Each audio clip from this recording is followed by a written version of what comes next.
Chapter 197. Jingjiu caught it and looked at the jade-like object in his hand. He felt an ancient and distant aura coming from it, and his expression froze. When Lo Huainan left, he sensed that aura on the cliff under the wind and snow, and knew that it was a magic treasure of the spirit level. It was the 10,000-mile seal. Such a magic treasure of the spirit level was rare, even in Aoyama. He didn't expect that the sect master of the Central State would give it to his daughter, and both of them. Jingjiu looked at her and said, "If Lo Huainan knew, he wouldn't have attacked you. Yes, he will still be the kind, broad-minded, and loving big brother." Bai Zhao said calmly, "But he didn't expect that father and mother would give me one. One of the two 10,000-mile seals was originally prepared by her father for Lo Huainan. So even though she knew it was dangerous, she still came." She remembered the conversation she had with Lo Huainan. When she said there was one more person, she was referring to Jingjiu. Two 10,000-mile seals couldn't take 3 people away. She had already prepared to stay with Jingjiu. Lo Huainan thought she meant that there were 2 of us, but there was only one 10,000-mile seal. If he had acted a little later, even a little later, he would have heard Bai Zhao's words and understood what she meant, and the following things wouldn't have happened. Just like what Bai Zhao said, he should still be the eldest brother of Zhongzhou School who was loved and respected by everyone. Thinking of these things, Bai Zhao showed a bitter smile. Even now, he still felt it was ridiculous. Jingjiu didn't know what she was thinking, but he was curious why she took out the 10,000-mile seal. Wasn't she afraid that he would take it away? "You can use this to leave," Bai Zhao said. "My golden core is broken anyway, so I can't use it." Jingjiu finally understood what she meant. Cultivators took life and death more seriously than mortals. The longer one lived, the more one feared death. This was a common saying, but it was also the truth.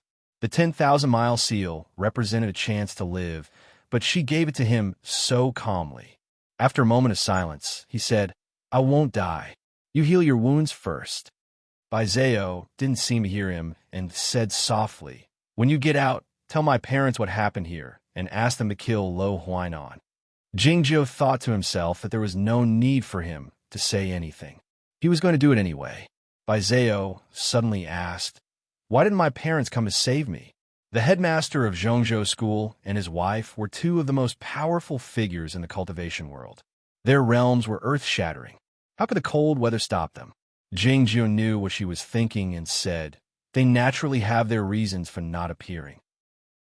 He wasn't trying to comfort her, nor was he trying to find an excuse for the couple of Zhongzhou School.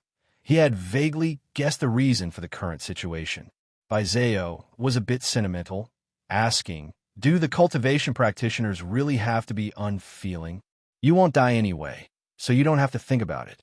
Having said this, Jingjiu inserted the burning iron sword in front of the corpse of the snow worm, got up, and walked to the edge of the cliff after dispersing the rocks blocking the entrance of the cave. He looked at the deep end of the wind and snow. 10,000 miles away. His opponent was extremely powerful, and he should be a being of the highest state in Chaotian or even all the lands.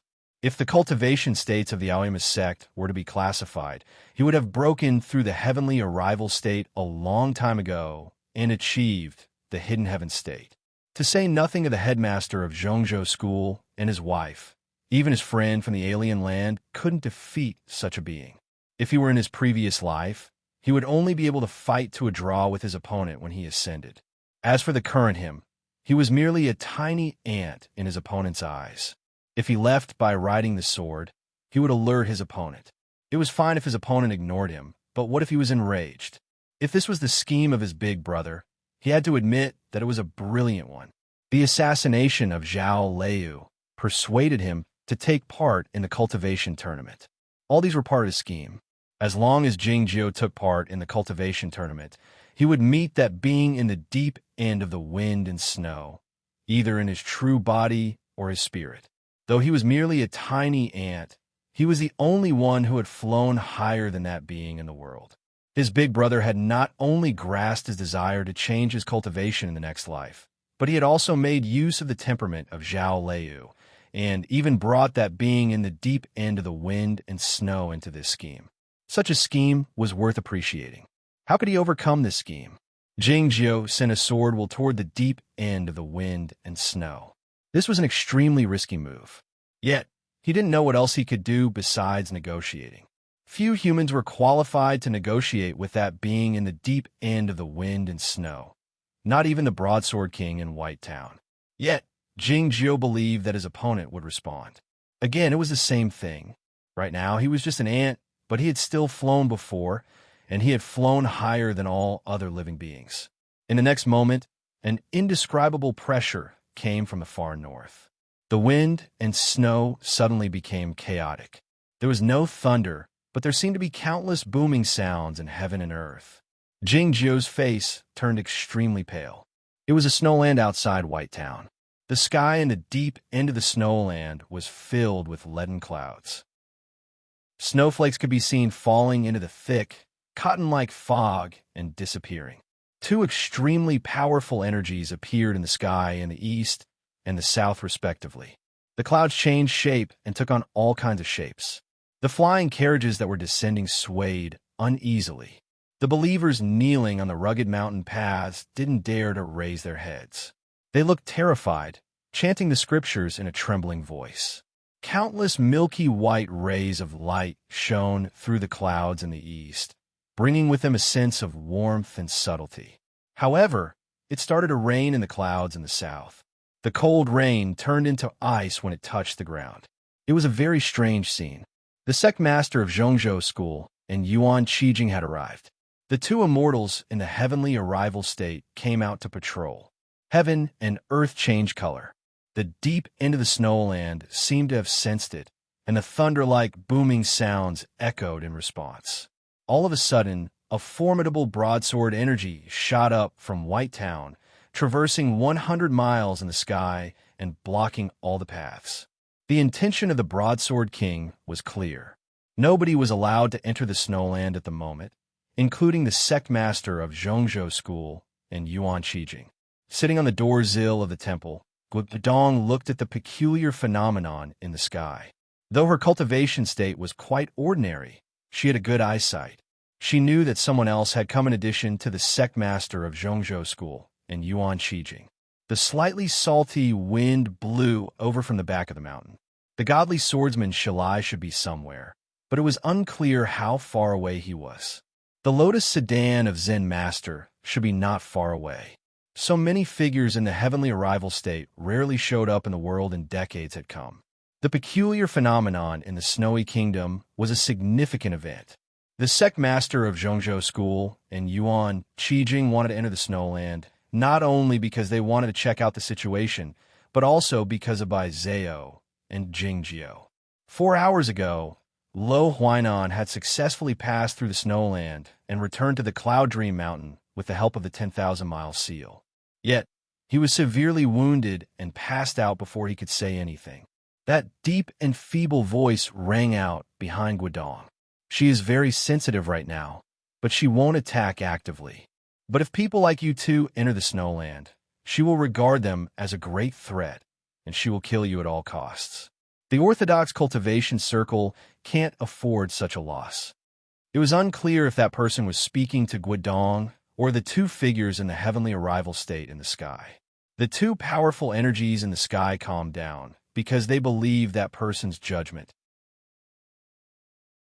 Chapter 198. Guodong let out a faint mocking smile. She did not like these people. They were not straightforward at all. Unlike Jingyang in the past, when he said he would do it, he even dared to stab his senior brother in the back with his sword. When he said he wouldn't do it, he would do it. Even if his companions and friends died in front of him, he wouldn't bat an eyelid. She looked at the sky in the east and thought to herself, "You obviously don't want to go in, so why did you come here?" and put on a look of pity. She then looked at the southern sky and thought to herself, "The person who wants the inheritance of Shenma Peak to end the most is probably you. Why did you come here and pretend to be worried about Jingjiu's whereabouts?" Jui City was located 900 miles to the south of White City. The headquarters of the Windy Broadsword Church was here, and it was many times more prosperous than White Town. The streets were full of sheep sellers and druggists, shouting and yelling ceaselessly. Of course, There would be hot pot restaurants in such a bustling city.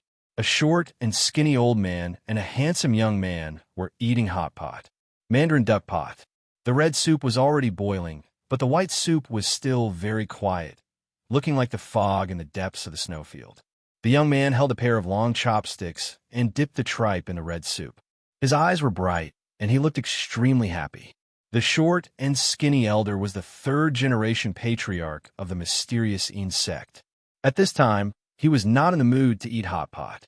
He looked at the young man with a strange look and said, "Is it that delicious?" The young man ignored him. His right hand, which was holding the chopsticks, was extremely stable. From time to time, he would pick up the food and put it directly into his mouth. He didn't seem to feel that it was hot at all.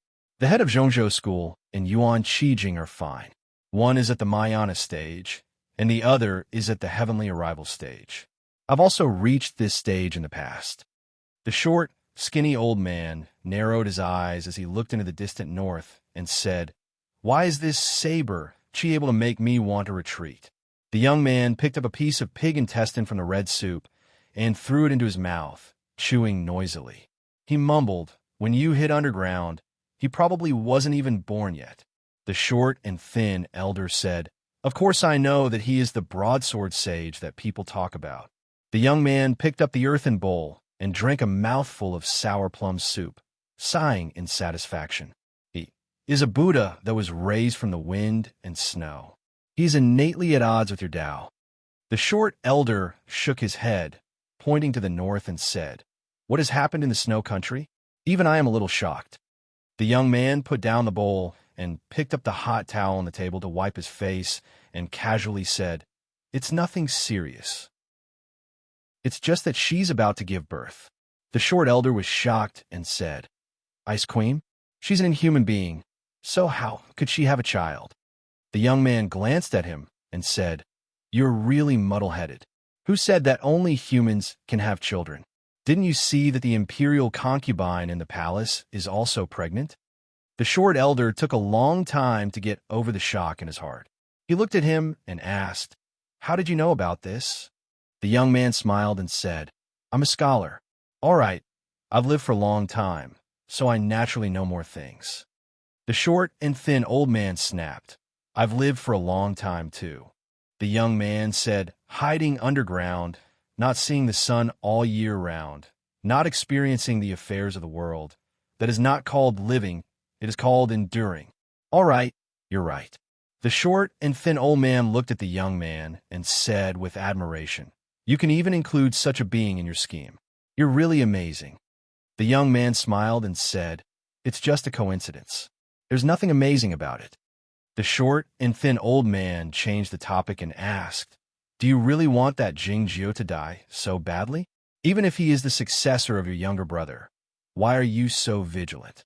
Or does he have some other background?" The young man knew that the great ancestor of the deviant sex had said so much nonsense just to ask this question. He smiled and did not explain. The short and thin old man narrowed his eyes and asked, "Or, even if Jing Yang is dead, you're still afraid of him?" "Yes, I'm afraid of him because I can't see through him. Except for attaining the way and ascending, I never know what he wants or likes." The young man picked up a few green vegetables and was about to put them into the red soup. But after thinking for a while, he put them into the white soup, which had not yet started boiling, and continued, "When he was young, I asked him many times what color he liked and what kind of magic he liked, but I never got an answer. Many years ago, the first hot pot in Shanghai to peak was the Yuanyang hot pot. He and his two evil disciples ate the red soup, and Jingyang ate the white soup.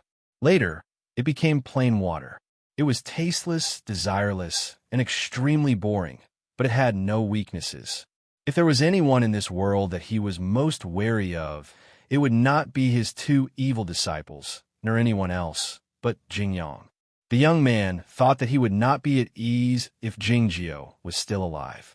At the same time, he also wanted to confirm whether Jingjiu was Jingyang or not. He had been very sure about this, but now he had many doubts because of certain things. Everybody should have seen it. Jingjiu is an Aquarius, and Insan is a Scorpio. To the north of White Town, more than 10,000 miles away, was a truly white world. The ice and snow were everywhere. Even the sky was ashen. A snowy peak rose up from the snowland. It was unimaginably high, as if it would pierce through the sky. The peak was very close to the sky. The sunlight was extremely hot, but it was exceedingly cold, devoid of any heat. Even the red lava gushing out from the underground would be frozen into sand and pebbles as soon as it came into contact with the air here. In fact, the plain of 10,000 miles in front of the snowy peak was formed this way. There were no snow-foot monsters, no snow worms, and no other living beings of the snowy kingdom here. It was deathly quiet. However, if one sensed it carefully, he or she would find a faint life force hidden in this extremely cold heaven and earth. The life force grew stronger and stronger, giving off a feeling of exuberance. Where did this life force, which was as fresh as a sprout in the spring and growing at an unimaginable speed, come from? The life force came from the deep end of this snowy peak. The oldest, strongest, and highest state being in Chaotian was right there. The consciousness that carried supreme pressure slowly swept across the boundless snowy plains. If she wanted to, her awareness could cover half of Chaotian. All of a sudden, she encountered another awareness 100,000 miles away. That awareness was very weak, but it seemed that she had seen it somewhere before. A thunderous boom rang out. A great deal of thick snow fell down from the peak, and the snowland quaked uneasily. It was a terrifying scene. The snowy waves dashed toward the south, representing her will and emotion. She was powerful and angry. How dare she threaten me? She was like an ant. Jingjiu's body trembled slightly, his face pale. If his feet weren't stuck in the cliff rocks, he would have fallen off the cliff again.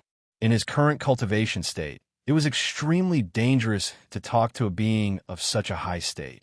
His awareness could collapse at any moment. His Zhen Yuan was much more abundant and pure than the cultivation practitioners of the same state, but it had been used up in such a short time. His mind was exhausted to the extreme, much more than when he played the chess game with Tong Yen. The most troublesome part was that a shallow crack had appeared on the surface of his sword pill. However, he had received enough information and had also sent his own message. There were no words in the exchange, just the communication of awareness. The result of this negotiation was rather vague on the surface, but it was actually quite clear. If he did anything that would be regarded as a threat by the other party. Chapter 199. In a sense, that being was expressing her vigilance against Jingjiu. It meant that Jingjiu was a real threat in her eyes. There were very few people in this land who could pose a threat to her, or even none. Jingjiu wasn't proud of it, because he knew that it was because she had recognized him. The whole of Chaotian had witnessed the sword light that had shattered the heavenly thunder on the peak top of Aoyama back then. Moreover, the being was in a strange situation, so she had to be cautious. Jingjiu still wanted to give it a try. If he left, or simply let the sword leave, would he be regarded as a threat by the being? It was because Bai Zhao was not in a good condition. The thoughtless sword shot up into the air, heading toward the south. All of a sudden, the willpower dropped down again. The wind and snow picked up abruptly, and a shapeless thunder exploded in the air. The thoughtless sword turned around and flew back to Jingjiu's hand with a faint blood-red glow. After making sure that the thoughtless sword was fine, Jingjiu looked at the deep end of the wind and snow with furrowed eyebrows. All he wanted to do was to leave. Why was the being so sensitive? Or was it the same for all lives at this moment? Why was it so unreasonable? Jingjiu returned to the cave and said to Bai Zhao, "We can't leave in a short time. Be prepared." Bai Zhao asked, "How long do we have to wait?"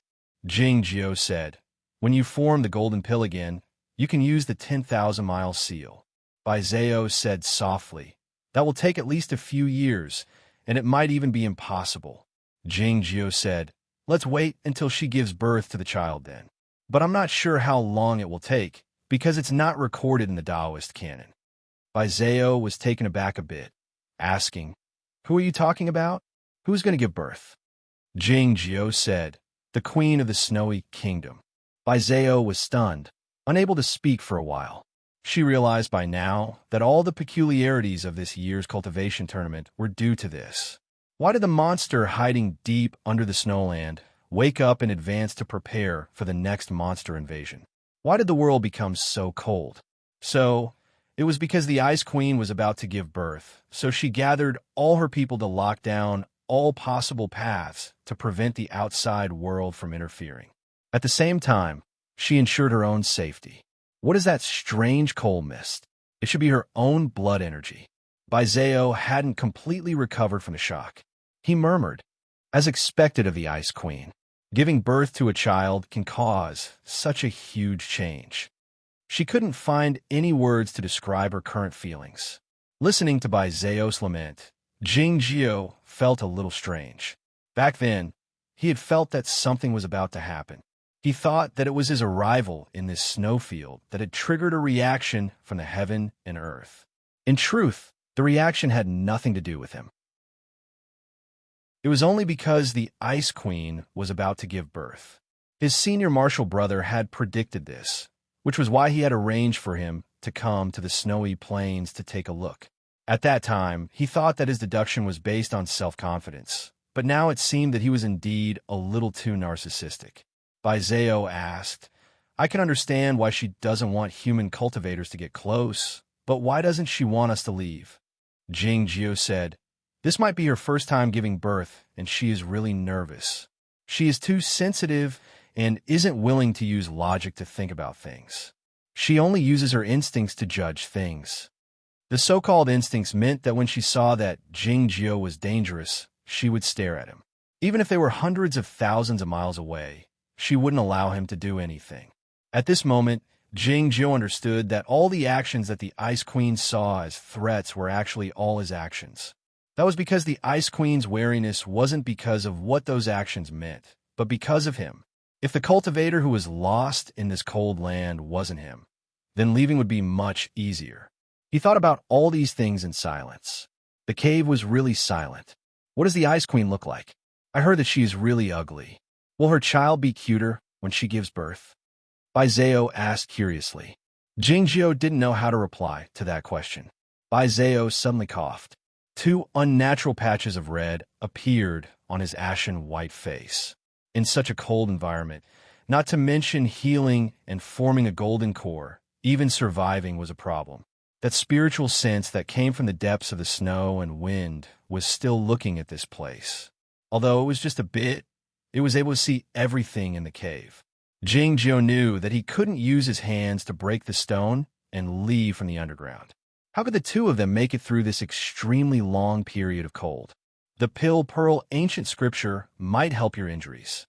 To cultivate this technique, you need to meditate for 3 years. Jingjio didn't ask whether or not she was willing to learn and just started to chant. He only said the first 4 words of the scripture, thus I have heard, and then he stopped. That was because Baizeo said something. So you really are the descendant of Guochang Temple. She looked into his eyes and asked softly, can the monks of Guochang Temple return to normal life? Can they get married? Before Jingjio could answer, she remembered the legend of the broadsword saint, and a smile appeared on her face. After a moment of silence, Jingjio reached out to touch the space between her eyebrows. His fingertip carried an extremely tranquil aura. Seeing the finger coming closer and closer, Baizeo was somewhat surprised. Only the Vedantas of Zen could perform a supreme technique like initiation. Even if you're the descendant of Guocheng Temple, how can you know it at such a young age? Without a sound, Jingjio's fingertip touched the space between her eyebrows. Countless words and pictures slowly entered her sea of consciousness along with the sword awareness. Baizeo closed her eyes and meditated, silently comprehending and learning. After a long time, Jingjio withdrew his finger. If there is anything you don't understand, ask me quickly in the next few days. Baizeo opened her eyes and looked at him reluctantly. She knew that if she could master this part of the Damn Pearl Sutra, she would enter a long period of samadhi in a few days. She was very happy to be able to survive in such a cold environment, and possibly form the golden elixir again. But thinking that it would be a long time before she could see Jingjio, she couldn't help but feel a little regretful. Jingjio didn't know what she was thinking. He sat down to regulate his breathing, and the iron sword in his bosom burned again, illuminating the cold and gloomy cave. Feeling the heat brought by the sword fire, Baizeo asked softly, "How long can you keep it up? If it doesn't get colder, I should be able to keep it up." Jingjio was referring to the speed of Zhen Yuan's recovery. Baizeo asked in surprise, "Aren't you going to rest?" "I can use it for cultivation," said Jingjio. Returning to Aoyama to resume cultivation, Jingjio didn't encounter any problems. All he needed to do was to wait for the crucial time to come. Since he couldn't leave in a short time, he might as well continue cultivation without any disturbance. Baizeo said worriedly, "That would be too hard." Jingjio said, "The disciples of Aoyama are used to cultivation diligently." Zhao Leu had sat on the sword peak for 3 years, fighting against the sword wills day and night. It was very hard to endure. In comparison, this place is only a bit colder, but it's not a big deal. Thinking of Jingjio's appearance at the plum meeting, Baizeo thought that his perception of Zhao Leu might be wrong. "Is her talent in cultivation very good?" he asked. Jingjio said, "Not bad." This wasn't a very high evaluation. Baizeo asked curiously, "In your opinion, how is her cultivation state compared to mine?" Jingjio said, "Her cultivation state is not high enough because she is still young. If nothing unexpected happens, she will surpass Lo Huainan in 10 years. Jingjio didn't answer Baizeo's question directly, but Baizeo understood what Jingjio meant. Lo Huainan was the strongest swordsman of the young generation. Rizhui stayed behind closed doors on the top of Tianguang Peak, and no one in the world could be a match for him. If Lo Huainan's talent wasn't as good as Zhao Leu's, Jingjio couldn't either. In Jingjio's eyes, such a talent was only not bad, yet Baizeo didn't believe what Jingjio said. After so many things had happened, her opinion of Lo Huainan was extremely bad, but she still thought that Lo Huainan's talent in cultivation was unparalleled. Even though Zhao Leu had natural Dao quality, she couldn't surpass Jingjio in 10 years. Speaking of Lo Huainan, Baizeo felt sad. Then she remembered what Jingjio said that day. The goal of cultivation is longevity. Life and death are the only things that need to be respected. It is disrespectful to use it as a test. Now she understood what Jingjio meant. Lo Huainan didn't pass the test, but she paid a heavy price. She didn't want to think about these things anymore. She asked, "Zhao Leu sees Lo Huainan as her goal. Is that why she cultivates so hard?" Jingjio shook his head and didn't say anything. He thought that the goal of her cultivation was himself. Just now outside the cave, did you want the thoughtless sword to fly out of the snowland to ask for help? No. Those who can save us, as long as they come in, they will arouse the vigilance and anger of that person, and then they will be killed. Those who can't save us will die if they come in. Then what are you going to do? I want to send a message to Zhao Leu. Send a message? What's the content? If I haven't come out after 10 years, I will kill Lo Huainan. Why don't you want to expose the true face of Lo Huainan in the sword letter? Because unless we live to tell the story, no one will believe it. Then why don't you leave with the seal of 10,000 miles? That person shouldn't be able to stop you. No one will believe me if I tell the story alone. But at least you can live. I won't die anyway. But you don't have to suffer in such a cold place. If I leave, I won't come back. It will be too troublesome. You will die. You are worried about me, so you stay here to accompany me? If you don't concentrate on your cultivation and healing, you will die soon. Then I can leave.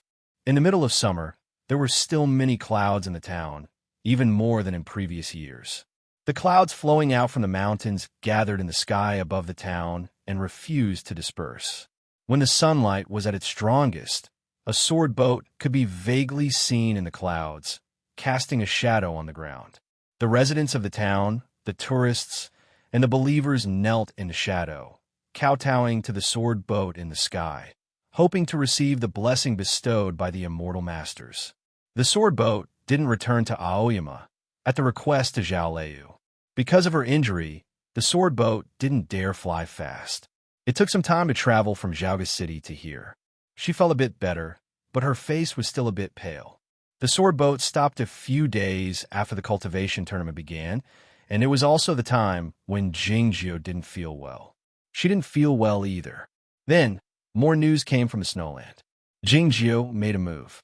Jingjiu won the first place in the cultivation tournament. Jingjiu demanded that the cultivation tournament be stopped immediately, and all the disciples of Aoyama who participated in the tournament were forcibly taken away. This event caused a lot of discussion in both Zhaoga City and Aoyama. The 9 disciples of Aoyama were sent to White Town unscathed. But Jingjiu was nowhere to be found. Standing at the bow of the sword boat, Zhao Liu looked at the clouds in the distance, saying, "Let's go to White Town." Chapter 200. The disciples of Shuriwa Peak who were driving the boat eyed each other speechlessly, not knowing what to do. Their task was to go to Zhaoga City to bring back the injured Zhao Liu. Now that Aoyama was right in front of them, it was already against the order of their masters to stay on the sword boat for a few more days, let alone going to the distant north. Gu Qing said to those disciples seriously, "Go get ready. You all know that my master and senior master don't have good tempers." Along with the slight quiver, the clouds around the sword boat were disturbed, turning into wisps and falling behind. Gu Qing walked back to the bow of the boat. His line of sight returned from the broken clouds to the back of Zhao Liu, his eyes full of worry. The sword boat didn't travel very fast, and Zhao Liu didn't urge it. It took them a few days to arrive in White Town. White Town, which used to be quiet in the past, was now much livelier, but it also felt colder. The twilight was thick, devoid of any warmth. It was the middle of summer, but it felt like the middle of winter. As the sword boat of Aoyama landed, the magic boats of many sects could be vaguely seen in the distance. Many courtyards were scattered on the snow-covered fields, which were obviously newly built in the last few days. They still don't forget to live comfortably at such a critical moment. They are truly the immortals. Gu Qing's expression was very calm when he said this, and no one could sense the sarcasm in his words. It seemed that Zhao Liu didn't hear what he said, as her line of sight was fixed on the surrounding twilight. Though her cultivation state was still low, her acquired sword body had a very sensitive perception, so she could sense a few powerful energies above the clouds. They must be the super swordsmen of various sects, gazing at the distant north. Would they just stand there and watch? The wooden sword boat landed outside a courtyard. Nan Wang stood outside the courtyard. A few days ago, she, Duke of He, and the others left Zhaoga City and came here. She wouldn't have come out to greet Zhao Liu in person if it were any other time. The two of them were of the same generation and status, but their experience and cultivation states were far different. The situation was different today. Jingjiu had contributed greatly to the Aoyama sect and even the entire cultivation world. However, he was trapped in the snowfield, his fate unknown. It was natural for Shinma Peak to be concerned about this matter, and it was something that needed to be treated seriously. When Zhao Liu walked into the courtyard, the Aoyama disciples greeted her. Gu Qing followed behind her. He glanced around and found that there were exactly 9 of them. Nan Wang didn't follow them in because he wanted to make it easier for Shinma Peak to ask questions or throw a tantrum. "What happened?" Zhao Liu asked expressionlessly. Yao Songzhan stepped forward and recounted everything that had happened in the law battles in detail. Zhao Liu remained silent for a while, her gaze sweeping across the faces of the Aoyama disciples. The Aoyama disciples lowered their heads. The Liangwang Peak disciple named Lei Ilkyung blushed with shame. When Jingjiu asked them to leave, they were so indignant that they even thought of disobeying the order, regardless of their seniority. However, what happened in the law battles proved Jingjiu's prediction. If it weren't for Jingjiu, they would have died in that weird cold fog like the 2 Western Sea Sword School disciples. Zhao Liu didn't ask them about what had happened, as Nan Wang had expected. She didn't say anything after asking them about what had happened. Instead, she asked them to leave. Later, the Grand Supreme Elder of the Ozawa sect and the Platonic sect came to express their gratitude and offer their condolences to Zhao Liu. Then Duke of He, Monk Du Hai, and the others came to visit. Finally, no one came, and the courtyard was quiet again. "What do you mean by condolences? This is too much," young Yuan said with red eyes. Gu Qing was still calm, saying, "What should we do next? Wait here? No one knows what happened in the Snowland. The sect master's decree clearly states that the Aoyama disciples are forbidden to step into the Snowland, especially me," Zhao Liu said indifferently. Gu Qing thought for a while and said, "I'll go there and ask around."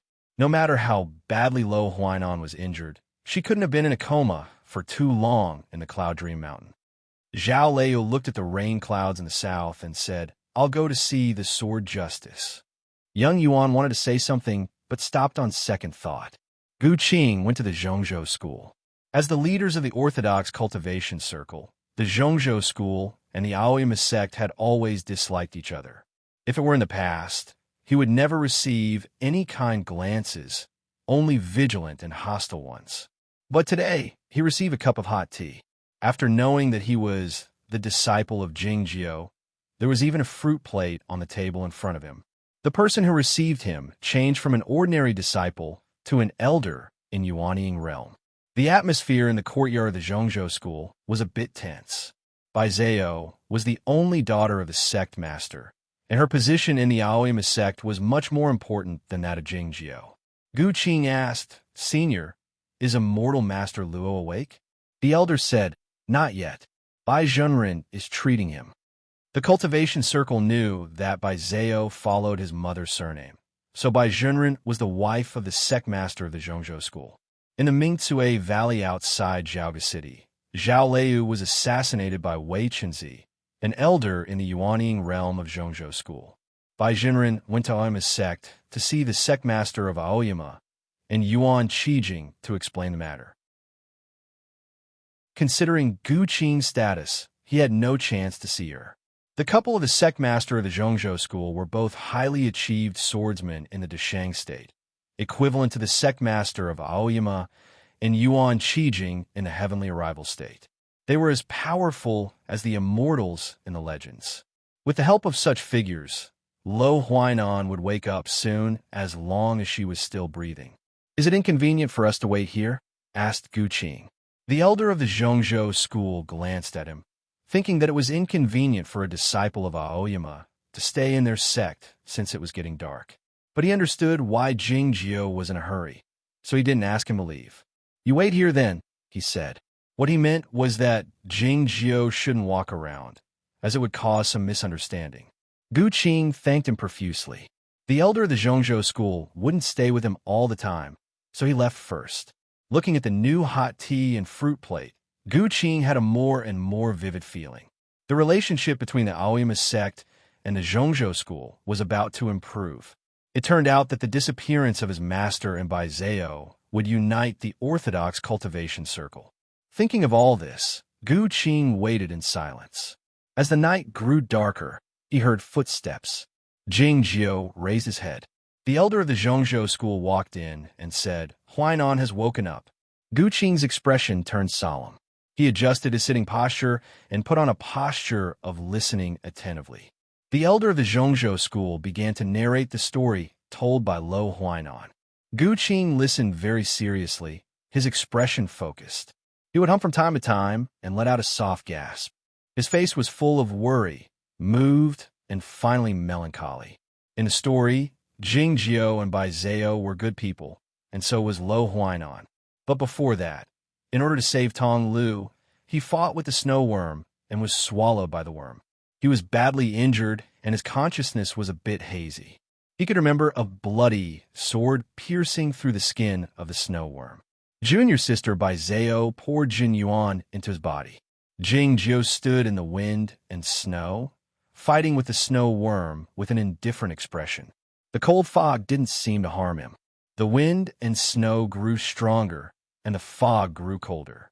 The situation became more dangerous. Jingjiu was covered in blood, but he was still fearless. Seeing that Jingjiu couldn't hold on any longer, Junior Sister by Zao activated the 10,000-mile seal and brought him back to the Cloud Dream Mountain. The last scene he saw was Junior Sister by Zao rushing toward Jingjio, and then the sky and earth turned white. It was an avalanche. It wasn't the real snow falling down from the cliff, but countless snow worms. After telling the story, Lo Huainan fell unconscious again. Having heard the story, Gu Qing took his leave. After telling the story, the elder of the Zhongzhou school looked at him with a gentler expression. He said his condolences and asked Xiang Wanshu to see him off. Xiang Wanshu was very sad and said something to him. Gu Qing didn't remember the specific content of those words, but they were mostly about thanking him, saying that he would like to visit Jingjio if he didn't have Jingjio, etc. The reason he couldn't remember these words was that he felt a bit cold at the moment. The field of White Town at night was even colder than it was during the day. Looking at the faintly visible grayish white under the night sky in the north, Jingjio wondered if that was the rumored cold fog that would kill anyone who entered it. Would his master still be alive? Jingjio tightened his collar reflexively. He had learned the six-dragon sword style of Shuriwe Peak when he was on Liangwang Peak. His sword energy was like a fiery dragon, and so was his will of sword, which was least afraid of the cold. Yet, he felt a bone-piercing coldness at the moment. The long night was coming to an end. The morning sun was about to rise. As Gu Qing returned to the courtyard of the Aoyamist sect, Zhao Leu had just returned as well. It was unclear how long she had stayed under the dark rain cloud, but she still couldn't change the attitude of the important figures of the Aoyamist sect. Yuan Qijing didn't allow her to enter the snowland. Young Yuan showed a hesitant expression, saying, "What if I—" "No need," said Gu Qing while patting his shoulder. Then, Jingjio told him the story of Lo Huainan. It was a simple story.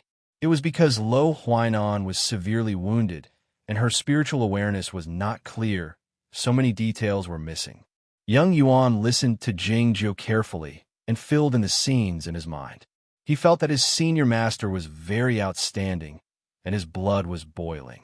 He wished he could rush into the snowland and fight those monsters. Zhao Leu suddenly looked at Gu Qing and asked, "What do you think?"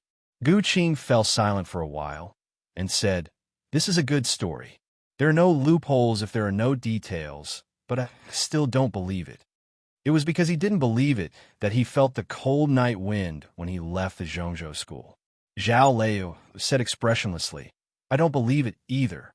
Young Yuan was a bit surprised, asking, "I don't think there is anything wrong with it." Gu Qing said, "That's because you have had too little contact with my master." Young Yuan asked confusedly, "What's wrong with Senior Master?" Gu Qing said bitterly, "It's because he can't be the brave and fearless person described by Lo Huainan, who fought bloody battles and refused to leave until the end." Young Yuan didn't understand, wondering why Lo Huainan said so many good things about Senior Master Jingjio and described him as so outstanding. Gu Qing said, "I can't explain it clearly. Anyway, the temperament of the person she described doesn't match the master's." Chapter 201.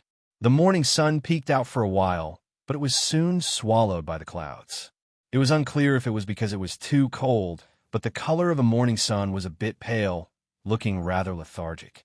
Zhao Leu walked to the front of White Town and turned her head to look at the north. The snowland was right in front of her, and Jingjio was inside, but she couldn't get in. In her current cultivation state, it would be useless even if she went there. She would die before she could pass through the patch of cold fog. She needed help at the moment, but the Aoyama sect wouldn't allow her to get in, so they wouldn't help her.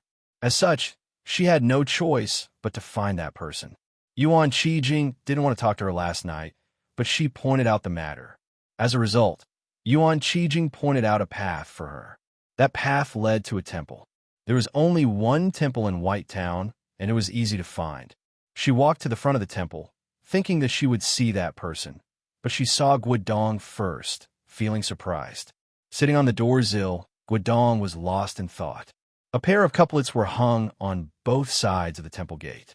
"Save the suffering, save the mortals, and pray to the Buddha and the Taoists." This pair of couplets might have a profound meaning, but Zhao Liu didn't think about it. She walked toward the inside of the temple. As she passed by Guodong, she asked, "Have you recovered from your wound?" Zhao Liu uttered, and walked to the front of the golden Buddha statue, narrowing her eyes. Though the sunlight was dim, it was still a bit dazzling after being reflected by the golden paint. The golden Buddha statue looked stout, his belly exposed, his smiling face squinting slightly. Her gaze fell on the broadsword in front of the Buddha statue. The iron broadsword was as long as the beam of a room, and it was indescribably heavy. Thinking of the rumors about this broadsword, Zhao Liu's eyes grew brighter, giving birth to a glimmer of hope. Yet, where was the owner of this broadsword? She turned around and walked to the front of the temple gate, asking, "What is going on?" "She is giving birth," said Guodong. Zhao Liu was taken aback, asking who? "The queen of the snowy kingdom," replied Guodong. Zhao Liu asked after a moment of silence, "What is the fog?" "That mist is her blood qi." Looking at the fog in the north, Guodong said, "This is the most important moment in her life." As such, she summoned all of her tribesmen back at the expense of her blood and energy. It's because she doesn't want to be disturbed. Of course, she won't initiate the provocation. Zhao Liu said, "I've read in a book that it's very painful for a woman to give birth. She will become very weak." Guodong said, "I've read about it in a book. I want to see it once out of curiosity. It's indeed very painful, and the pregnant woman will become weaker. I'm wondering if this is the weakest moment in her long life." Zhao Liu said, "In that case, why don't you summon all the cultivators in the cultivation world to enter the snowland and kill her? First of all, she hasn't given birth yet. She hasn't reached her weakest state yet. No one knows how many years we have to wait." Guodong said, "Even if she had given birth, how many guys do you think would dare to go inside and kill her?" Zhao Liu didn't understand. Wasn't this the best opportunity for the human race? If we summon all the swordsmen of the human race, we can kill her even without those old guys of the deviant sex, even if she hasn't given birth yet. Guodong lifted her head and said calmly, "The problem is that 90% of the participants will die. Who would be willing to give up the path to longevity to risk their lives?" "But someone has to do it," said Zhao Liu. Hearing this, Guodong let out a faint smile, feeling gratified. Many years ago, she acted like what Zhao Liu was doing now. She contacted the strongest swordsmen of various sects and told them her plan. She even went to the back of the Cloud Dream Mountain and the Hermit Peaks of Aoyama. However, nobody responded to her except that idiot. Jingyang's answer was the best. It was so good that she hadn't seen him since that day. Over the years, only that idiot has been risking his life here. Have you ever seen them come here? Sitting on the doorsill, Guodong said this with a disdainful expression while pointing to those important figures of the cultivation world behind the clouds. "Who are you?" Zhao Liu asked while looking at her. She had such an attitude toward the important figures like the sect master of Zhongzhou School, the godly swordsman of West Ocean, and Yuan Qijing, and described the Broadsword King as an idiot. It was impossible for her to be a young disciple of Shui Nunnery. Guodong didn't answer. A sigh broke out in the temple. Guodong didn't heed it. Zhao Liu turned around, but she still didn't see anybody, and she couldn't tell where the voice came from. "I understand why you are here, but I can't help you." The voice was deep and bright, echoing in the temple. It seemed to come from everywhere, but it also seemed that something was missing, making those who heard it feel frustrated. Though she didn't see anybody, Zhao Liu knew who he was. She bowed to the person in the temple earnestly, saying, "Zhao Liu of Aoyama greets the Master Broadsword King." The owner of the voice in the temple was the Broadsword King. He was the successor of experiencing the mortal world 3 generations ago at the Guoqing Temple. He came to the north under the order to join the Windy Broadsword Church.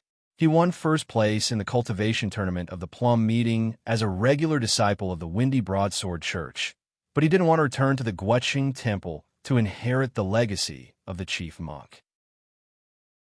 In the following years, the weak Windy Broadsword Church suppressed the Kunlun sect and became the most powerful cultivation sect in the north of Chaotian. He himself became one of the most powerful swordsmen in the cultivation world. What was more impressive was that he had never left White Town since he came to it. Over the years, he led the followers and cooperated with the Northern Magic Army to resist the invasion of the monsters of the Snowy Kingdom. He was the only person in the world who dared fight against the Queen of the Snowy Kingdom, and he never stopped fighting. Over the years, he had fought with that being many times, and he had been severely wounded and nearly killed many times, but he had never given up. He guarded the wind and snow alone.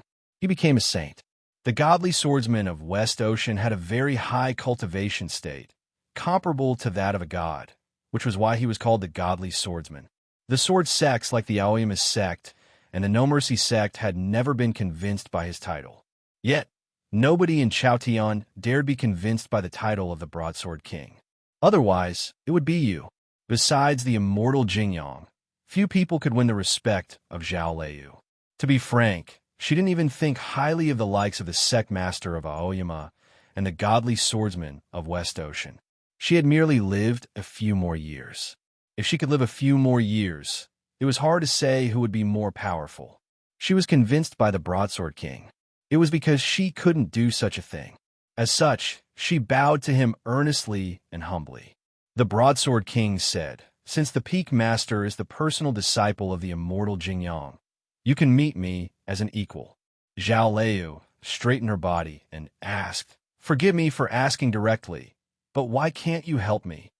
If someone dared enter the Snowland and bring Jingjiu out, it would be the Broadsword King. He had both the courage and the ability to do so. I've known her for so many years, but I've never seen her in such a state of mind. She's extremely sensitive, easily angered, and irascible. I have a feeling that even the slightest movement that causes her to misunderstand, let alone probing or provoking her, she will launch the most violent counterattack. To be precise, she may go crazy. In that case, even if those beings in the sky are willing to help us, if we really kill her, at least half of the entire human world will die with her. If we don't do anything now, the Northern Land will have a period of peace. She will have to raise a child, so she will be busy. As such, the period of peace will be longer." Having heard this, Zhao Liu fell silent for a long time. In comparison to the peace that would last for a few decades or even longer in the Northland, the important figures, let alone Jing Jiao and Bai Zhao, were not worth mentioning. Should we just wait like this? What if she gives birth to the child? At that time, the human race may have to face two queens. The world of the Snowy Kingdom is simpler than ours. There can only be one queen. After she raises the child, I believe they will fight among themselves to determine the winner. If the winner still wants to go south, I will fight with her. If you don't dare to go in now, can you defeat her in the future?" Everything was reasonable, but she still felt uncomfortable. Even if it was the Broadsword King, she still wanted to mock him. The Broadsword King's voice was very calm, even a little stupid. "I can't defeat her, not in this life, but I still have to fight." Zhao Liu had nothing to say. The Broadsword King's voice did not ring out again. She walked back to the door of the temple and sat on the threshold. Looking at the snowland in the north, she said softly, "Are we just going to wait like this?" She had asked the same question before. That time, she was talking about the Queen of the Snowy Kingdom. This time, she was talking about Jingjiu. That patch of fog is too cold. Nobody can survive in it, so we don't have to wait. But we have to pretend that we are worried and want to do something. Guidong said, "Just wait and see. All of them will leave in a few days, and the excitement in White Town will die down." Zhao Liu said, "But Jingjiu is not dead yet." Guidong said, "He is either dead or dying. Either way, he is dead." Zhao Liu said, "No, he won't die even if you all die." Having said that, it became quiet in the temple. Two young girls sat on the threshold. The golden Buddha looked at them. The cold fog covered the snowland. The spiritual boats of various sects had left one after another. Zhao Liu asked Gu Qing and Yang Yuan to leave on the Aoyama sword boat, but she stayed behind. White Town grew colder and colder. Autumn had just arrived, but it had snowed a few times. The wells in the town were all frozen, and it was hard for the fire beds to keep warm. Even the most devout believers were forced to leave. Guodong had left as well. Zhao Liu was still sitting on the threshold. It was still cold in the spring after the winter. The fog on the snowland didn't lessen until the midsummer arrived. Finally, White Town felt a bit warmer. The well water melted, and the pear flowers bloomed all over the town. Jingjiu hadn't come back yet. Zhao Liu stood up, her black braid hanging down, much longer than last year. She pulled up her braid and cut it off slightly, throwing it on the ground, and then left. Her short hair was messy as the wind rose. Chapter 202. Prime Minister Yi Qingyu, watching the tide song Xin, Qiji looking at the gulls and herons flying in the sky. The earth drum moved. The Zhejiang group drove the mountain. The fierce battle did not subdue the Pai Tiger. Day and night. Used to it, Wu was not afraid of the flood dragon's anger. Wind ripple steps, looking at the red mantis flying, the fish jumping straight up, dancing on the waves. Who asked? The whales swallowed 10,000 miles. The human world played 1,000 crossbows. What was the matter? The white horse and the plain carriage went east. Hateful. The people were right. The resentment and anger would last for eternity. Fame would be wasted. Cursing the sect for Taozhu, the west lake of the 5 lakes, a boat in the misty rain. The mist gradually dispersed. The setting sun illuminated the mountains. The sword-washing stream flowed slowly, turning into a golden whip just like it had for countless years. This year was the minor new year in Aoyama. The disciples who had been cultivating by the stream for a long time and were ready to inherit the sword did not have outstanding talents. In contrast, the guests from various sects were more eye-catching. As usual, the Guocheng Temple, the Platonist sect, and Ozawa all sent representatives. The Windblade sect also sent an envoy for the 3rd time in a row. Surprisingly, someone from the Center sect had come as well. This was the first time in hundreds of years that this had happened. It was well known that the Cloud Dream Mountain had kept silent even when the immortal Jing Yang ascended. The guest from the Zhongzhou school was a 2nd-generation disciple. The disciples of Aoyama did not think it was disrespectful because the person was very famous in the cultivation world. The young disciples stood by the stream and looked nervously at the cliffs. They did not know if they could pass the test and be chosen by the masters of the peaks. On the mountain path between the cliffs and the high platform in the sunset, the guests and the masters and disciples of the peaks of Aoyama were scattered. Many eyes fell on the disciple from the Zhongzhou school. Some of them were hostile, but most of them were curious. I remember he participated in the cultivation tournament 10 years ago, so he should not be young. Why does he still look so young and childish? Is this what they mean by a person is like his name? It's said that he entered the Tao through chess, that he has extraordinary talent, and that his chess skills are the best in history. I wonder if it's true. Zither, chess, calligraphy, and painting are all minor Daos. There's no need to care about them. Besides, he lost a youngest uncle. How can he say that he's the best? The cliff became quiet. Someone let out a sigh. A feeling of sadness and regret enveloped the crowd. The little martial uncle that the Aoyama disciples mentioned was Jingjiu. Many years ago, the young master who came from a small village became a celebrity among the 9 peaks of Aoyama after he entered the sword-washing pavilion from the South Pine Pavilion. Because of the stories between him and Liangwang Peak, because of the relationship between him and the 2 cultivators with natural Tao quality, because of his laziness, and most of all, because of his face. At the inherited sword competition one year, Jingjiu finally demonstrated his rare talent in sword work by this stream. Then, at the sword trial of Aoyama one year, he stood out for some reason and defeated a few disciples of Liangwang Peak, and in the end, he even broke the sword of Guananshan, the principal disciple of Aoyama. The masters of the 9 peaks thought he was an unparalleled genius in sword work, hoping that he could surprise the cultivation world on behalf of Aoyama. He didn't let them down. At the last plum meeting, he defeated Tong Yin and won 1st place in the chess tournament, and then he defeated the powerful Lo Huainan and Tong Lu to win 1st place in the cultivation tournament. He showed off his talent and showed his brilliance. The last part was a story that was known by all of Chaotian. On the eve of the upheaval of the Snowy Kingdom, he stood out and saved the lives of many cultivation colleagues, including Lo Huainan, but he himself disappeared in the patch of cold fog. The cultivation practitioners of Chaotian felt regretful whenever they thought of this event. In addition to talent and diligence, the most important factor on the long path of cultivation was fate. The disciples of Aoyama felt even sadder when they thought of this event, and they missed their youngest senior master very much. Jingjio didn't get along well with his colleagues, and he didn't have a good relationship with the disciples of Aoyama because of what had happened between him and Liangwang Peak. But things had changed a long time ago. First of all, his outstanding performance at the Plum meeting had won a great honor for Aoyama, and secondly, what had happened in the cultivation tournament.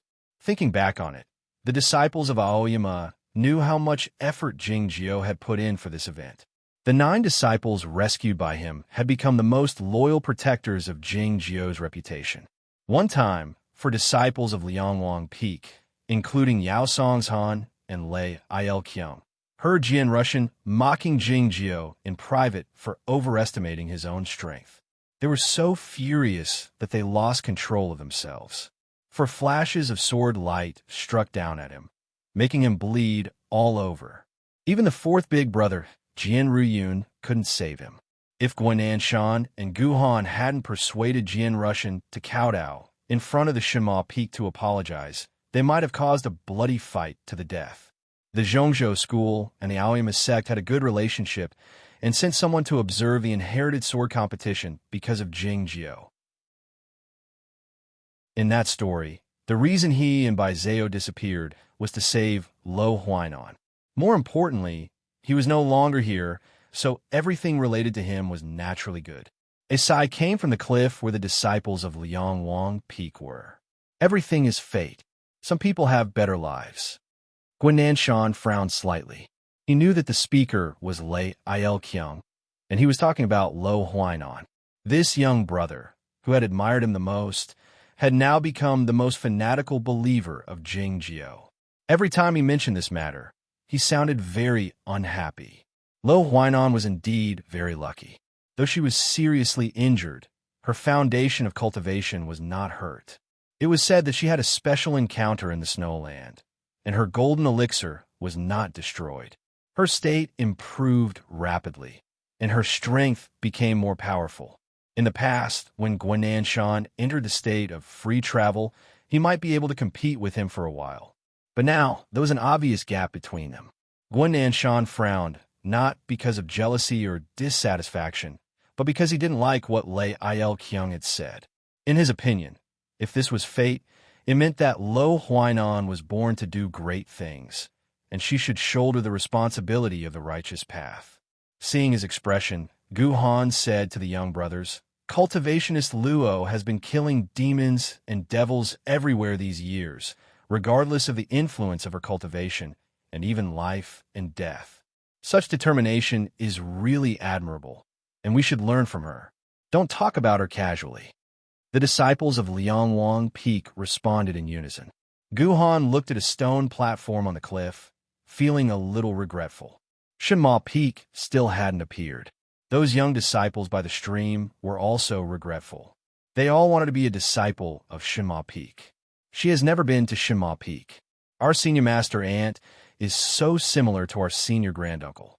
It is said that her Taoist heart has died, so she has been focusing on cultivation in the peak. Of course, she won't take any more disciples. Why? Is it because she is too sad about the death of senior Uncle Jingjio? What nonsense is that? She stayed on the Sword Peak for a few years. Is it because she was hurt in love? Even if you like Senior Master Jing, don't try to deny it. Many people saw the scene of Senior Master Jing arranging flowers for Senior Master Ant at the Plum meeting. They never admitted that they were cultivation partners. Besides, Senior Master Jing and the fairy Baizeo had a good relationship. If nothing had happened to them, who knows what would happen to them now? Senior Master Jing met cultivationist Baizeo for the first time at the Plum meeting. It's impossible. The youngest brother of Liangwang Peak said that she and Senior Master Jing fought together in the cultivation tournament. Do you know how much pressure Senior Master Jing was under? Why did she support him so much? That's right. The most obvious evidence is that there are 2 seals of 10,000 miles in Zhongzhou school. Lo Huainan used one, and Bai Zhao still has one. But why didn't she come out? This is what it means to live and die together. If their love wasn't stronger than gold, it wouldn't be like this. The young girls of Qingrong Peak were gossiping, but they didn't know that the disciple of Zhongzhou school had heard them. The twilight shone on the young face, which didn't show any emotion, except that he was a bit thinner than he was at the plum meeting. Tong, Yin looked at the empty stone platform. He stayed behind closed doors after the chess tournament of the plum meeting. Even though he knew about the cultivation tournament, he didn't leave the Cloud Dream Mountain. He came out from behind closed doors not long ago and learned that Zhongzhou school would send someone to observe the inherited sword competition of Aoyama. So he requested to go. Among the 9 peaks of Aoyama, Shenma Peak was the loneliest. A figure by the cliff's edge was also very lonely. Even the wind was blowing gently at her short hair, making it even messier. It had been 3 years. She hadn't combed her hair. It was because she didn't know where Jing Jio had put the good wooden comb. She didn't wear pigtails anymore. It was because she wouldn't. Whether in White Town or on the top of Shenma Peak, she had only done one thing in the last 3 years, which was cultivation. It was just like what she had done on the Sword Peak. Nobody knew how hard she had cultivated and how fast she had improved her cultivation state. She had already seen the hope of entering the state of free travel after cultivating for just over 10 years.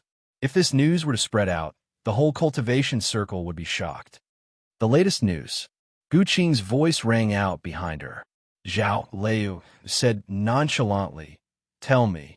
Similar to the previous times, he killed a ferocious demon in Yuzhou and was wounded.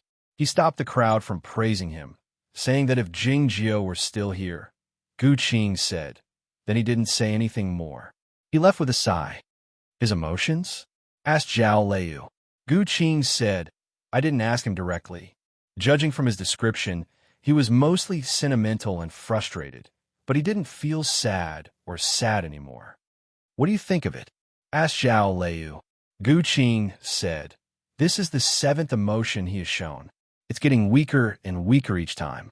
But it's normal because time always dilutes everything. But, pressed Zhao Liu, Lo Huainan was the strongest swordsman of the young generation. His reputation was even higher now, and no one could match him. Many people didn't understand why he didn't seize the time to cultivate, but traveled the world every once in a while to kill demons. His answer was that his life was given to him by Jing Jio and his young sister, so he shouldn't use it all on himself. He should return it to heaven and earth. Gu Qing said, but I think it's normal, so normal that it feels deliberate. It seems that he wants people to remember it on purpose. Maybe he feels guilty, Zhao Liu said. Gu Qing said after a moment of silence, maybe. What do you think of the story from 3 years ago? Asked Zhao Liu. I still don't believe it, said Gu Qing. The Jing Jio in that story was too perfect, like a great hero that only existed in stories. I don't believe it either, said Zhao Liu, because that's not Jing Jio, but the person Lo Huainan wants to be. If the Jing Jio in the story was a person imagined by Lo Huainan, then the story was naturally made up. Why did Lo Huainan make up this story? This was the root of all the problems. Zhao Liu looked to the far north and said, it's been 3 years. Yes, said Gu Qing. Chapter 203. The wind on the peak top was a bit chilly, but there was no whistling sound. The monkeys in the forest at the foot of the cliff were also silent. Not a sound. Gu Qing said after a long silence, it's not easy to kill him. Maybe we should wait a few more years. Zhao Liu said, we are improving, and he's also improving. If we wait until we can kill him, how many years will it take? Gu Qing said, I've calculated. I don't have any hope in the first 100 years, but if I can enter the broken sea state, I might have a chance in 100 years. His tone was very calm, but it was filled with a touching firmness. Even for the cultivation practitioners with a lifespan far longer than mortals, who would calculate and prepare for something in 100 years. Zhao Liu said, I've also calculated that I can surpass him in at least 5 years. 3 years plus 5 years would be 8 years. She didn't know Jing Jiu's evaluation of her in the cold cave 3 years ago. Otherwise, she would have been proud. At that time, Jing Jiu told by Zhao that Zhao Liu could surpass Lo Huainan in 10 years. So he was going to use the thoughtless sword to send her a message, asking her to kill Lo Huainan in 10 years. Gu Qing said, "It's never too late for the immortals to take revenge." Zhao Liu said, "I'm a woman." Gu Qing smiled bitterly, but didn't say anything. "And if he doesn't die, the world in my eyes won't be clean, and my Taoist heart will be tainted. I won't be able to enter the free travel state, and I won't be able to kill him." "I understand," Zhao Liu said after a moment of silence. "What I don't understand is that Zhongzhou School cultivates the orthodox magic skills. If he really did it, how could he maintain his Taoist heart when he was cultivating the magic skills? Instead of being possessed by the devil, he advanced very fast." Gu Qing said, "I don't understand either." Zhao Liu asked, "Is your family suspicious?" For the past 3 years, she and Gu Qing had been cultivating in Shima Peak and had never left. It was not easy for them to learn about the news in the world, let alone about Lo Huainan. All these things were inquired about by Gu Qing's clan. Now, Gu Qing's position in the family was getting more and more stable, and he was about to catch up with Gu Han. Even though Gu Han was stimulated by his defeat at the hands of Jing Jiu, he had already reached the upper state of the undefeated last year. Since Jing Jiu was dead and Zhao Liu was still alive, coupled with his reputation, the future of Shinma Peak was very promising. Gu Qing was now in charge of all matters in Shinma Peak, including those monkeys. Of course, the family would support him fully. Gu Qing said calmly, "I've inquired about many things. The clan shouldn't be able to guess that the one we're really concerned about is Lo Huainan." The monkeys in the forest suddenly screamed. Gu Qing said, "Little Yuan is here." Zhao Liu stopped talking about this matter. Since that night, 3 years ago, she and Gu Qing never talked about Lo Huainan in front of young Yuan again. They didn't doubt him, but they had already guessed his background and didn't want to get him involved. At the same time, they wanted to keep it a secret. After all, what they wanted to do was too shocking. On that night, 3 years ago, Zhao Liu and Gu Qing had said that they didn't believe in the story told by Lo Huainan. Shanghai Peak should have learned the news soon, but they didn't do anything about it. This meant that Shanghai Peak didn't believe in their judgment. The worst possibility was that Shanghai Peak believed in their judgment but didn't want to do anything. Footsteps sounded. Young Yuan came to the cliff's edge with a surprised expression on his face. "Master, Tongyan wants to see you. Do you want to see her?" Guests from other sects seldom came to Liangwang Peak. A guest came to Liangwang Peak that day, and the sword lights on the cliff platform had disappeared. Even if he was a guest, it was inappropriate for him to see the secret sword of the 9 peaks of Aoyama. Moreover, the guest was from Zhongzhou School. This was the evidence that the relationship between Aoyama sect and Zhongzhou School had improved, but the disciples of Liangwang Peak were still cautious. The atmosphere in the cliff cave was not as tense as the disciples of Liangwang Peak had imagined. Tong Yin sat down after greeting Guinan Shan, Gu Han, Jian Riyun, and Ma Hua. Both of them looked calm, but it was not the kind of calmness of strangers, but the calmness of trust. "We had talked about it during the plum meeting that it would be more interesting when you came to visit Aoyama," Guinan Shan said with a smile. "Though you are the only one here today, it's a good start. It's a pity that young brother Yu and Ruzhui are still behind closed doors. Otherwise, all of us would be here." Tong Yin shot a glance at him. As the principal disciple of Aoyama, Guinan Shan had a similar status as Lo Huainan in Zhongzhou School, so he had an extraordinary talent in cultivation. However, he seldom stayed behind closed doors to cultivate. Otherwise, he would have improved his cultivation state much faster. Wasn't he afraid that Zhu Ruzhui would steal all the limelight after he came out from behind closed doors? Of course, he understood that Guinan Shan had many affairs to deal with. Besides the affairs of Liangwang Peak and Tingguang Peak, he also had to deal with their affairs. He said to Guinan Shan earnestly, "Thank you for your hard work." Guinan Shan understood what he meant, saying, "Though young Sister Bai is not here, The scenes she described are still very clear in my mind.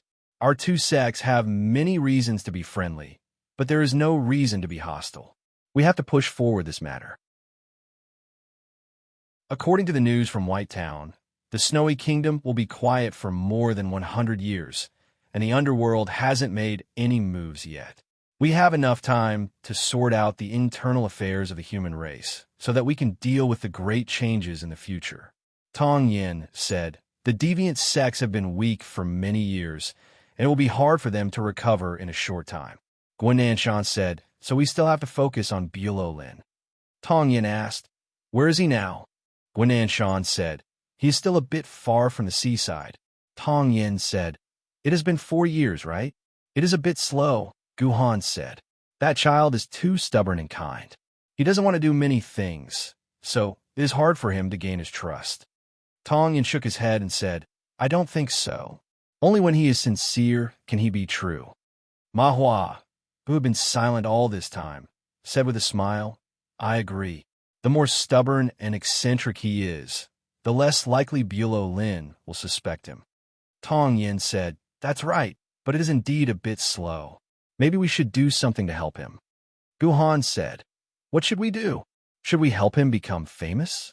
The last thing Bulo Lin needs is fame.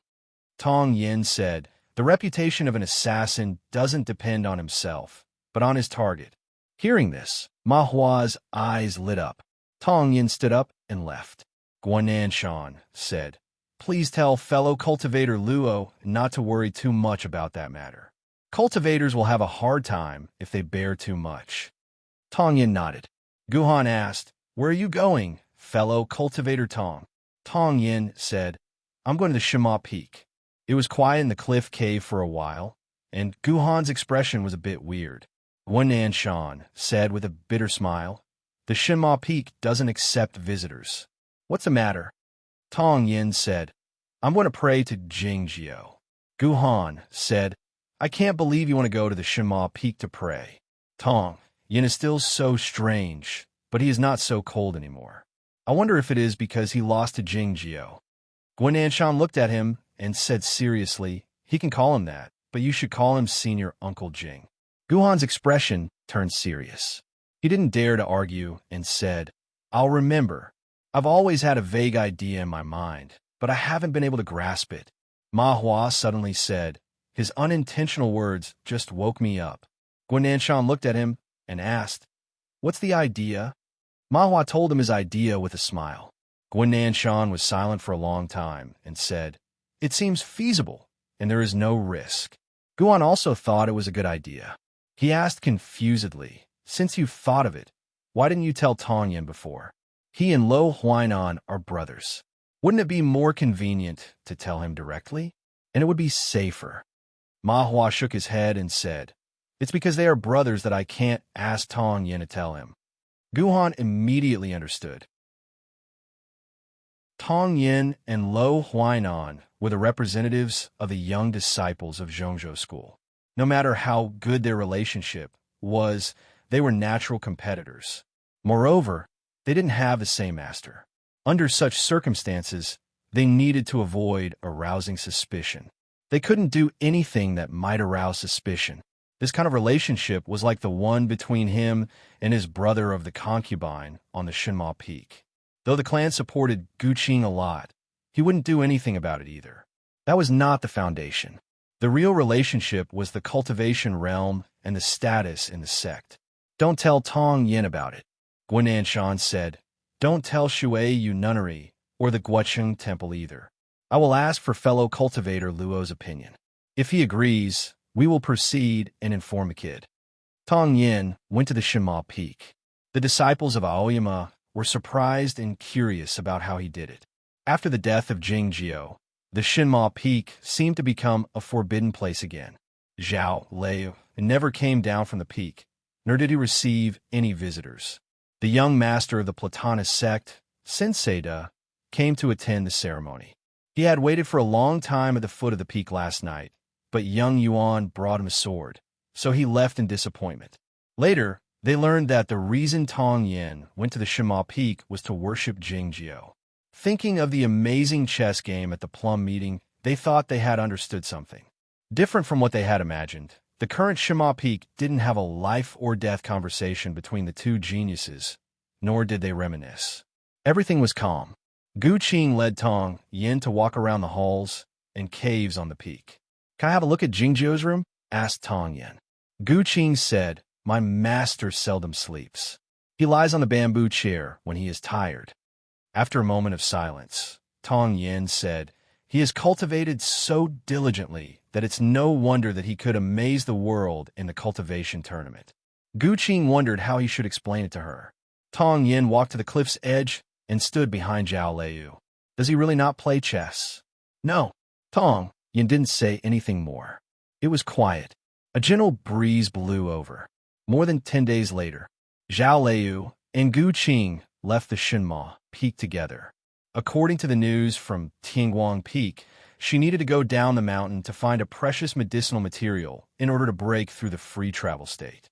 All the disciples of Aoyama, including Guanan Shan and Gu Han, were shocked by the news.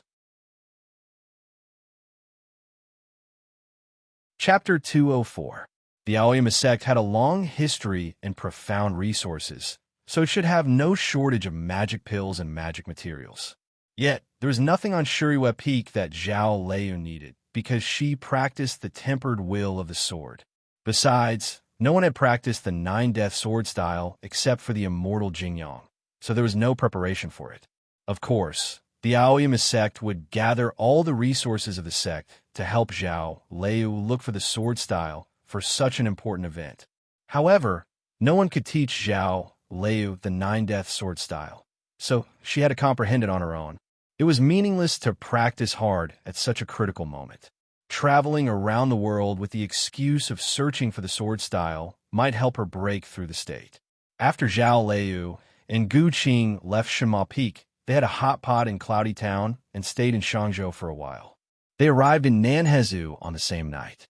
Compared to the trip she and Jingzhou took many years ago, the trip this time was much faster, and it was much easier to ride the sword. The twilight shone on the gray walls of the Precious Tree House, reflecting a strange color. There were no pedestrians on the surrounding streets, and it was eerily quiet. A few cultivation practitioners stood outside the wall, looking at the manager of the Precious Tree House with a gloomy expression. "We have agreed to hold the auction tonight. Why did you suddenly stop?" The manager of the Precious Tree House apologized profusely, saying, "Gifts will be sent to you later. Please forgive us, immortal masters, and we will come back in a few days." Under normal circumstances, these cultivation practitioners would take the gifts and leave without further ado, considering the background of the Precious Tree House. However, they were determined to get a box of fairy lotus pills at the auction this time, and they needed it urgently, so they couldn't just leave. Our sect's Elder Jiang is at the critical moment of breaking through the state of undefeated. How long do you want us to wait? A cultivation practitioner shouted at the manager sternly. The manager said calmly, "I'm sorry. We have to settle the accounts tonight, and we can't receive any honored guests." The cultivation practitioners were quite angry, thinking that the auction they had agreed on beforehand would be canceled for such a trivial matter as settling the accounts. Suddenly, they felt a little strange.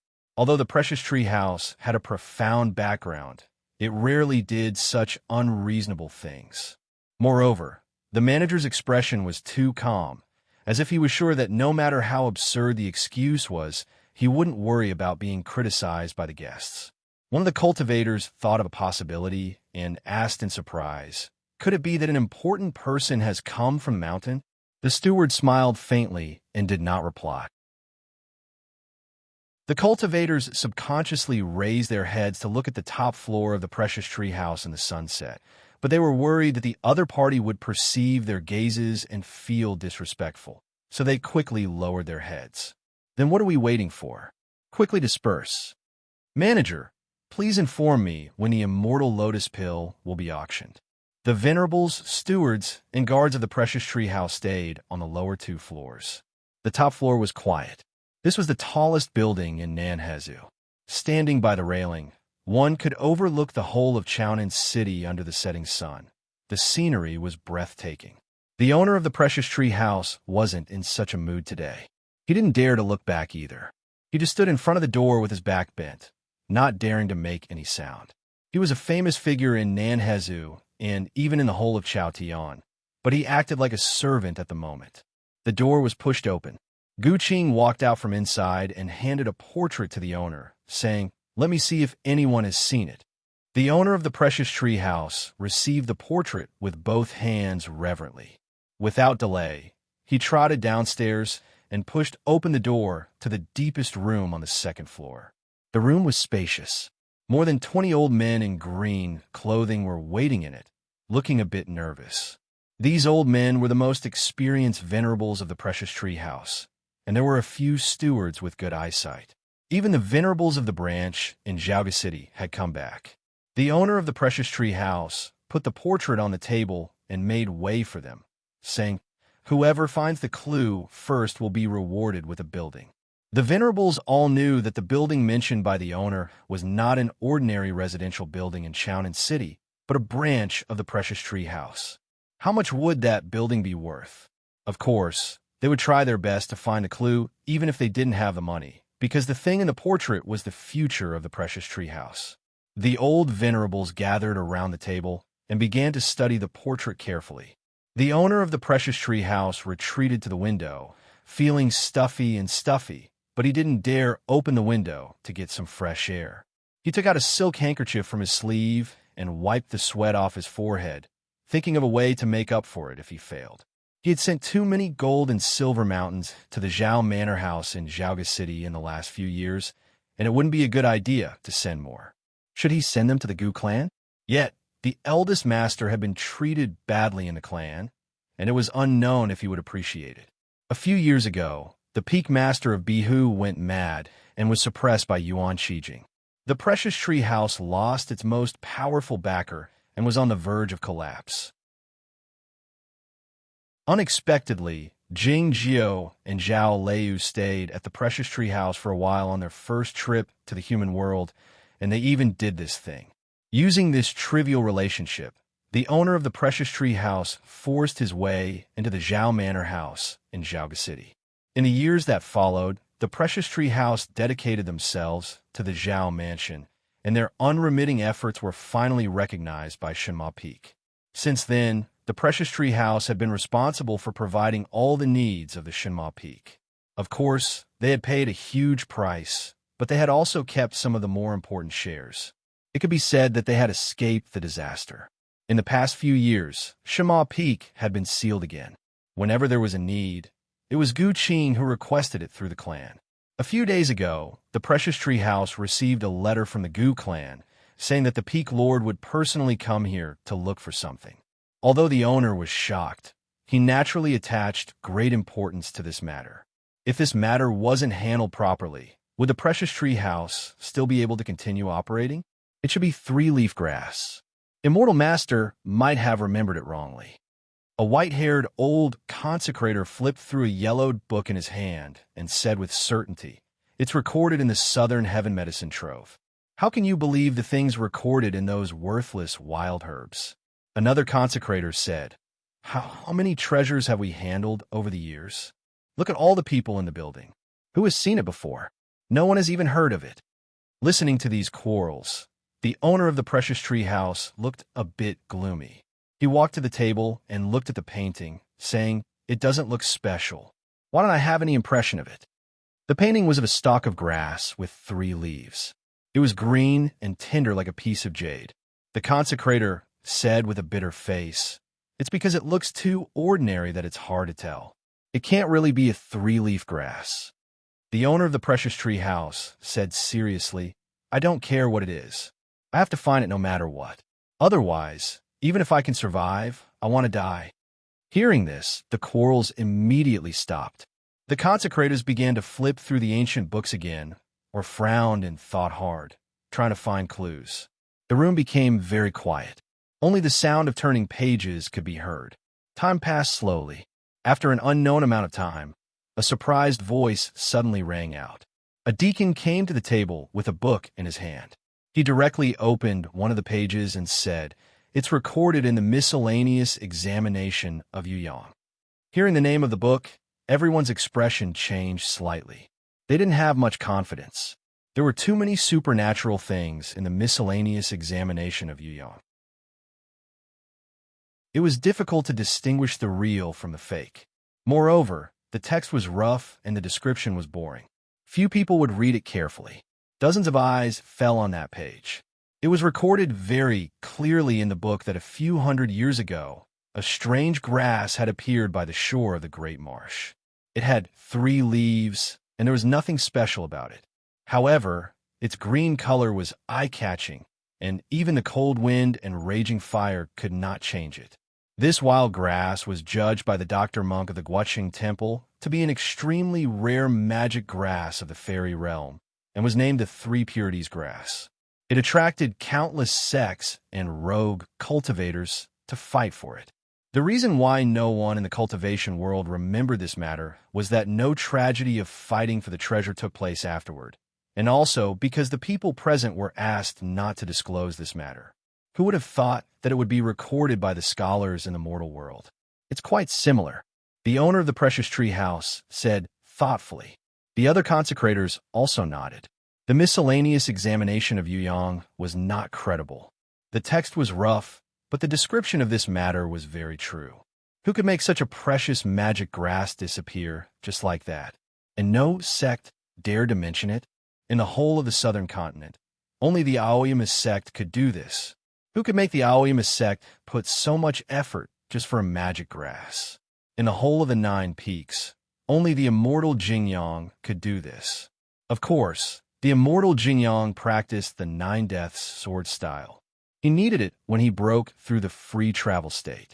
A consecrator thought of something and asked confusedly. Before the immortal Jingyang entered the free travel state, he was so dignified in the 9 peaks of Aoyama. The owner of the Precious Tree House knew a lot of secrets of Aoyama. He said, of course, that's good. A consecrator said with lingering fear, as long as we are sure that it really exists, we can find it. The owner of the Precious Tree House said, stop everything and try our best to find this 3 Purities grass. For an auction house of this scale, and dozens of branches on the whole continent, how much loss would it cause if they stopped for one day? But both the owner and the consecrators were calm, thinking that it was a matter of course. But there was a problem. Someone said worriedly, if the 3 Purities grass is really so precious, even if we find it, we can't compete with those sections. The owner of the Precious Tree House scolded, idiot. When we find out where it is, the mountain will ask for it. It's not our turn. The 9 peaks of Aoyama now owe Master Jing a big favor. Who dares to refuse Master Zhao's request? The point is, we have to find clues. Money is not a problem.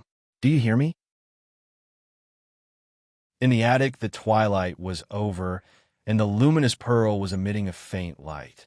There was a box on the table in front of Zhao Lei, which was also emitting a faint light. It should be some kind of tactical formation that sealed the spirit inside.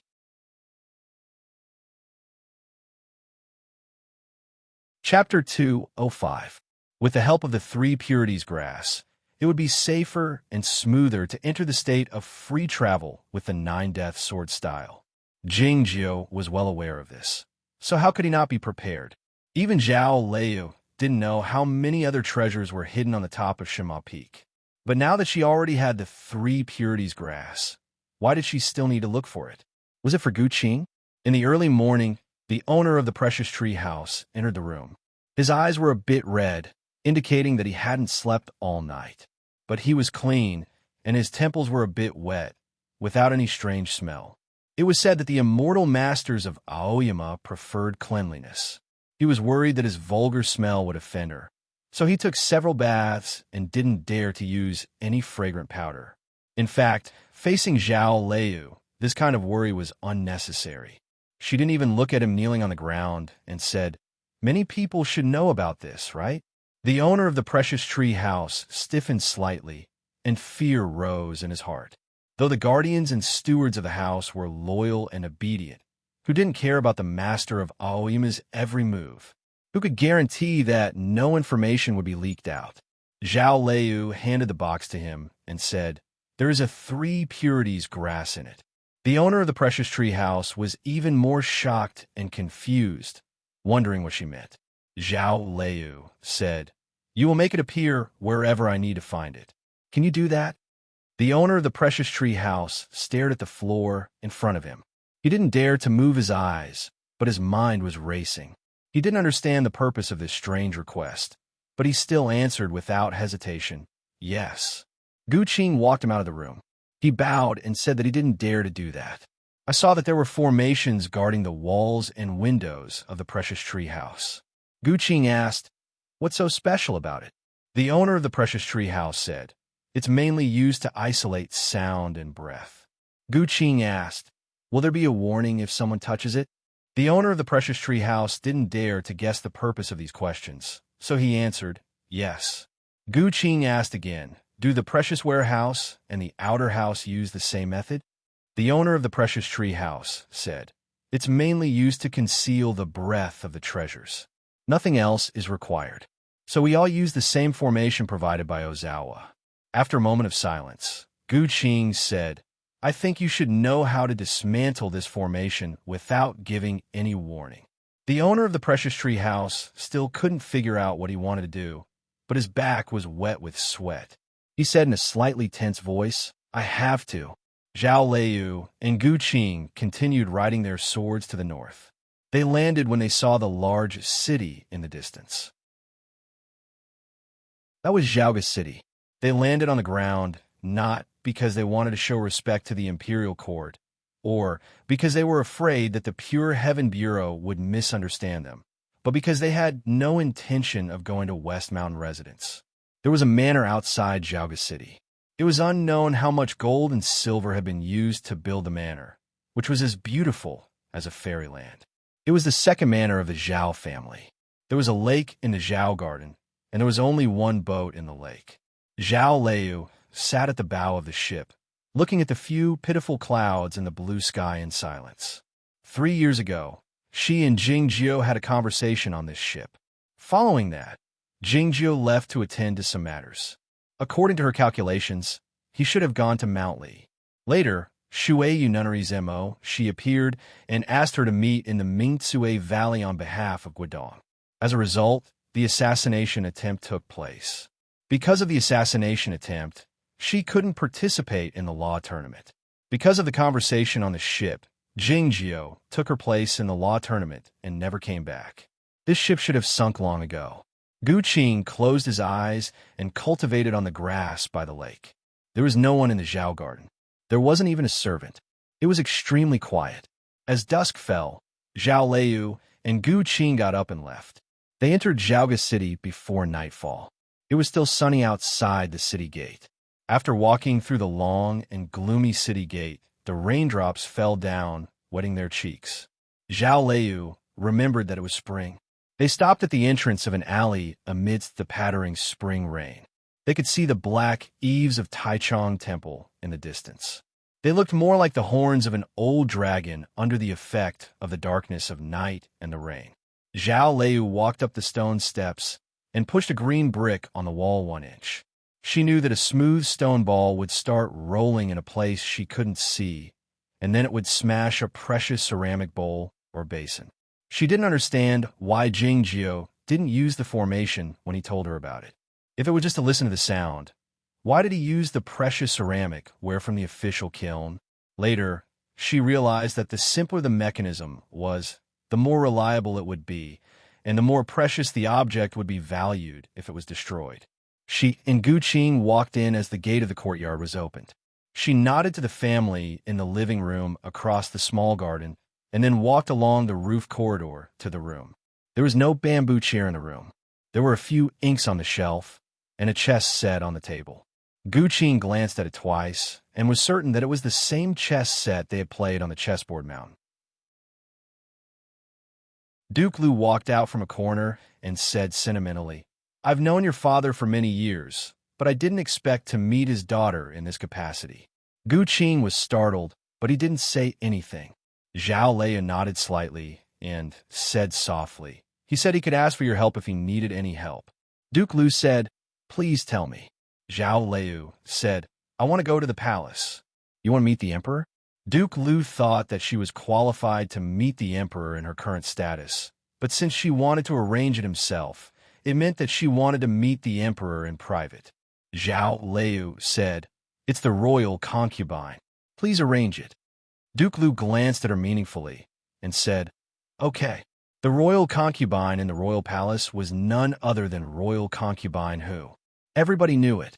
The son of Duke Lu was lost in thought, thinking of what had happened in the palace over the last 3 years, especially royal concubine Hu's situation. It's not important why she wants to meet royal concubine Hu. Duke Lu knocked on the table lightly with his finger to bring his son back to his senses, saying, "What is the most important message from her appearance today?" The son was taken aback, and then asked, "Our state Duke Manor has served the Shinma Peak for generations." "That's right," said Duke Lu. The son was startled, saying, "Does it mean that the person who made the agreement with grandfather was the immortal Jingyang?" Duke Lu said, "There's no other explanation for it. What do you think?" The son laughed out and said, "What else can I think? I feel very good right now, and I even want to go out and shout, 'Who else is there?'" Duke Lu shook his head with a smile, reminding him, "The immortal Jingyang has already ascended." The son of Duke Lu couldn't help but feel regretful when he thought of this. How to arrange it? Even if the emperor trusts you, it's hard to arrange someone to enter the palace without anyone knowing. It was the emperor who Jing Jiu met when he entered the palace, and the situation was different. It's not difficult. When the emperor learned that she had left Aoyama and might come to Zhaoga City, he asked me to...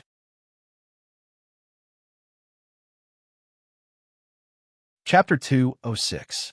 In the late spring, it was a bit hot and stuffy, and the atmosphere was a bit depressing. Royal concubine who reclined on the soft couch, her left sleeve hanging in front of her, covering her swollen belly. Normally, no imperial concubine in the royal palace could threaten her status and the safety of her unborn child, and she was under the care of the imperial physician and the female immortal master of the Zhongzhou school, so she should be in good health. But for some reason, her face was a bit pale and her expression was a bit haggard, and she didn't look very healthy. Even her temper was more irritable than before.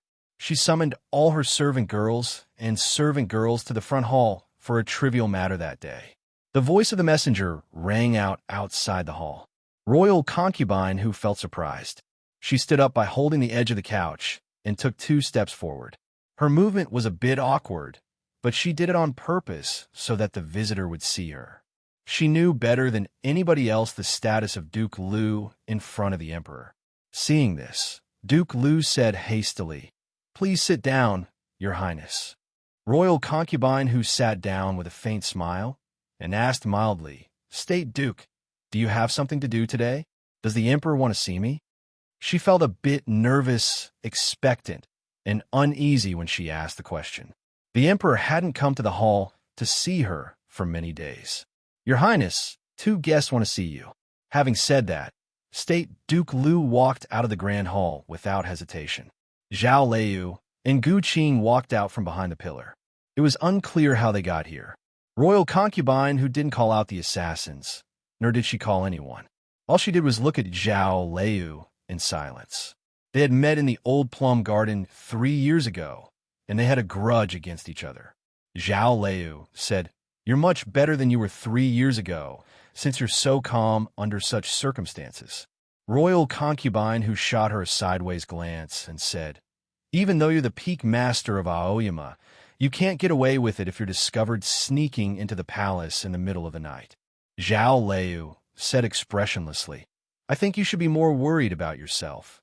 Hearing this, royal concubine who narrowed her eyes slowly. She was pregnant now and looked a little haggard, but the aura between her eyebrows was still naive and happy. When she narrowed her eyes, there was a kind of indescribable charm. Gu Qing turned around, no longer looking at her. Zhao Liu glanced at her abdomen and said, 3 years. Royal concubine who was furious upon hearing this. "It's none of your business," she snapped while gritting her teeth. Zhao Liu said expressionlessly, "This matter can't be hidden from anyone. There have been many discussions among the people, not to mention the officials in the court. If they knew that you were a vixen, Would they let you give birth to this child? Royal concubine who spat in front of the bed. Pooh! Who doesn't know about this now? What am I afraid of? Zhao Liu said, guessing and knowing are two different things. His Majesty dotes on you. As long as there is no evidence, the officials in the court will not dare to say anything. The meaning of this sentence was very clear. Nobody dared to accuse royal concubine Hu of being a vixen, because the emperor liked her, and there was no proof. Who would dare lift up the skirt of royal concubine Hu to see if she had a tail? However, the unborn child in her abdomen for 3 years seemed to be the best evidence at any time. Zhao Liu said, even if you have a good relationship with the Zhongzhou school and the Guocheng temple, what will be the impact of this matter at the critical moment? She was also clear about what the critical moment meant. Royal concubine whose face grew pale, as she said, what should I do then? I don't want to do this, but I just can't give birth to the child. It might be because of the difficulty in giving birth to the demon fetus, or it might be a natural spiritual fetus, which means the pregnancy will take 10 years. Zhao Liu said, His Majesty doesn't care about this. All he cares about is the discussion. How could she influence the discussion? In other words, who was qualified and able to change the identity of the child in her abdomen? Royal concubine who lifted her head to look at Zhao Liu, her eyes beaming. Zhao Liu said, the affairs of the royal family have always been handled by the Zhongzhou school and the Guocheng temple, and our Aoyama sect won't interfere. Royal concubine who said with a disappointed expression, why did you tell me all this then? Zhao Liu said, if Zen master says you're a good person, then you are a good person. Royal concubine who of course knew this was the best way.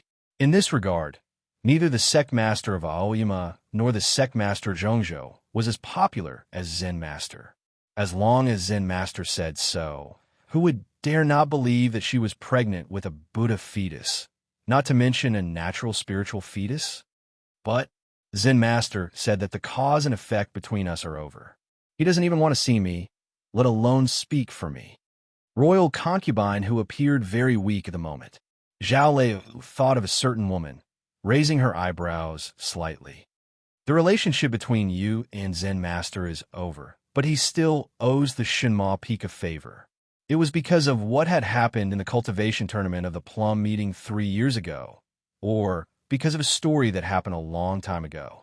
Royal concubine who understood now. After a moment of silence, she asked, what do you want? She was fully aware that the Aoyama sect must have a great demand for her, since they had offered her such a great benefit. Yet, she had no idea what Zhao Liu wanted from her. She was the master of the Shinma Peak of the Aoyama sect. It was such a high status that she could ask for anything she wanted. Was it true that she needed some kind of grass like the rumor said? Zhao Liu said, back in the old plum garden, when Jing Xian and Lo Huainan met, they pretended that they didn't know each other. You wouldn't believe it. Royal concubine who narrowed her eyes slightly, asking, what are you trying to say? Zhao Liu said, it's meaningless for you to be on good terms with the Zhongzhou school. As long as Lo Huainan is there, the Zhongzhou school will support Jing Xian. Royal concubine who said with a cold expression, I just want to give birth to this child. I don't dare fight for anything. Gu Qing, who had been silent all this while, suddenly spoke. He didn't turn around, looking at the darkness outside the grand hall. I'm a son of a concubine, so I know what kind of life it is. I believe you don't want your child to live like that. After a moment of silence, royal concubine who said, but you have a good talent in cultivation, so your status in the clan is getting higher and higher. I believe my child will do the same. Gu Qing said, are you sure this child has a chance to show his talent? If the emperor wants you to have a child, he wants you to fight for it. If you don't fight for it, why do you want to have a child? Royal concubine who fell silent. It was quiet. This was a cruel but undeniable fact. It was a simple principle. For this reason, royal concubine who had thought that the emperor would favor the child in her belly. Unexpectedly, the emperors will seem to have changed in the last 2 years, which made her feel even more uneasy. In fact, she, Zhao Liu, and Gu Qing had all misunderstood the emperor's intention.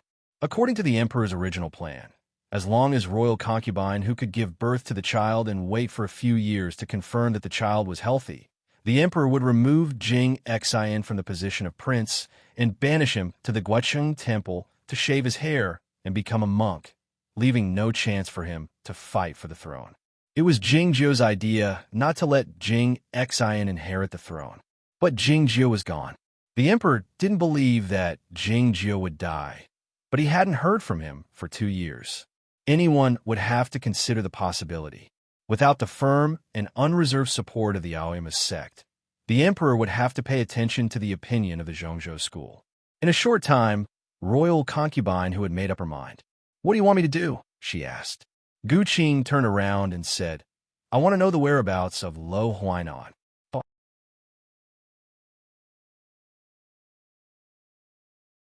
Chapter 207. Royal concubine who had been on the Cloud Dream Mountain for many years. Even if Lo Huainan and many others supported Jing Xian, there should be many others who supported her. She said with narrowed eyes, "It's too dangerous to be discovered later." Gu Qing said, "The whereabouts we want are simple. First of all, he is not on the Cloud Dream Mountain, and second, it's not an emergency." Royal concubine who was taken aback a bit, thinking it was indeed much simpler. As long as these two conditions were met, the whereabouts of Lo Huainan could be known. She stared into Zhao Leyu's eyes and asked, "Don't you suspect that I'm the mastermind behind your assassination? Because you gave a sum of gold and silver to Shi Fengqian's adopted son?" Zhao Leyu said expressionlessly, "Though you did it in an idiotic way, I'm not an idiot." A faint golden glow suddenly appeared in the darkness of night. Zhao Leyu and Gu Qing halted their steps. "It looks like the peak master has recovered from his injury." The person wrapped himself in a black cloak, looking even shorter and fatter. The light in front of the grand hall illuminated his face. He was Jin Mingcheng, the master of the royal family. Gu Qing was very nervous, and his lips felt dry. Zhao Leyu didn't say anything. Jin Mingcheng took out a sword from under his cloak and handed it to her, saying, "The name of this sword is the first child." "I have a sword," said Zhao Leyu. Jin Mingcheng asked, "Wasn't the thoughtless sword lost in the snowland?" "I have my own," said Zhao Leyu. Jin Mingcheng said, "That sword is ordinary, and it can be recognized, unlike the first child sword, which has been hidden in the royal palace for hundreds of years. Nobody remembers it." Gu Qing was alarmed, wondering if she wanted to kill someone with a borrowed sword. "If the emperor wants to kill someone, does he need someone else's help?" asked Zhao Leyu. Jin Mingcheng said slowly, "The emperor is the ruler of the world. It's inconvenient for him to do many things because of the word common." Zhao Leyu didn't say anything more. She took the sword named the first child. Gu Qing glanced at her, a little surprised. He had been very opposed to entering the palace tonight. There were too many dangers and true cultivators hidden among the seemingly ordinary halls. It would be easy for these cultivators to destroy him and Zhao Leyu. He even felt that it would be impossible for them to conceal their tracks. However, Zhao Leyu was very calm, not worried at all, as if she knew something. What he did not know was that Zhao Leyu had already guessed that Jing Zhou had left the Zhao Garden that day to go to Mount Li to see the emperor. There was a deep mountain to the north of Yu County. There was a cultivation sect called the Northbrook sect. It was a peripheral sect of the Zhongzhou school. It was famous for its craftsmanship and tactical formations. One day, in midsummer, more than 10 masters and disciples of the Northbrook sect left the mountain and headed for Guiyun City. The Northbrook sect had made 3 magic treasures of the Earth class this year. 2 of them were given to the Cloud Dream Mountain, and the last one was not compatible with the cultivation method of the sect. They were going to auction it at the Precious Ware Pavilion in Guiyun City. The Precious Ware Pavilion was as famous as the Precious Tree House of the Aoyama sect and the Outer House of Yamatai. Of course, it had a profound background, being the property of the Hanshi Valley of the Cloud Dream Mountain. The Northbrook sect did not expect that the most important magic treasure at the auction of the Precious Ware Pavilion was not produced by their sect, but a herb. What is that herb? Is it more important than the magic treasure of the Earth class? Anyway, It has nothing to do with us. I heard that the buyer has been confirmed. Who dares to bid in the precious ware pavilion? Is it something that a grandmaster of the ancestral court wants? Uncle Master Lu, do you know about it? That herb caused a lot of speculation and discussion among the disciples of the Northbrook sect. People looked at the skinny middle-aged leader and asked curiously.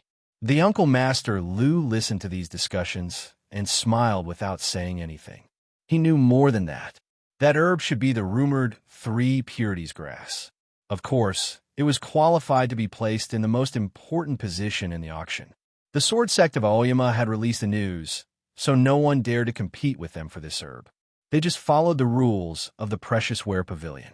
There was a plain outside the valley, and the road to Guyun City was smooth. The cicadas were chirping as if they were seeing them off. Suddenly, the chirping of cicadas disappeared. Uncle Master Lu raised his eyebrows and said, "Be careful. Set up the tactical formation." It was the height of summer, and the weather was hot. Why did the chirping of cicadas suddenly disappear?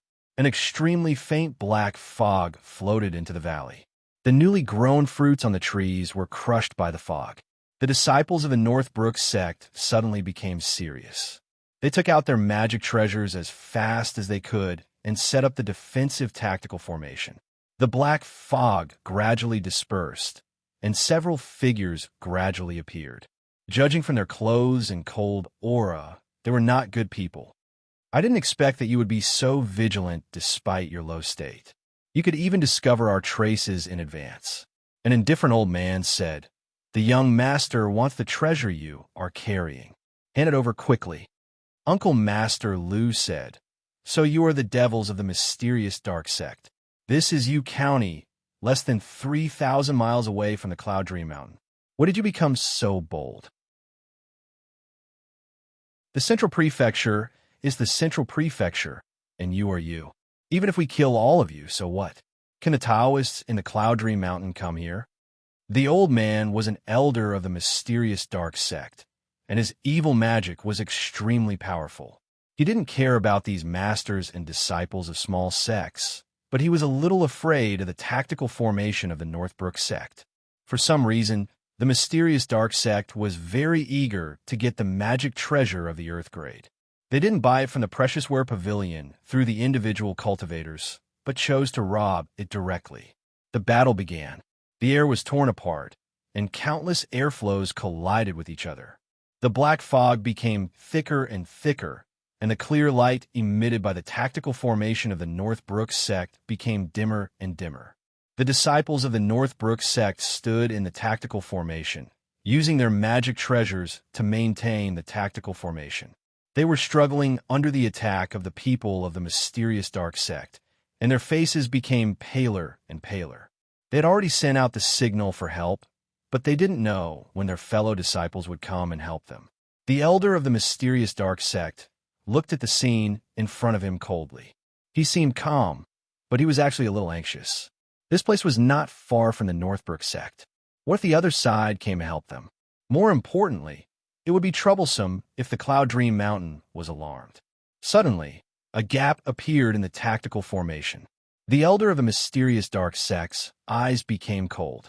He turned into a black fog, broke through the clear light, and arrived among the disciples of the Northbrook sect. The black fog condensed again, and he showed himself. He attacked Uncle Master Lu with the streamer in his hand. Uncle Master Lu didn't dare to face such a magic treasure head-on. He retreated with the help of the magic treasure, and didn't care if the disciples who were maintaining the tactical formation were exposed. This was exactly what the elder of the mysterious dark sect wanted. He sneered, and the streamer wrapped around the disciple of the Northbrook sect who was closest to him. His streamer carried the evil chi of the earth and the evil chi of the blood. If an ordinary cultivator didn't have a magic treasure to protect himself, he would die if he touched the streamer. The disciple of the Northbrook sect looked ordinary, and his breath was ordinary. He was about to turn into a puddle of blood, but he seemed to be scared out of his wits and didn't move an inch. The elder of the mysterious dark sect suddenly felt that something was wrong.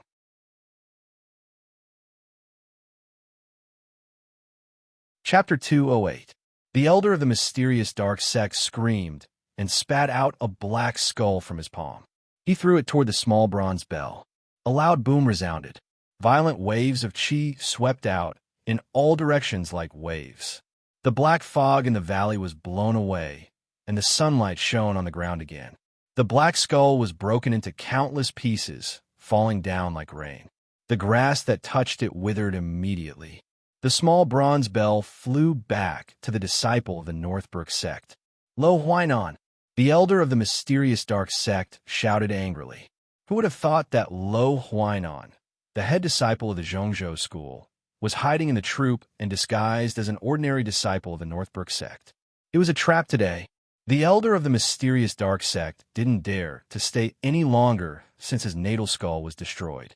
He shook his sleeves and turned into a black fog, rushing out of the valley. In his mind, no matter how high Luo Huainan's talent in cultivation was, his cultivation state was almost on par with his own. Since he was severely injured, Luo Huainan's injury would be severe as well. Given Luo Huainan's status, why would Luo Huainan take the risk to pursue him? Who would have thought that the small bronze bell turned into a flowing light and chased after the black fog? Lo Huainan didn't care about her own injuries and wanted to stop him. The booming sound came from outside the valley. Countless cliffs were overturned by the airwaves, and the dust was stirred up. Suddenly, a shrill scream was heard, and the black fog was evaporated by the sunlight. The flowing light turned back into the small bronze bell, floating in the air. It vibrated slightly and buzzed. The rust on the edge of the bell was obvious because of the evil chi. Lo Huainan fell back to the ground. Her face was pale, and there was blood everywhere in front of her. Obviously, she was badly injured. Seeing this, the disciples of the mysterious dark sect were terrified. They didn't dare to stay any longer and scattered like birds and beasts. Lo Huainan stopped the master and disciple of the Northbrook sect, who were about to check her injuries, and said in a low voice, "Eliminate the evil." The master and disciple of the Northbrook sect answered in unison and started to chase after her with their magic treasures. An hour later, everyone returned to the valley. A total of 7 disciples of the Xianin sect were killed in this battle, especially the death of the elder, which was an extremely important harvest for the orthodox cultivation world. The master and disciple of the Northbrook sect looked at the figure of Lo Huainan and felt that she was very tall and mighty. Looking at the field outside the valley, Lo Huainan said, "It's a pity that Su Zai didn't do in person. The information we received is not accurate." Hearing this, the master and the disciple of the Northbrook sect were even more shocked. Now they knew that the target of Lo Huainan wasn't the elder of the mysterious dark sect, but the young master of the mysterious dark sect. The name of the young master of the mysterious dark sect was Su Zai, and he was very famous in the cultivation world. His talent was very high, and it was said that his talent was even higher than that of Lo Huainan.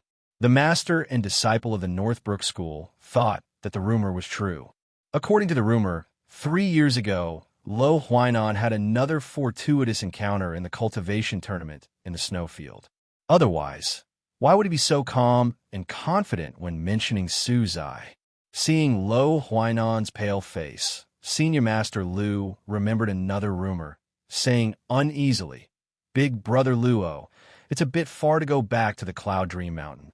Guiyun City is up ahead. Do you want to rest there for a night? There will be an auction at the Precious Warehouse tonight, and many Orthodox cultivation sects will attend it. Even if you don't want to pay attention to them, but..." Before he could finish, Lo Huainan understood what he meant, saying, "That's fine. But I won't see those outsiders," she said. Hearing this, the master and disciple of the Northbrook sect felt relieved. Otherwise, how could they bear the responsibility if something bad happened? There was a small courtyard in Guiyun City. The gate of the courtyard was tightly shut. The disciples of the Northbrook sect were scattered around the small courtyard, watching the movement in the twilight vigilantly, discussing something in a low voice. "I heard that Bulo Lin offered a reward for Senior Master Luo's life, and the price he offered was a magic treasure of the heavenly state. I wonder if this rumor is true. I'm afraid it's true.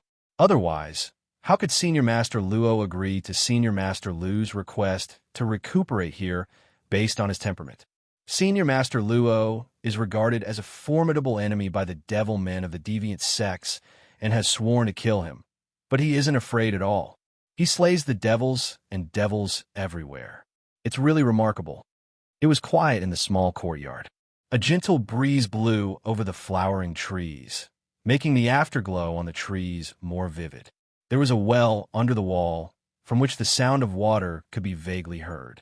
Lo Huainan opened his eyes slowly, ending his recuperation. His face was still a bit pale. The dark banner of the elder of the mysterious dark sect was indeed tricky to deal with, and his injury couldn't be healed in a short time. Normally, the elder of the mysterious dark sect wasn't Su Zai, and it wouldn't be meaningful to kill him. He didn't have to take the risk to chase after him, but he was wounded so severely. Yet he still did it. Just like what he said to the master and disciple of the Northbrook sect, he had to eliminate all the evils. Since he wanted to walk the path of the Xinxia, he couldn't care too much. He got up and walked to the window, looking at the well. The twilight shone on his face. Compared to 3 years ago, his countenance showed more vicissitudes, and the expression in his eyes showed more tiredness. He left the snowland through the seal of the 10,000 miles and returned to the Cloud Dream Mountain. In the following days, he had been cultivating diligently and traveling around. He was really tired, both physically and mentally. Such a busy and arduous period of cultivation had its benefits. It helped him to think of those things less often. The benefits he had obtained in the belly of the snowworm had been integrated with the magic method during these hardships, and his cultivation state had improved again. He was confident that he could defeat the young master of the mysterious dark sect, though his target today was neither the young master nor the elder of the mysterious dark sect. The setting sun was getting lower and lower, and it was gradually blocked by the courtyard wall. The flowering trees turned into an ink painting, and the sound of water in the well gradually quieted down. He left the window and came to the table. There was a bronze mirror on the table. He looked at his own face in the bronze mirror in silence. That face was a bit pale and unfamiliar. There was a painful expression and a hint of remorse in his eyes. If he had known that Junior's sister had 2 10,000-mile seals with her, why would he have done that? It turned out that Master was afraid that Master's wife would not agree. So he secretly gave the seal of the 10,000 miles to Junior's sister and asked her to give it to him at the critical moment. That cold fog was so terrible that Junior's sister received his signal for help and went through a lot of hardships to find him. This was called kindness as heavy as a mountain. But what did he do? How did he become such a shameless and lowly person? If he had known all this, but there was no if in the world. As Lo Huainan thought about these things, the emotions of self-blame and painful remorse kept alternating, and his face became even paler. There was a faint sound of wind outside the window, along with the sound of conversation. He came to his senses and knew that the disciples of the Northbrook sect were talking about him. He was touched and smiled. Of course he knew about that rumor. Bulow Lin wanted to kill him. This was true, but it was also false. And if Bulow Lin really sent assassins to kill him, they must be extremely powerful masters. How could these disciples of the Northbrook sect stop them? Again, there was no if. It was no coincidence that he had appeared here. Instead, he had done it on purpose. He had to leave the Cloud Dream Mountain, and it couldn't be an emergency. So he needed a trap as the antecedent, which was the trap of the Northbrook sect. Only in this situation could Bulow Lin find an opportunity to assassinate him.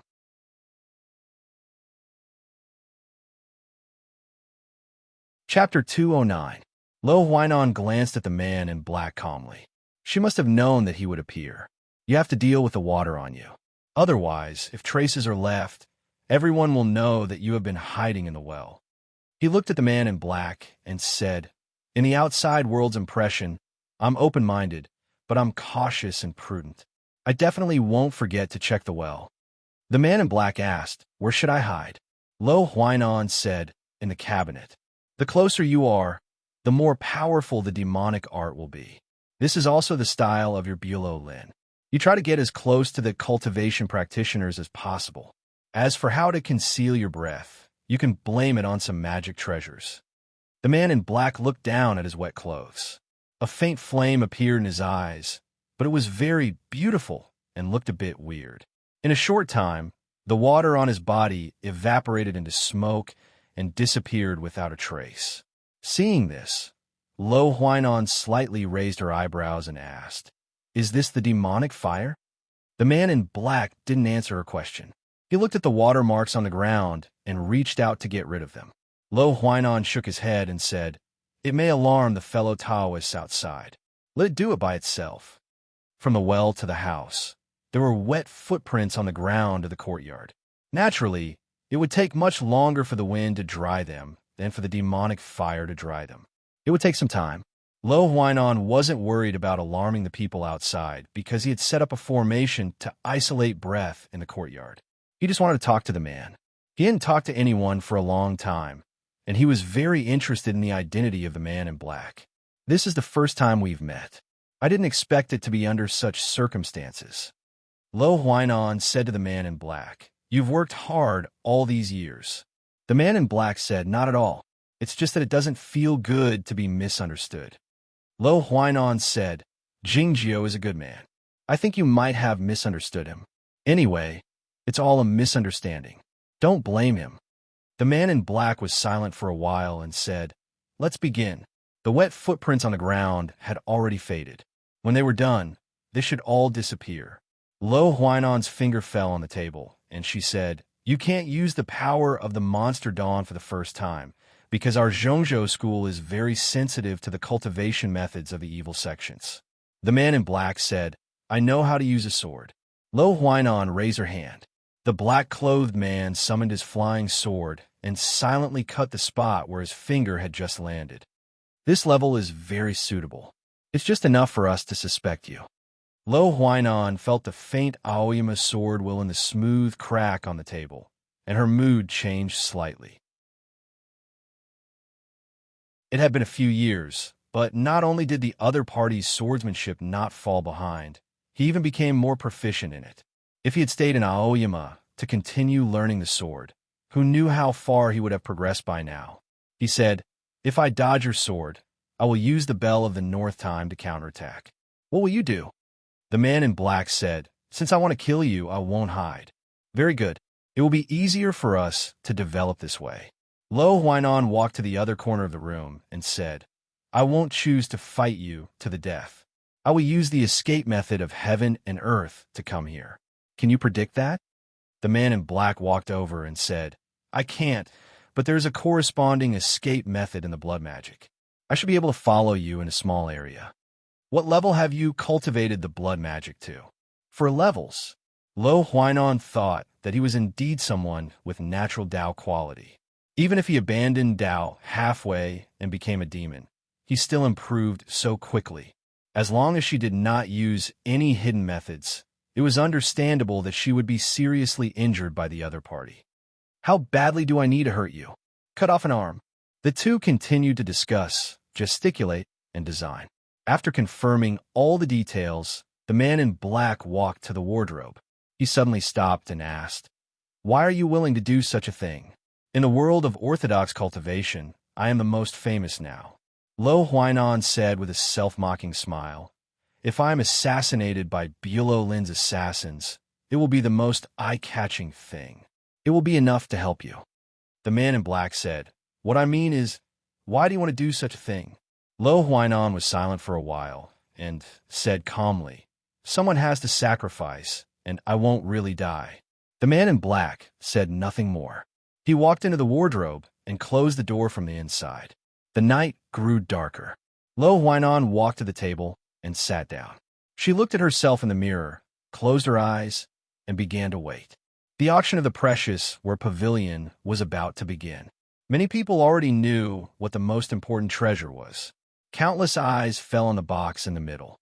Everyone knew that no matter how precious the treasure in the box was, no one would participate in the auction, because it was a 3 purities grass. Many people also guessed who was in the room on the top floor, but they could only pretend that they did not know. The room was very quiet. Gu Qing didn't sit down.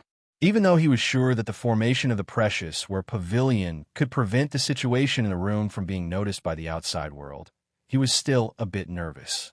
There were 2 cups of sparrow tongue tea on the table. He was the only one in the room. In a residential area of Guiyun City, there was only one person here. Zhao Liu, dressed in black, sat on the ground with her legs crossed in front of a window. There was a street outside the window. There was a small courtyard 100 feet away, and a disciple of the Northbrook sect was standing outside the courtyard. She was sure that Lo Huainan was in that small courtyard. After 3 years, she combed her hair again, tied it up in a braid, and wore a conical hat. The sword in the sheath exuded a faint and cold energy. It was the first child sword given to her by Jean Mingchen. She was waiting for that moment. She didn't know exactly when. Lo Huainan didn't know either. Since it was a play, it had to be very real and sudden. At some point in time, a small round hole had appeared on the door of the wardrobe. A flash of sword light flickered and then died out, brushing past Lo Huainan's body, cutting off a corner of her sleeve and then a corner of the table. Lo Huainan stood up, and the bell of the north came out noiselessly, striking at the man in black who came out of the wardrobe like a ghost. The man in black didn't dodge. He grabbed with his right hand, and dozens of jets of demon fire gushed out, covering Lo Huainan. Lo Huainan employed the escape method of heaven and earth, disappearing from her original spot miraculously, and then reappearing in another corner of the room. The 2 flames in the eyes of the man in black became wild. A jet of black flames spread out from his body, rolling over the ground like a thick fog. His body disappeared instantly, and then reappeared in front of Lo Huainan. Lo Huainan didn't say anything, nor did the man in black. They were both very calm. If anyone saw this scene, they would feel it was very weird. There were traces of demon fire everywhere in the room.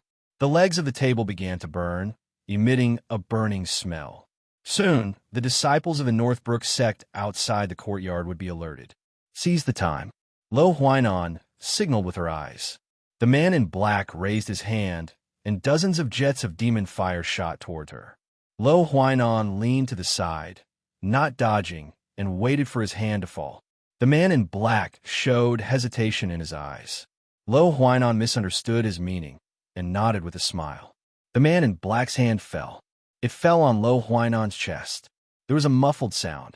A trickle of blood flowed out from the corner of Lo Huainan's mouth.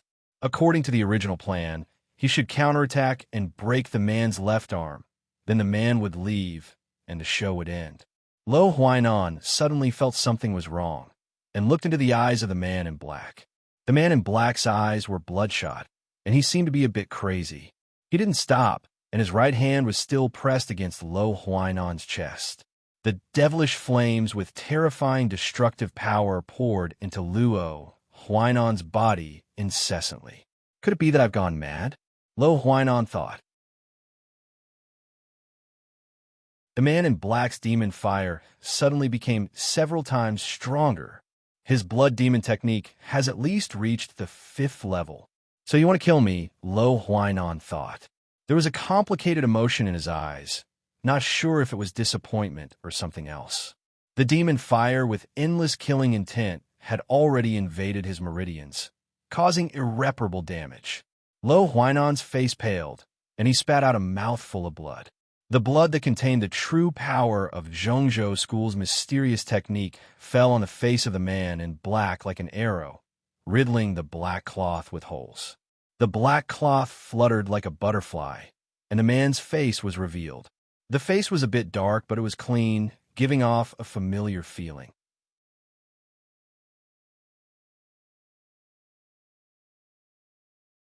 Chapter 210. Lu Shui, who hadn't appeared for a long time, was no longer a teenager.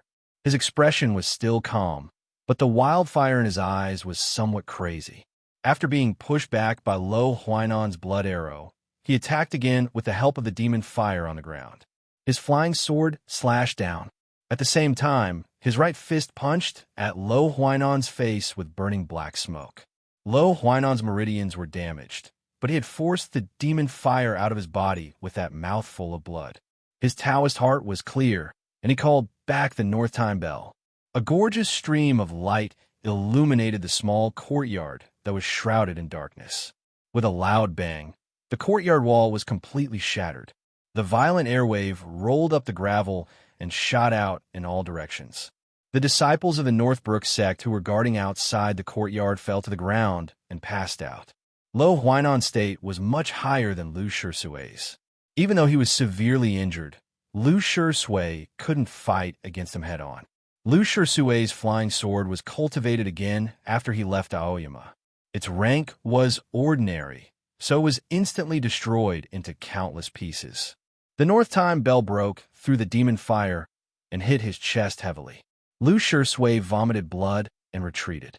Lo Huainan was injured twice in a row today, especially when he was sneak attacked by Lu Shui. His injury was even more serious. For safety reasons, he didn't want to stay any longer.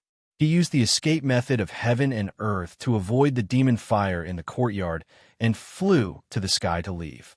A stream of sword light suddenly appeared and directly penetrated his body. That stream of sword light was extremely cold and faint, and it was hard to notice. Lo Huainan groaned. Looking at the inconspicuous house on the ground, he waved his sleeves and rose. A stream of light attacked the house. There was still a strong enemy hiding. He had to leave with the North Time bell, even though he had to endure the pain. Two black flames appeared under Lu Shui's feet. He jumped to the sky and hugged Lo Huainan's leg. Lo Huainan hit his back with his palm. Normally, this palm strike would have definitely killed Lu Shui. However, due to his severe injuries, the power of this strike was much weaker. Lu Shui coughed up blood, but he did not let go. His hands were as hard as iron. The houses across the street collapsed. The flowing light of the North Time bell was shattered by the cold flying sword that returned from the sky. A black-clothed man wearing a bamboo hat stepped through the air. How did she do it without a sword? Lo Huainan knew that the most crucial moment had arrived when she saw the man in black approaching at high speed. He had used his most deeply hidden technique that he had yet to fully grasp. His face turned even paler. A small golden man appeared in his eyes. He pointed a finger in the air, and a beam of light that looked like gold and jade shot out. The beam of light contained a supreme pressure that was definitely not at the level of a golden core cultivator. It directly enveloped an area of more than 100 feet. No matter how fast the black-clothed man's movement technique was, he was unable to dodge it. What happened next was once again beyond his expectations. The black-clothed man, wearing the bamboo hat, suddenly disappeared. In the next moment, she appeared in front of Lo Huainan, bringing with her a dozen or so sword glows. Those sword glows came from her body. Even the escape technique of heaven and earth was only SOSO. Invisible sword body. Lo Huainan recalled a certain scene that Gwen Nanshan had once told him and was abnormally shocked.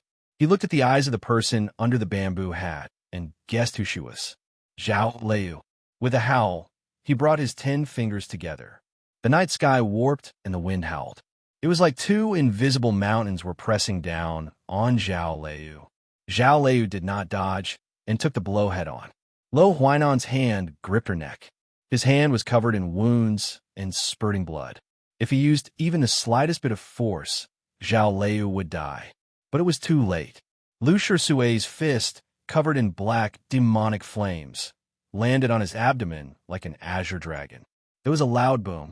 The night clouds were blown away by the strong wind. A cracking sound could be vaguely heard. The whole city was alarmed.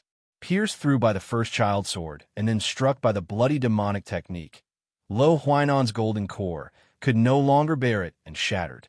His face was pale and his fingers loosened. Zhao Leu's fingers brushed past him like the wind. A bloody mark appeared on his neck. The bloodstain spread at extremely fast speed. Crack! It was cut off.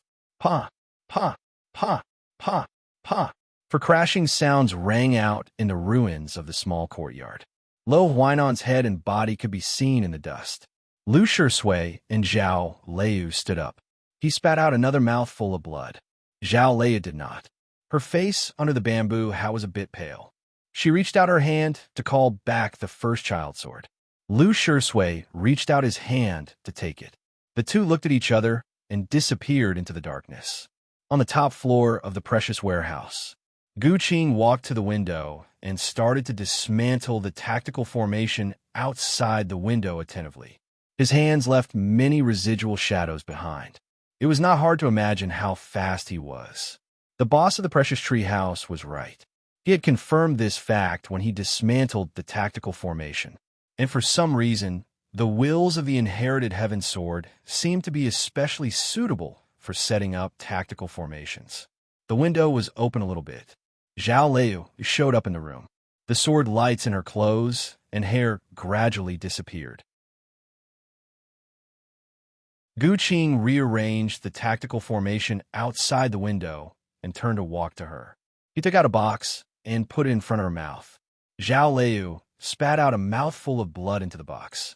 Then she tore off her black clothes and threw them into the box as well. The sword fire lit up. In an instant, the blood and the black clothes in the box were burned to ashes. Gu Qing felt a bit relieved. Later, he would plant the 3 purities grass in the ashes. After shielding its energy, nobody would be able to detect anything unusual. It wasn't until they were done that the cultivation practitioners in the precious warehouse realized what was going on. They must be heading in that direction. Gu Qing glanced at Zhao Liu. Zhao Liu said, "There's still some problems, but they're not our problem." "Who is that person?" asked Gu Qing. "Lu Shui," answered Zhao Liu. Gu Qing was a bit surprised and said with mixed feelings, "Yes, only we would do such a thing." After a while, he asked again, "But how did that guy figure it out?" "He didn't figure it out," said Zhao Liu. "He designed this trap." In the ruins, Lo Huainan's body was separated from his body, and he was no longer breathing. A nascent soul quietly floated out from the place where his neck was cut off. The Yuaning was very small, emitting a faint golden light. It looked very fragile, as if it could be annihilated by the night wind. The Yuaning floated into the well. The light of the sword and the magic treasures illuminated the ruins of the small courtyard. Many cultivation practitioners came from the precious warehouse. The Yuaning didn't dare to show up because it was too weak and could disperse at any time. Besides, it didn't dare to trust anyone. Tonight was a trap that he and Guinan Shan had discussed, but it turned out to be a real trap. Did the Aoyamist sect want to kill him? The Yuaning sank to the bottom of the well and went against the current. It went out of the city and into the river. It floated to a deserted place and headed for the Cloud Dream Mountain in the north. More than 10 quiet peaks appeared under the night sky. This place was still far away from the center of the Cloud Dream Mountain. The Yuaning flew to the bottom of the precipice and entered a manor cave covered by vines. It activated the inhibition formation with its breath. A small green bottle was placed on a stone table in the deep part of the manor cave. The small green bottle was made of glass or jade, but it was emitting a faint luster. This was a magic treasure that he was extremely lucky to find. It could collect the spiritual aura of heaven and earth to nourish the Yuaning. As long as the Yuaning entered the small green bottle, he didn't have to worry about the Yuaning dispersing and dying. Lo Huainan's Yuaning floated to the top of the small green bottle. Suddenly, dozens of extremely thin rays of light floated up from the table and turned into a net, trapping the Yuaning. The rays of light were very straight, looking like the lines on a chessboard. The intersection of the lines condensed into dew-like light spots. They looked very solid, like chess pieces. The Yuaning showed a frightened expression on its face. It wanted to struggle out of the net. Chi! The rays of light landed on the Yuaning's body, making a burning sound. The Yuaning showed a painful expression. Its origin was damaged, so it became even dimmer.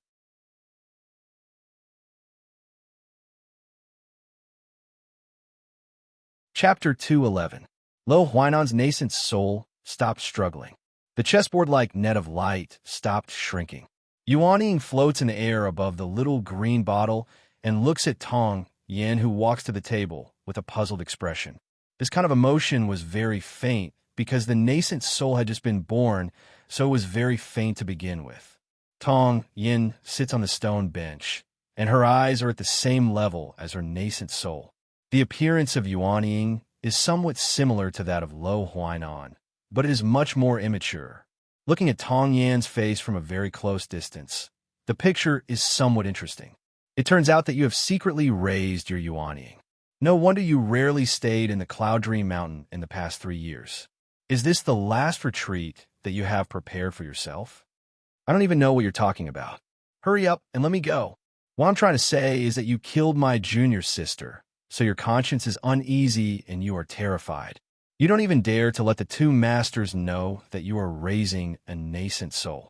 Yuan Ying was silent for a while, then said, Junior Marshall's sister indeed died to save me. It's not wrong to say that I killed her. Tong Yin shook her head and said, You know what I mean. There's no need to say these words. The Yuan Ying angrily said, Do you want to say that I killed Junior sister? Tong Yin said, If that's not the case, what are you afraid of? Why do you have to hide the fact that you're raising a nascent soul? Yuan Ying stared into his eyes and said, Are you crazy? Why would I kill Junior sister? Tong Yin said, Of course it's for the 10,000-mile seal. The Yuan Ying revealed an absurd expression and said, There are two 10,000-mile seals. Even Master doesn't know that the sect leader secretly gave his 10,000-mile seal to Junior sister. Of course, this was prepared for you. If you don't know about this, then you have a reason to kill him and steal his treasure. The other possibility is more likely. Although there are two 10,000-mile seals, there are 3 of you. How are you going to split them? Tong Yan's voice was emotionless, and her expression was very calm, as if she was talking about something very ordinary. Yuan Ying sneered and said, Those are all excuses. You're just jealous of me because Junior sister would rather die so that I could live. Tong Yin said expressionlessly, According to the content of your story, the object of my jealousy should be Jingjiao. Yuan Ying asked, What do you mean?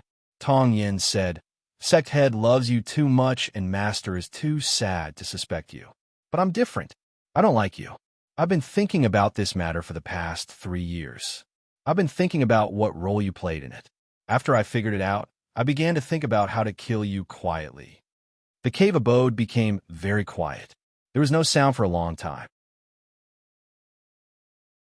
The emerald green bottle reflected the light and painted the stone walls as if they were in the netherworld. Lo Huainan's nascent soul was already dim. Now that it was smeared with a touch of green, it looked even more ferocious. This trap was indeed set up by you. Yes, it has nothing to do with Guinan Shan and the others. This trap is actually very simple. I just said a few words on Liangwang Peak. A smart person like Ma Hua, who is used to taking unconventional approaches, will naturally think of this method. Tong Yan's tone was very calm, without any sense of mockery. Yuan Ying said after a moment of silence, That fat pig was played by you like a marionette, but he was still so proud of himself. Tong Yin said, Lu Shui can kill Guinan Shan, and the plot of fellow disciple killing each other is also a sensational plot. But Ma Hua will definitely suggest you because he wants to please you. Yuan Ying said, This is a risky thing. How can it be called please? Tong Yin said, Ma Hua knows your name and will accept this proposal. He will even thank him. I told you that he is really smart. Yuan Ying asked, I don't understand why you are so sure that Lu Shui will take this opportunity to kill me. When Lu Shui was expelled from Aoyama, Jingjiao's behavior proved the relationship between them. Tong Yin said, We all know what kind of person Lu Shui is, so we chose him to go to Bulolin.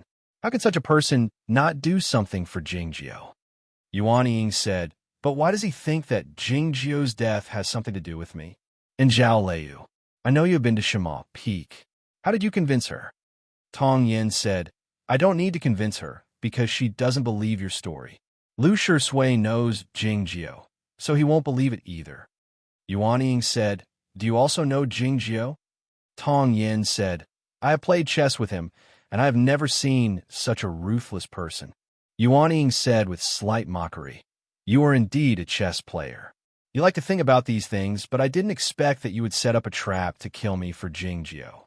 Tong Yin said, I did it for my younger sister. Yuanying was silent for a while and suddenly said, "Don't kill me." Tong Yin said, "I don't think you can find a reason to convince me." Yuanying said sincerely, "If good and evil can be calculated, I must be a good person, because I have done countless good things and only one bad thing. Even if you want to make my younger sister's death more worthwhile, you should let me live. I have sincerely repented now. Haven't I proved myself in the past 3 years?" Tong Yin said, "This is also what I don't understand. How can you keep your Taoist heart after doing such a shameless thing? Your behavior in the past 3 years is too strange, including your agreement with Liang Wangpeak's plan and your willingness to be seriously injured by Lu Shui. You are too brave and fearless, and it seems that you really want to be like the Broadsword King. Why?" Yuanying asked attentively. "Do you understand the reason now? I want to know it too."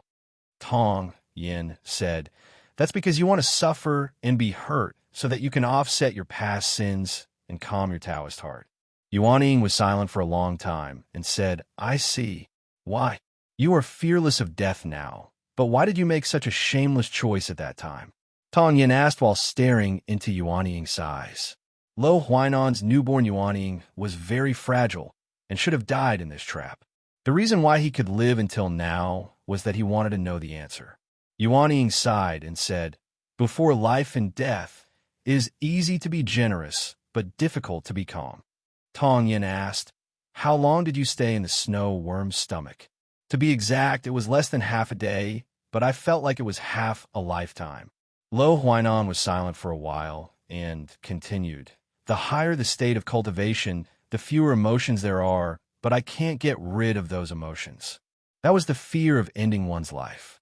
Magnificent martyrdom and brave sacrifice were also the independent judgment of each person. Lo Huainan didn't know what was right, but he made his own choice. In fact, it wasn't until you asked me this question that I realized I wasn't wrong. Cultivation practitioners should be greedy for life and afraid of death. He said, "My only mistake was that I shouldn't have faced the test of life and death ignorantly and fearlessly, but I should have stayed away." Tong Yin said, "Maybe what you said makes sense, but since you chose to face the test of life and death, but you didn't pass the test, you have to pay the price." Lo Huainan was silent for a long time and said, "If there is an afterlife, I hope I can see you again." Tong Yin dropped his eyelids slightly and said, "Forget it." Dozens of rays of light fell inward like a chessboard. There were several sizzling sounds.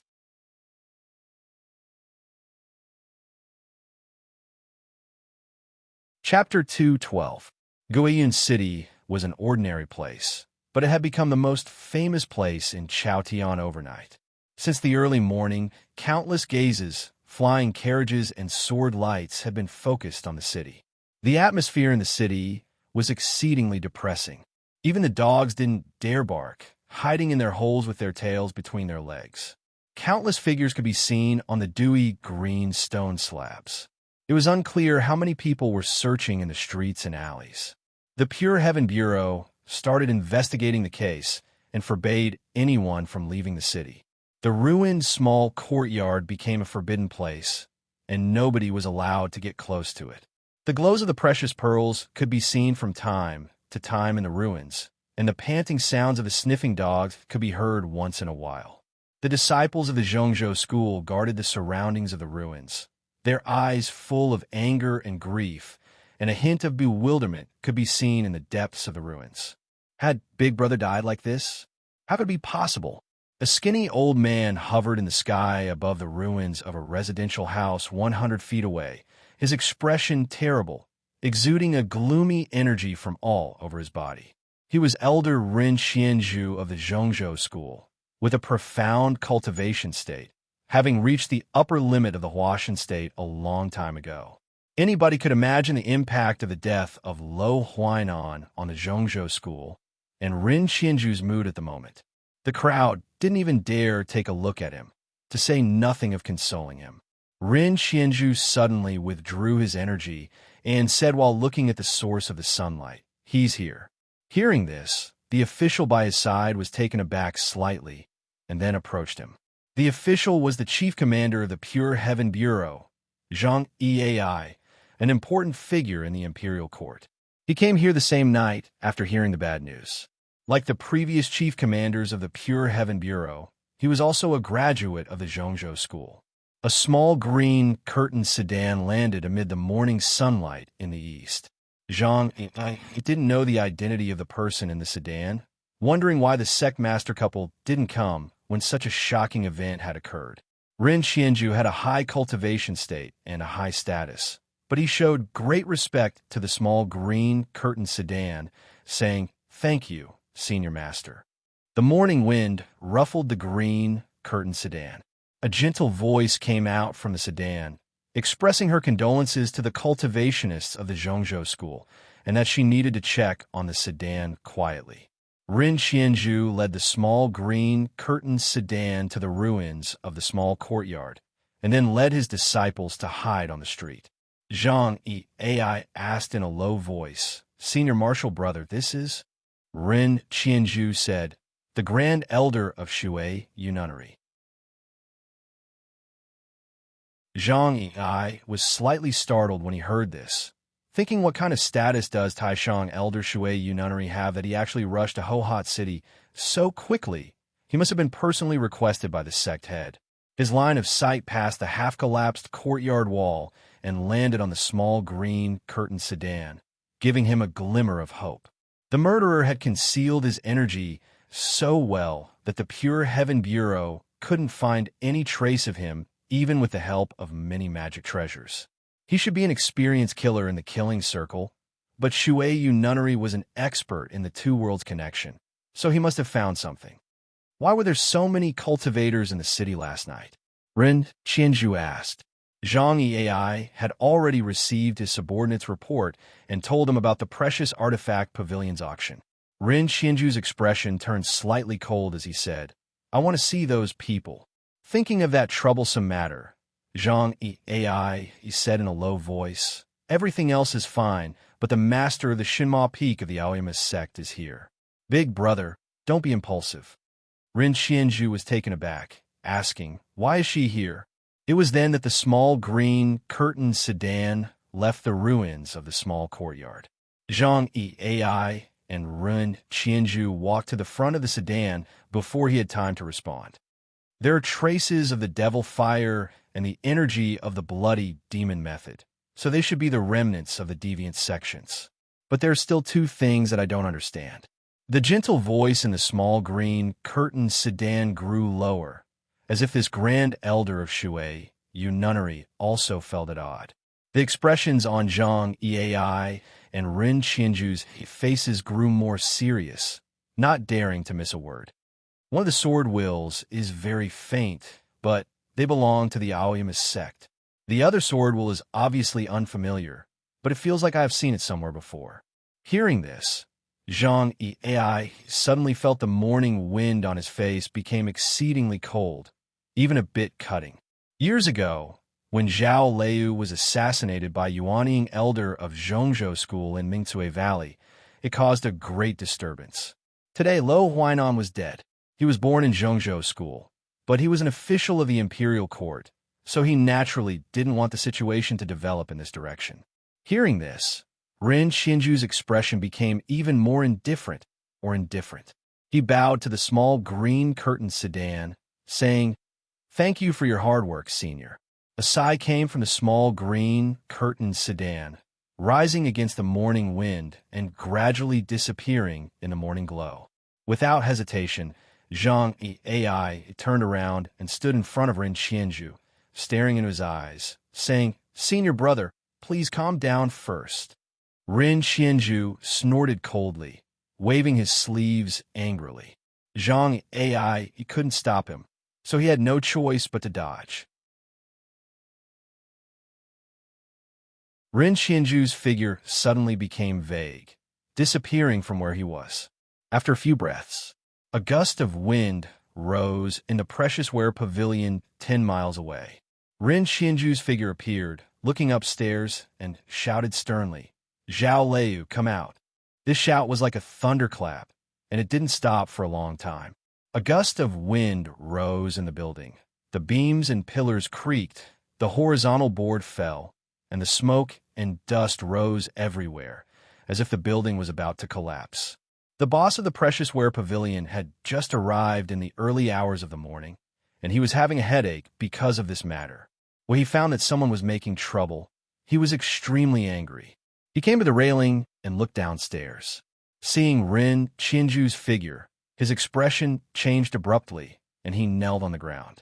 Seeing this scene, the rest of the cultivators guessed the identity of the old man, showing a frightened expression on their faces. They saluted and avoided, looking at the top of the building subconsciously. The sound of the door opening came from the top of the building.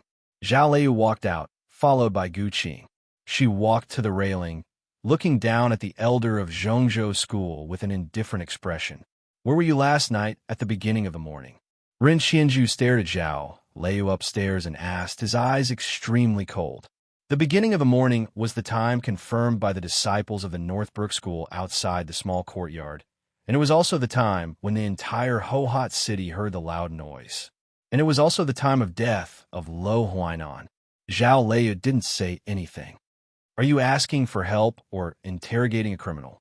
Gu Qing took a step forward and came to the railing, saying, "If it's the former, we can cooperate with you. If it's the latter, why do you ask?" Rin Qianju ignored him, staring at Zhao Lei, and said in a low voice, "The murderer who killed my martial nephew, Luo, left a sword will of Aoyama. How do you explain that?" Hearing this, the cultivators in the building and the stewards of the Precious Ware Pavilion were extremely shocked, wondering what was going on.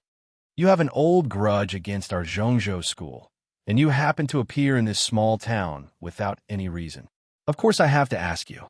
Rin Qianju stared at Zhao Lei and said harshly, "You can't answer or you dare not answer. Don't think that I can't do anything to you just because you are the peak master of Aoyama." Some of the cultivators participating in the auction wanted to explain why Zhao Lei showed up here, but they couldn't speak under the pressure of the elder in the Huashan state. As a gust of wind arose, the chief commander of the Pure Heaven Bureau, Zhang Ei, had finally arrived. He walked to the back of Rin Qianju and said something to him in a low voice. Rin Qianju narrowed his eyes slightly, and the pressure he exuded lessened a bit. The disciples of the Zhongzhou School and the officials of the Pure Heaven Bureau had also arrived and learned the reason for the event. The 3 Purities grass was one of the auction items at the Precious Ware Pavilion last night.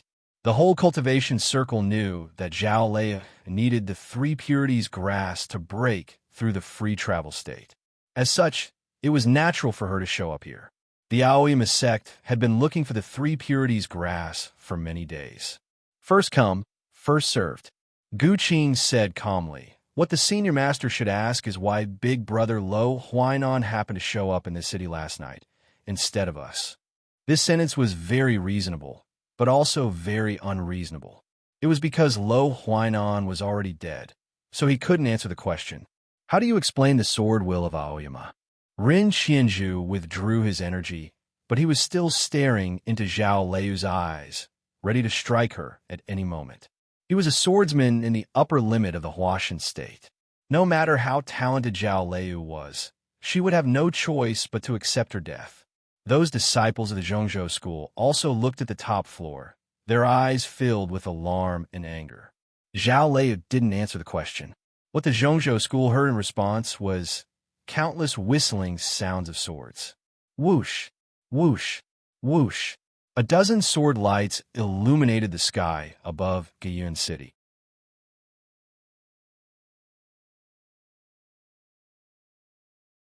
Chapter 213. Aoyama was a bit far from Yu County, so they arrived late. The leader was Elder Qi Yin of Shanghai Peak, followed by Guanan Shan, Guhan, Ma Hua, Yao Songzhan, and other disciples of Liangwang Peak, who were covered with frost dust. Looking at the situation in the Precious Ware Pavilion, Qi Yin said with a cold expression, "Your sect wants to besiege our peak master?" As soon as he finished speaking, more than 10 sword lights illuminated the building again. Flying swords of different styles hovered in the air with sharp wills of swords, and cracks of different depths appeared on the pillars. Those cultivators who participated in the auction didn't dare to stay any longer and left the building one after another. Zhang AI walked in front of Qi Yin and explained. Yao Songshan, who was listening on the side, felt that it was very absurd. He shouted, "Who is Martial Uncle Zhao? How could he do such a thing?" Lei Il-kyung looked around at the disciples of Zhongzhou school and scolded, "You're slandering me. Do you want to die?" Qi Yin said with a gloomy face, "I can understand the mood of your sect, but I hope you can be clear-headed." Zhao Liu appeared in Hohot City because of the 3 purities grass. The whole cultivation world knew that she was looking for it. She was not a real immortal. So how could she predict that Lo Huainan would appear here? The sword will of Aoyama was judged by Grand Supreme Elder Shui Yu Nunnery himself. This matter has something to do with your Aoyama sect. Rin Qianju's face was even gloomier than Qi Yan's, and he said in a cold voice, "I want to know how you are going to explain this." The expressions on Guanan Shan's, Guhan's, and Ma Hua's faces had been grave the whole time. Hearing this, their faces grew even more unsightly, because they had probably guessed where the sword will of Aoyama came from. "I may know who it is, but it's hard to believe," Guanan Shan said in a heavy tone. Rin Qianju and Zhang AI suddenly turned around, and countless eyes fell on him. "Who is it?" Qian asked in a low voice.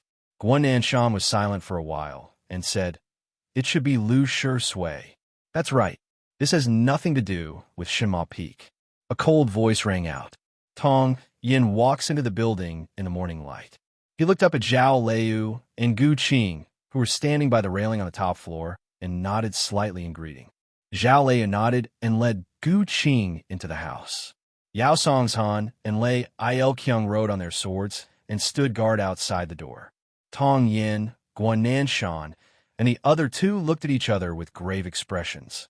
The disciples of Aoyama were shocked, and the disciples of Zhongzhou school and the officials of the Pure Heaven Bureau were bewildered. The name Lu Shui sounded familiar. Looking at Ren Qianju, Tong Yin asked, "Senior Master, have you found any trace of the bloody demon method?" Ren Qianju replied with narrowed eyes, "Yes." "How did you know?" After a moment of silence, Tong Yin said, "Then it must be him." Someone suddenly remembered. Lu Shui? Is he the abandoned disciple of Aoyama? The disciples of Liangwang Peak in Aoyama fell silent, but the disciples of Zhongzhou school showed a shocked expression. This statement brought back many people's memories. Lu Shui, with natural Dao quality, like Zhao Liu and Zhuo Ruzhui, was the future disciple of Aoyama's sect. After the first inherited sword competition, he entered Liangwang Peak and started to learn the sword work. As a result, he failed to control his greed when eliminating the demons at the Muddy River and took the devil pill in secret and started to practice the deviant method secretly. As a result, his cultivation state was destroyed, his meridians were broken, and he was expelled from Aoyama.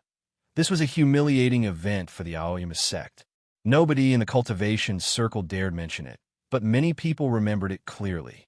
Hearing what Tong Yin said, they wondered if he was the one who killed Lo Huainan. It looks like he has indeed joined the deviant sections. He has used some unknown method to repair his meridians, and he has even joined Bulo Lin. Guanan Shan said with a grave expression, "This is indeed shocking." It became exceedingly quiet in the building. Nobody spoke for a long time. Rin Qianju felt something was not right.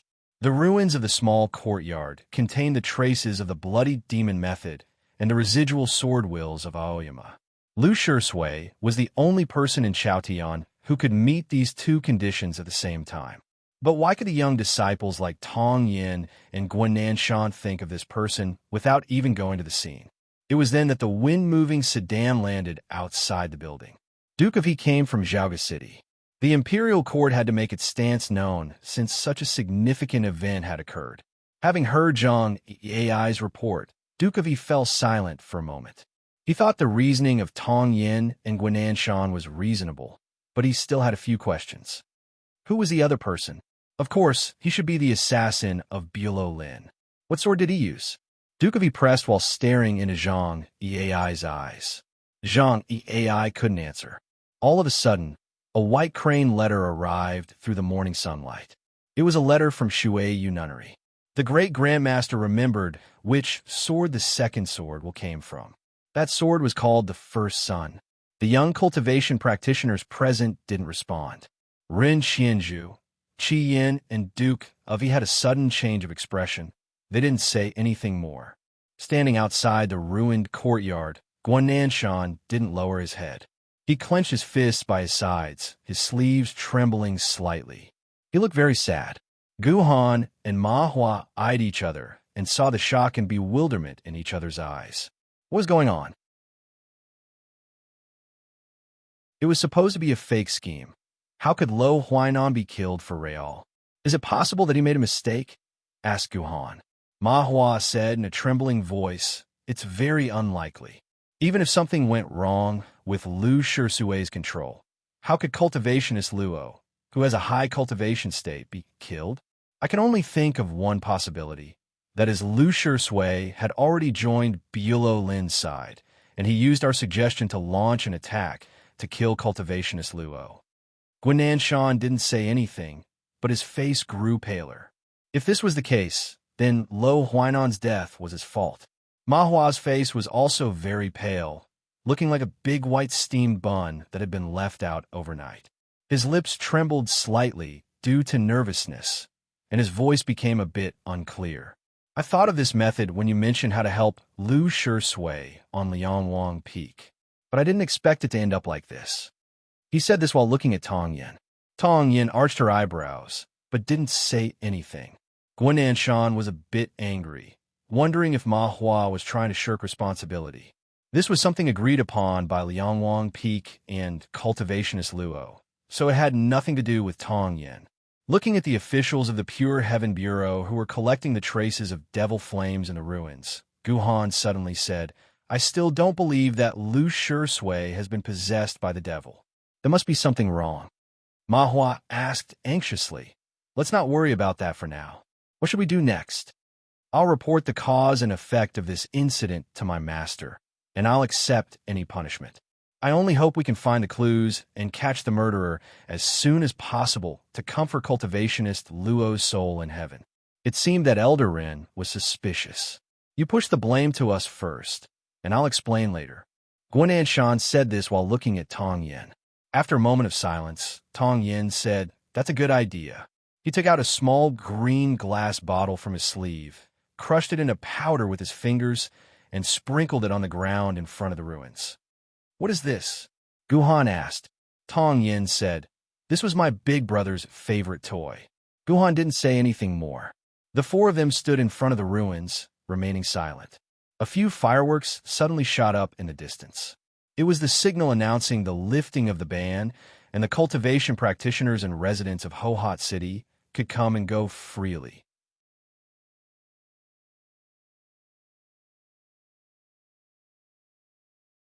Chapter 214.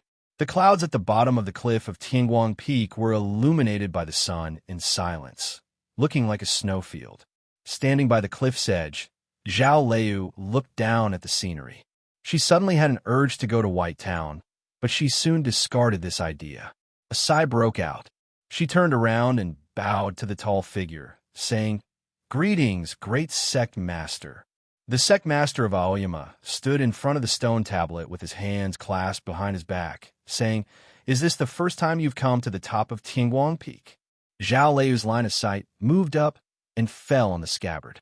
"Yes," she said in a low voice, suppressing the shock in her heart. "Back then, I thought you were still too young, even though you were the second disciple of youngest senior uncle. I thought it would be better to tell you about many things later, but now I think it's inappropriate.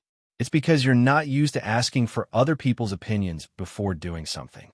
The sect master turned around and walked to her side, looking down at the vast sea of clouds at the bottom of the cliff. "The inherited heaven sword is only a scabbard?" Zhao Leu asked. "It's meaningless even if I ask about it." The sect master said, "This so-called secret is indeed meaningless. I invited you here today mainly to ask about the death of Lo Huainan. It has nothing to do with me, said Zhao Liu. The sect master said, Jingjiu might not have died. Why did you insist on his death? It would be disrespectful to say that it had nothing to do with her at this moment. Zhao Liu said after a moment of silence, he wanted Jingjiu to die, and I wanted him to die. Nothing can be hidden from everyone, said the sect master. Zhao Liu said, for example, you've all guessed it, but you didn't do anything. I've waited for you for 3 years.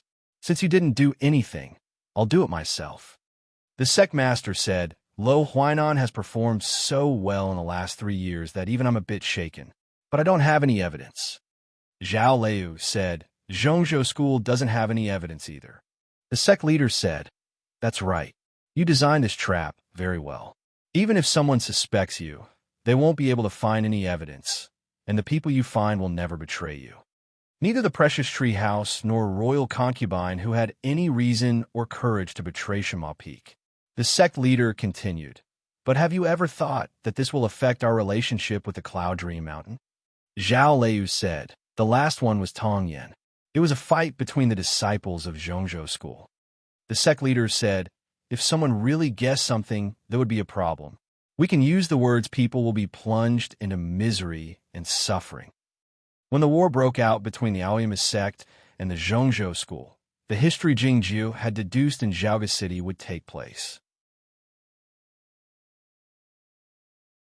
Zhao Liu said, I didn't think that much. Or are you too lazy to think about it?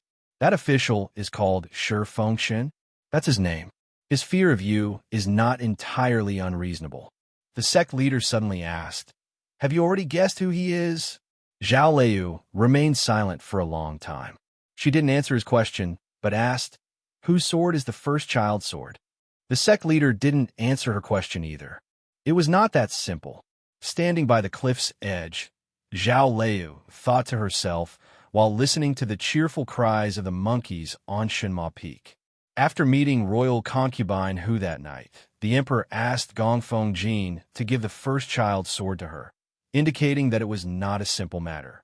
The first child's sword was very powerful, and it was as powerful as the thoughtless sword in her hands. That was why she could wound Lo Huainan severely that night.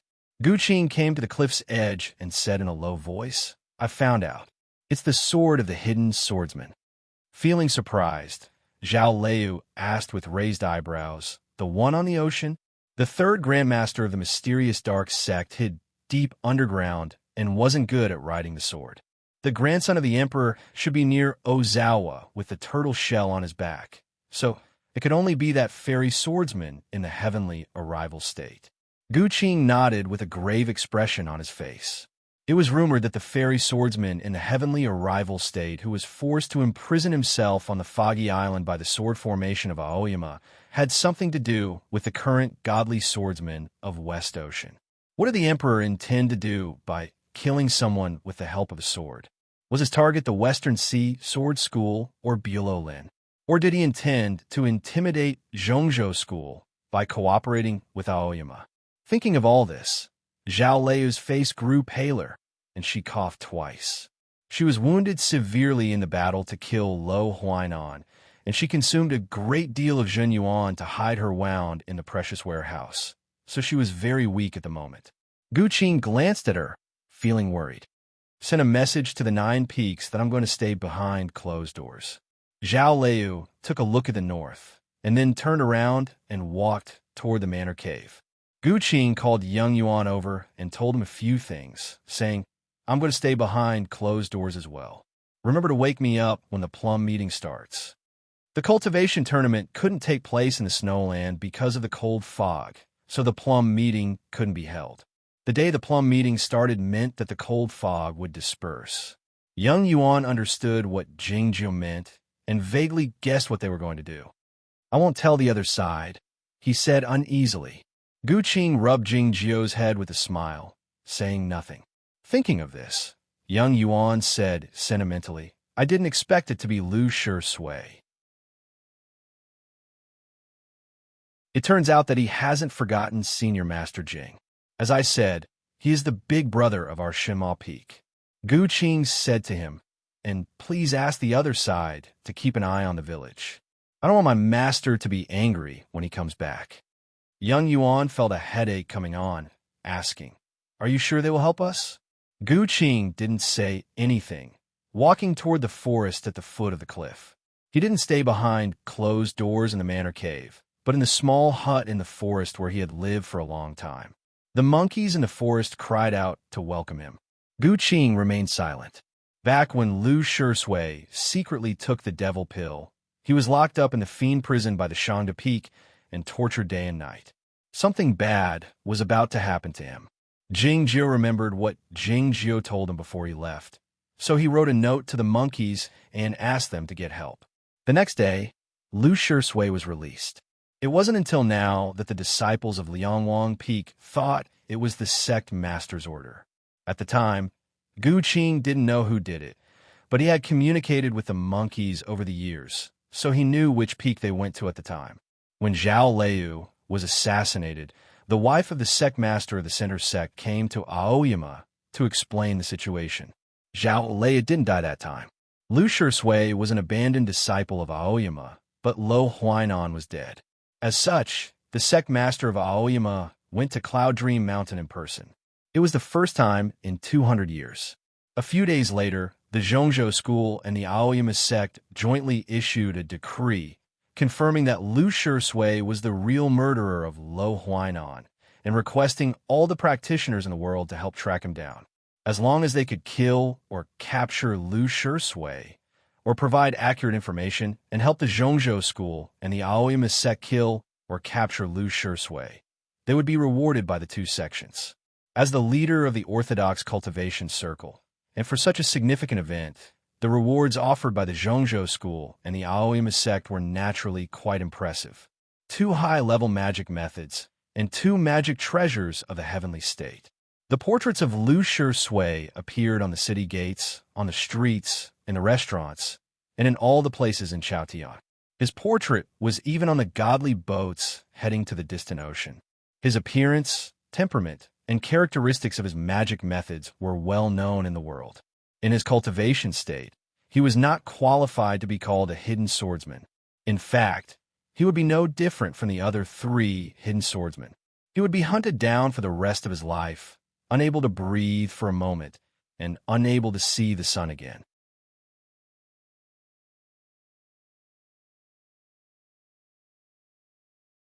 Chapter 215. There was a small village outside of Aoyama. Lu Shui's home was here. Ordinary people naturally did not know what had happened in the cultivation world. Life in the village was not disturbed at all. Lu Shui's parents were still working every day, just like they had in the past. Although they were getting old, they were still healthy, with black hair and strong teeth, looking very energetic. 2 independent cultivators stood on the top of the mountain. One of the independent cultivators said sarcastically, "Lu Shui must have stolen the medicinal pills of Aoyama and given them to them. This alone is a crime worthy of death, but it seems that he is indeed filial." The other independent cultivator said with a pale face, "Lu Shui killed Lo Huainan. He must have a high position in Bulolin. Do you think Bulolin will let us go if we do this? What are you afraid of? This place is so close to Aoyama. How would Bulolin dare to show up?" The independent cultivator grinned and said, "We will kidnap his parents and force him to show up. Then we will either kill them or send them to Aoyama. We will get the cultivation methods and treasures of Central Plains and Aoyama. Who would dare to provoke us in the future?" After saying that, he was ready to leave the forest and capture Lu Shui's parents. He would use cruel means to force out Lu Shui's whereabouts. As for how he would let Lu Shui know that his parents were in his hands, if Lu Shui's parents really didn't know, he had never thought about it. The worst result was that Lu Shui's parents would be tortured to death. There was no other harm. Suddenly, he felt something strange. He looked down, and his expression changed. At the end of summer, the leaves on the trees were suddenly covered with a layer of frost. Then, a hole appeared in between his eyebrows. A moment later, blood flowed out from the hole. A layer of frost formed on his eyebrows. Gradually, his body was covered with a layer of frost as well. He was no longer breathing. Even when death came, He didn't see the sword light that pierced through his head. The other independent cultivator, of course, didn't see the sword light either. He looked at his dead companion, his body trembling. He was so scared that he couldn't speak. There was a snowfall in the forest. The independent cultivator guessed something and kept shouting in his mind, "Snowfall, snowstream."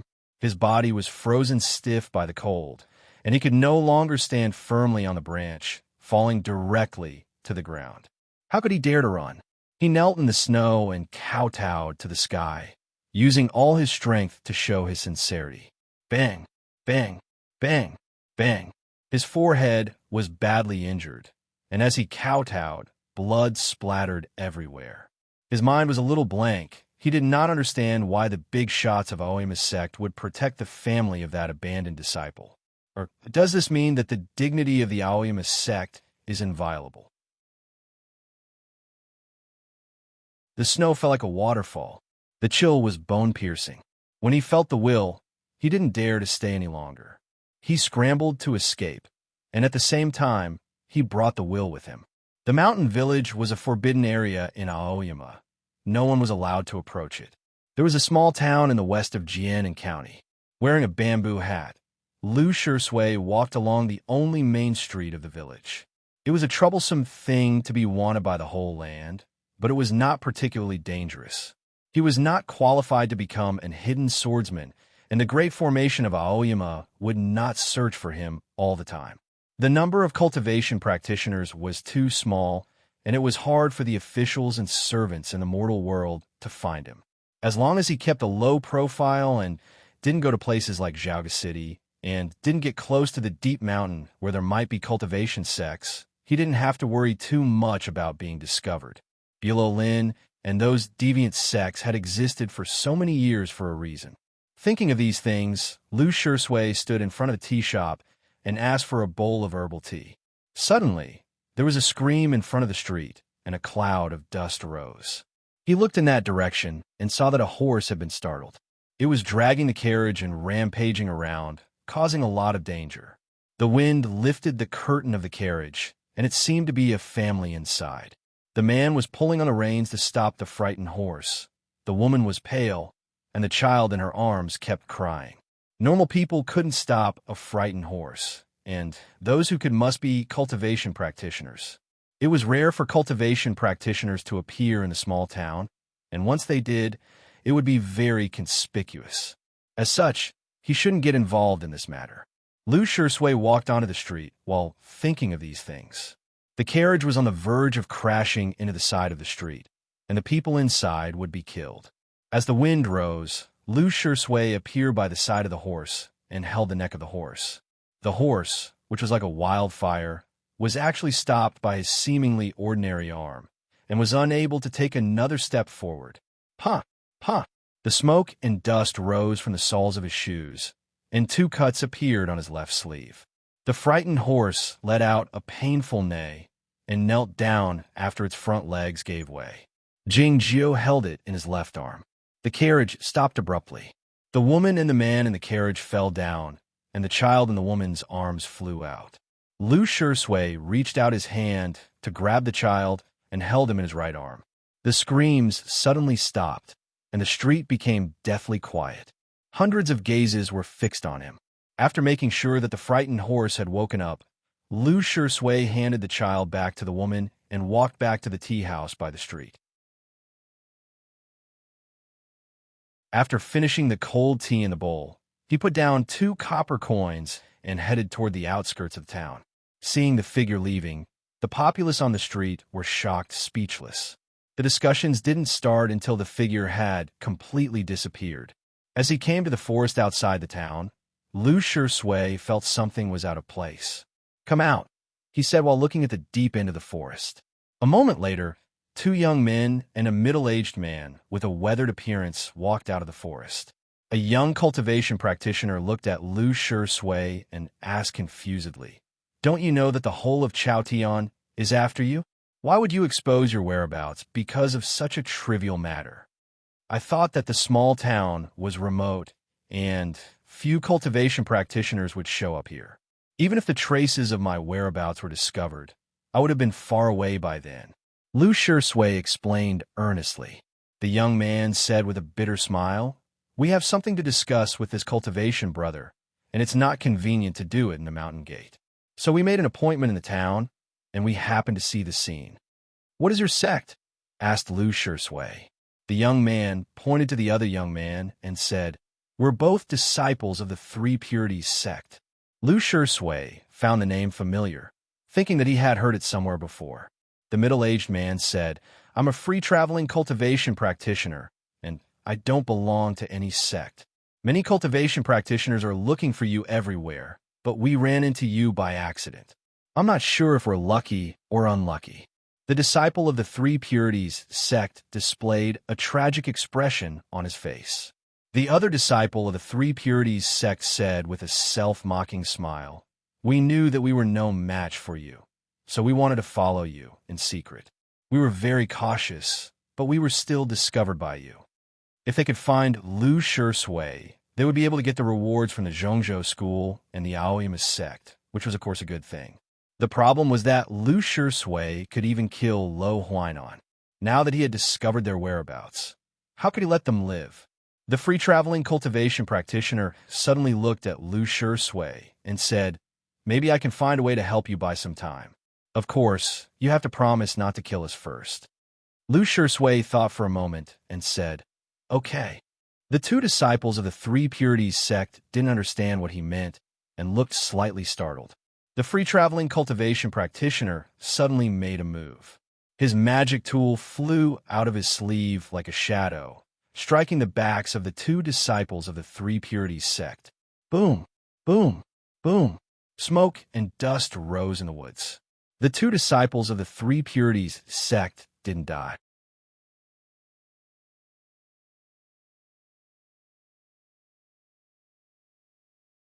Chapter 216. The sinister magic item had been cut in half and fell to the ground like a slain viper. The two disciples of the Three Purities sect were shocked and angry. They looked at the rogue cultivator and shouted, "Fellow cultivator Chun, what do you want to do?" The rogue cultivator surnamed Chun looked at Lu Shui with a pale face and asked in shock and confusion, "Why did you stop me?" Lu Shui said, "You killed two fellow cultivators to silence them, then helped me cover up the murder later and conveniently blamed it on me." The rogue cultivator anxiously explained, "That's why you believe me, isn't it? Logically speaking, I should accept it." Lu Shui looked at him and said, "But I don't like it." After saying this, two demonic flames suddenly ignited in the depths of his eyes, which were abnormally red and emitted an extremely wild aura.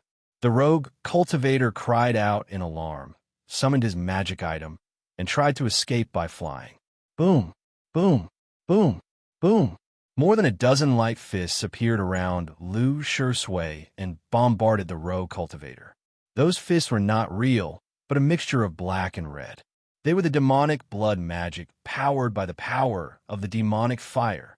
The sky was full of demonic fire fists, so the rogue cultivator could not escape. With a burst of dense sounds, more than a dozen pits appeared on the rogue cultivator's body. He fell heavily to the ground and immediately lost his vitality. Lu Shui looked at the two disciples of the Three Purities sect. The disciples of the Three Purities sect looked pale, but they did not intend to escape. They made a sword gesture and said, "Although I don't understand why you saved us just now, please do it now." Lu Shui asked, "Why do you want to kill me?"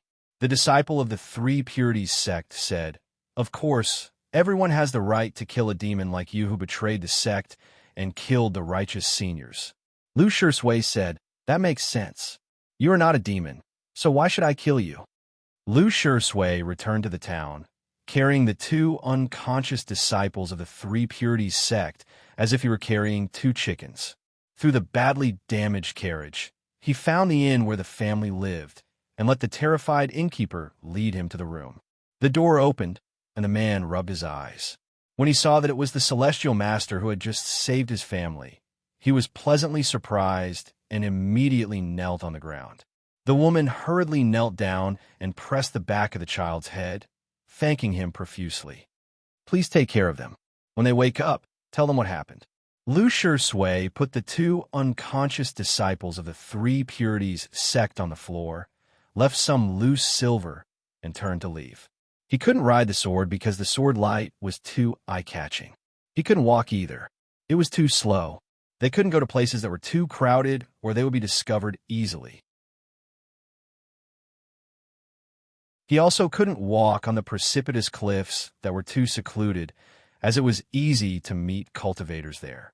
Therefore, Lu Shui chose to run at high speed in the forest not far from the official road. But what he didn't expect was that it was easy to meet a type of people in this kind of place: thieves. He stopped and looked at the dozen or so thieves who were drinking wine and eating meat around the bonfire. He was slightly startled. There was a carriage behind those thieves. He didn't see any corpses, but there was a distinct smell of blood. The dozen or so thieves looked at him in horror and didn't speak. They knew very well that anyone who dared to walk alone in such a deep forest was definitely not an ordinary person. Lu Shui asked, "Did you rob and kill people?" One of the bandits reacted quickly and shouted, "No, we didn't dare. We just robbed this carriage of silk and cloth." The merchant was injured, but he didn't die. Another thief said in a trembling voice, "The merchant is on the official road 10 miles away. Celestial Master can go and have a look." Lu Shui's eyes fell on the knives that the thieves used to cut the sheep. There was also some blood on those knives. The two thieves were so anxious that their veins popped out.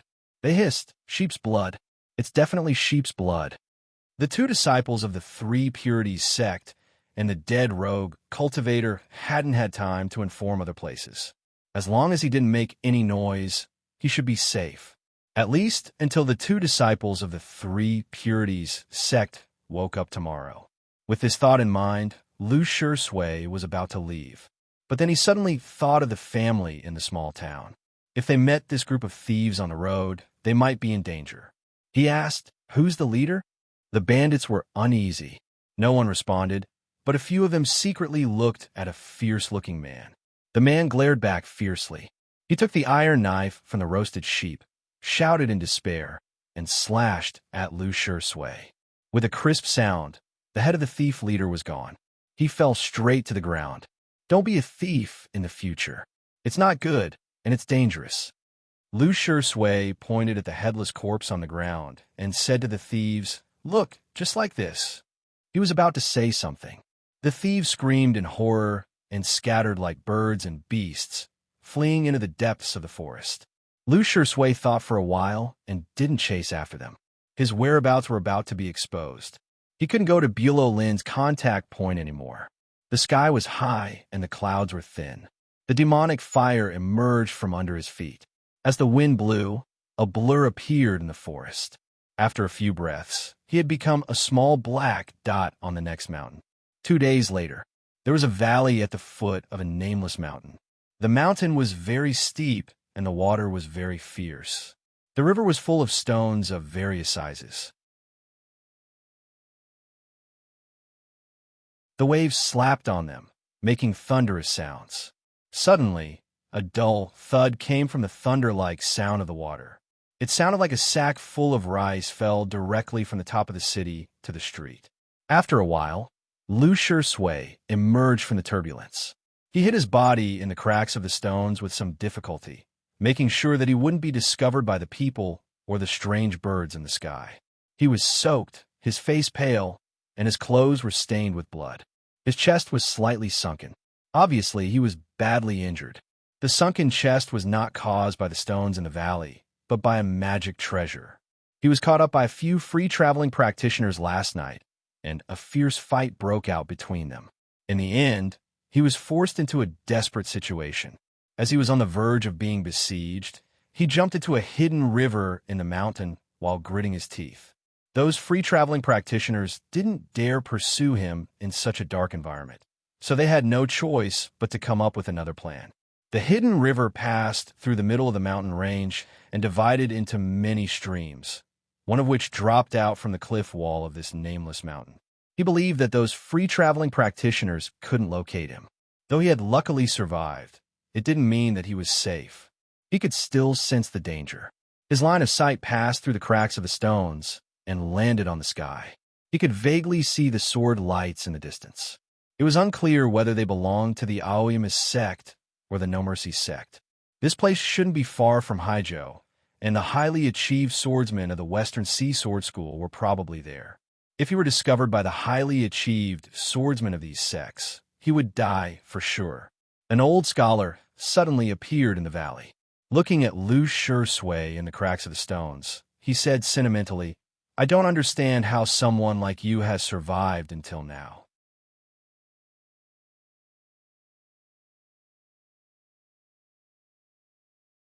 Chapter 217. This old scholar was none other than Senior Yamatsai, who had taken Lu Shui away from the village years ago. What he said was his own sentiments. He didn't need a reply from Lu Shui. Lu Shui crawled out from a crack in a rock and glanced at the sword lights on the horizon. The old scholar took out a writing brush, dipped it in the clear water in the valley, and wrote a few words in the air. As a green light flashed, he and Lu Shui disappeared from their original spots. It didn't take long for two sword lights to land on the bank of the valley. Two middle-aged cultivation practitioners showed up. One of them was the elder Laming of Bihu Peak in Aoyama, in the middle state of free travel.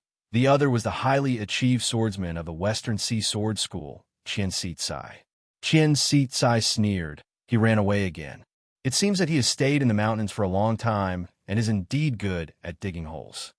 It was obvious that he was mocking the Aoyama sect.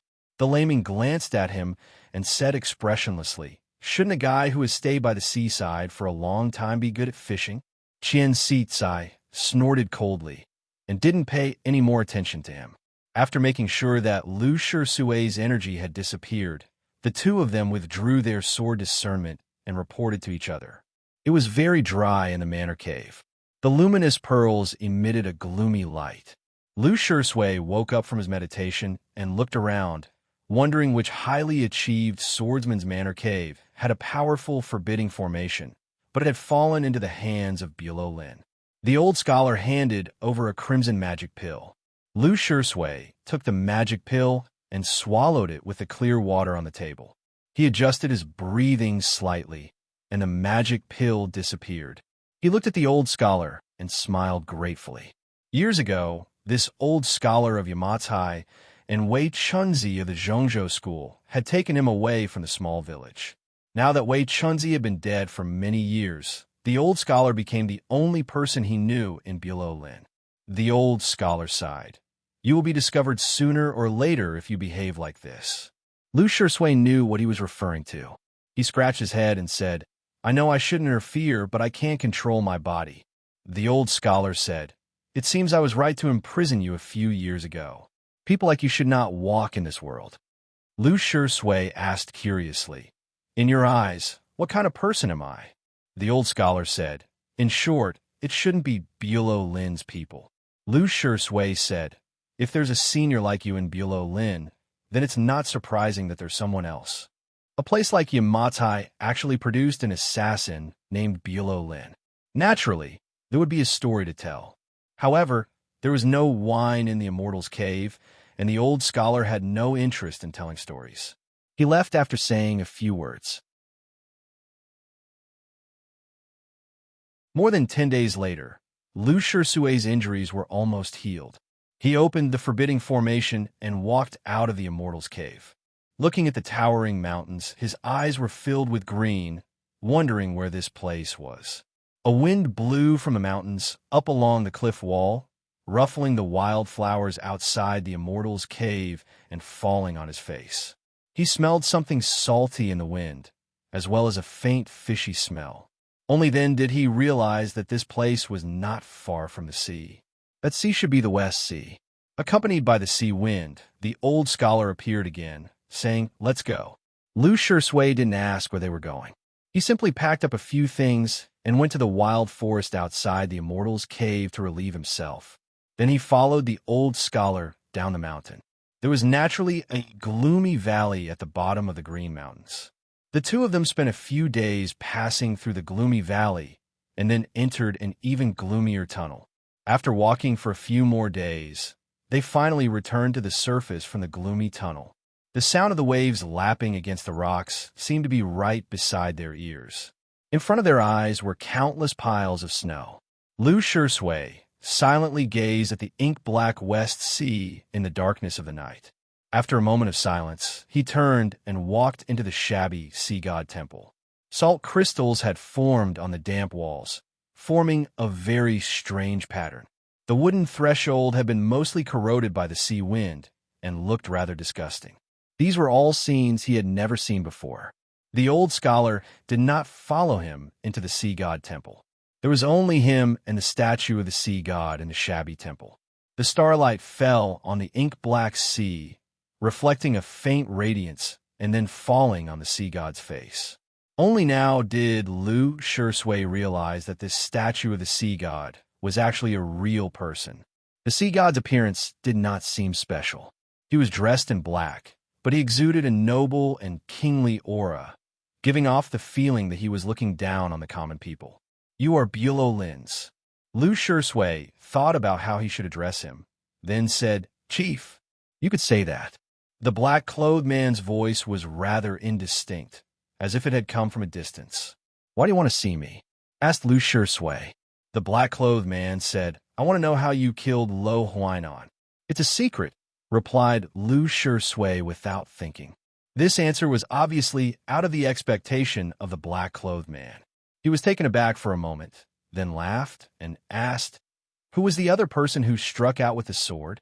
Lu Shui thought about it carefully, then said, "I can't tell." "Is the first child sword in your hands?" asked the black-clothed man. It was not until now that Lu Shui learned that the sword given to him by Zhao Liu was called the first child. Both his expression and reaction were very real, because they were all real. Jingjiu looked at the black-clothed man and said, "That sword is mine now." The black-clothed man looked at him in silence. After a long time, he said, "Then it's yours." "Thank you," said Lu Shui. The black-clothed man said, "You should at least tell me why you killed Lo Huainan if you only kill evil people." "In my opinion, he is an evil person," said Lu Shui. The black-clothed man leaned forward slightly, feeling surprised and interested in what he had said. "Why do you say so?" After a moment of silence, Lu Shui said, "My young master didn't come back from the snowland. I think it's because of him." The black-clothed man said thoughtfully, "Though I don't understand why you are so sure that he harmed Jingjiu. This is a good reason." "Thank you," said Lu Shui. He thanked the black-clothed man for not snatching the first child sword by force because of his cultivation state. And he thanked the black-clothed man for admitting his reason. "Do you know why I didn't want to see you a few years ago? It's because you weren't strong enough, and I didn't trust you." Looking at Lu Shui, the black-clothed man remembered the Dace Devil in the muddy river many years ago, thinking that Lu Shui's life had been changed by him. "I don't understand what you mean," said Lu Shui. The black-clothed man said, "Not to mention trust, you only kill those you want to kill. What's the use of that to me? Bulow Lin is not the Guocheng Temple." Lu Shui said after some thought, "You want to kill many people, and some of them are suitable for me." Suitable for him to kill. The black-clothed man said, "What an interesting young man. But these things are not a problem right now, because you have proven your strength in yourself." Lu Shui understood what he meant, remaining silent. "Even if you had other ideas when you left that village, you have killed Lo Huainan, so you can only walk in the darkness for the rest of your life." The black-clothed man asked while looking at him in silence, "Are you willing?" It was quiet in the sea god temple. The sound of the ocean waves was more soul-stirring than that of the pine. Lu Shui thought of the pond in the village and the sword lights on Liangwang Peak. He said, "I want the best magic methods, crystals and magic pills, and a safe manor cave. It's up to me to decide whether to take the task or not." The black-clothed man said, "If someone else dared make such a request, I would destroy his soul and spirit. But since it's you, I'll accept it no matter how ridiculous it is." Lu Shui stared into his eyes and asked, "Why do you think so highly of me?" The black-clothed man said, "Because of your talent and background, and most importantly, your temperament. Few cultivation practitioners are as stubborn as you in all of Chaotian." Lu Shui was still puzzled, asking, "Is this temperament important for Bulo Lin?" The black-clothed man said, "It's not important for Bulo Lin, but it's very important for the sword work." Lu Shui vaguely understood something, asking, "You want me to continue cultivating the sword work?" The black-clothed man said, "Yes, I want you to prove to the whole world that you can still cultivate the peerless sword style even if you leave the sword sect of Aoyama." Lu Shui said after a moment of silence, "It sounds interesting." The black-clothed man asked, "Any other questions?" Lu Shui asked, "Who the hell are you?" The black-clothed man looked at him in silence and said, "I'm Shiwang Sunday." The ocean wind suddenly picked up, and the salt on the wall rustled down.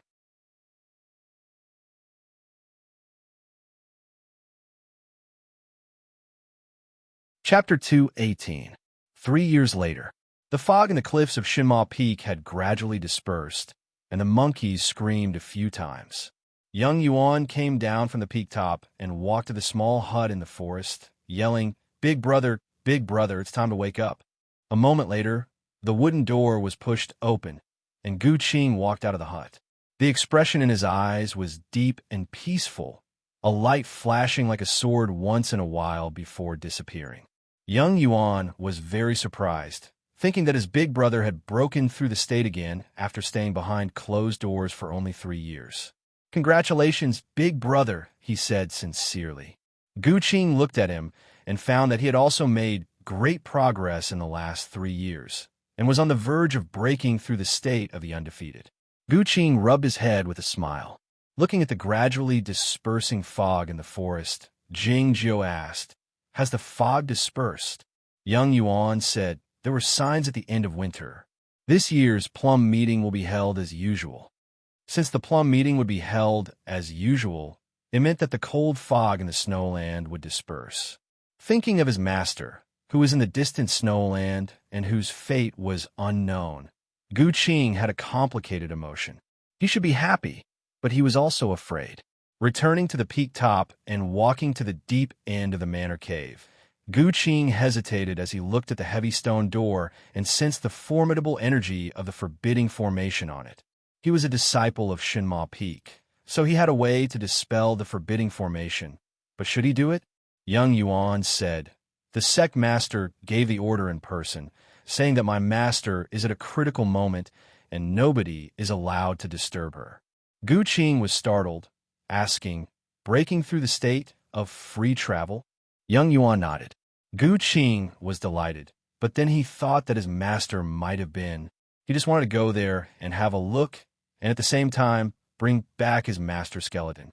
If Zhao Liu saw the scene, she would be too sad, and it would be troublesome for her to break through the state. Having made up his mind, Jing Jiu stopped thinking about it and asked, "When will the sword trial begin?" Young Yuan said 7 days. Gu Qing said, "Send a letter to Shuriwe Peak, telling them that we will take part in it." The stone forest, which was hundreds of meters tall, pierced through the clouds and pointed to the azure sky. The cliffs were crowded with people, except for the stone platform where Shinma Peak was located. Only Gu Qing and Young Yuan were there. Surprisingly, the disciples of Liangwang Peak didn't see Guinanshan, Guhan, and Ma Huan on the stone platform.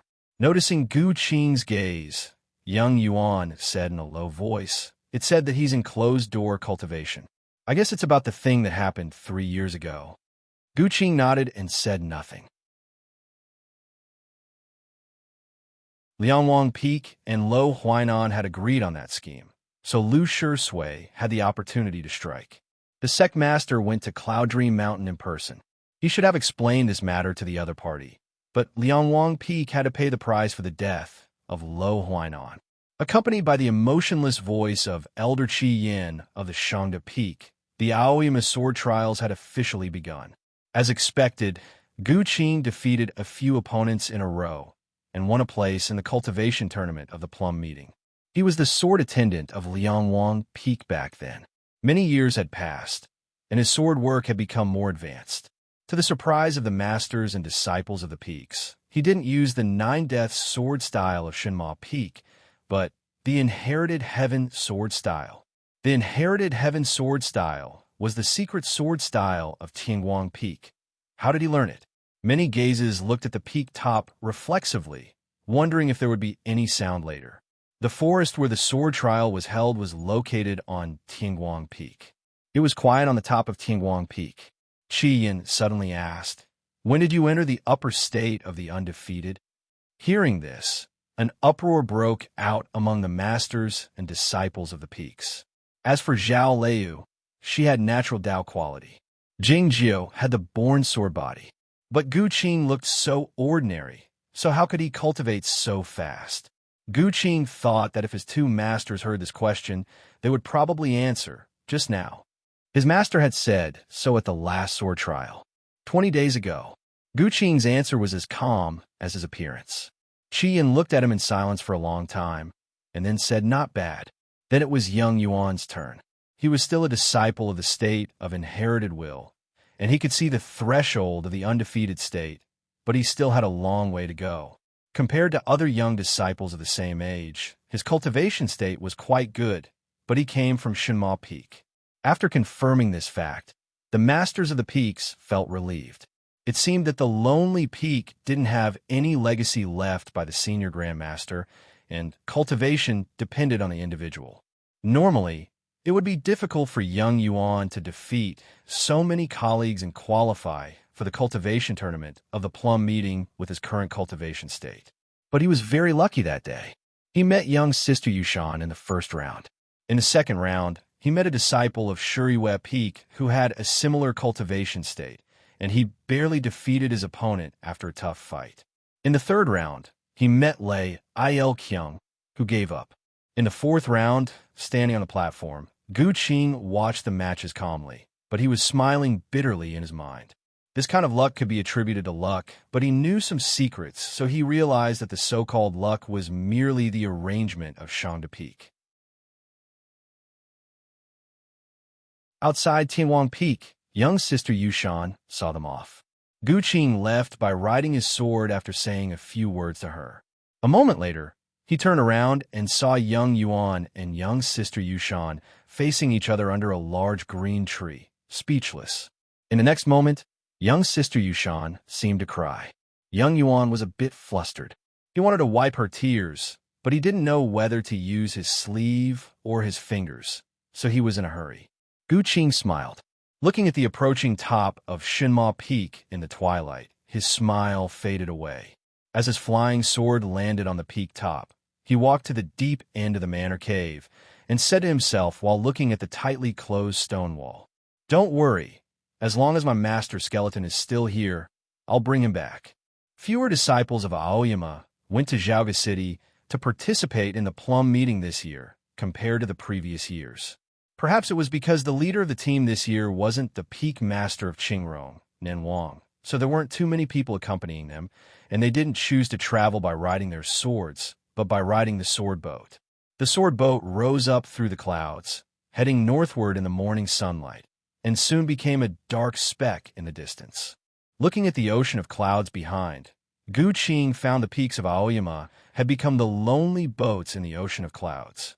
Like Zhao Liu one day, he thought of the snowland outside Whitetown.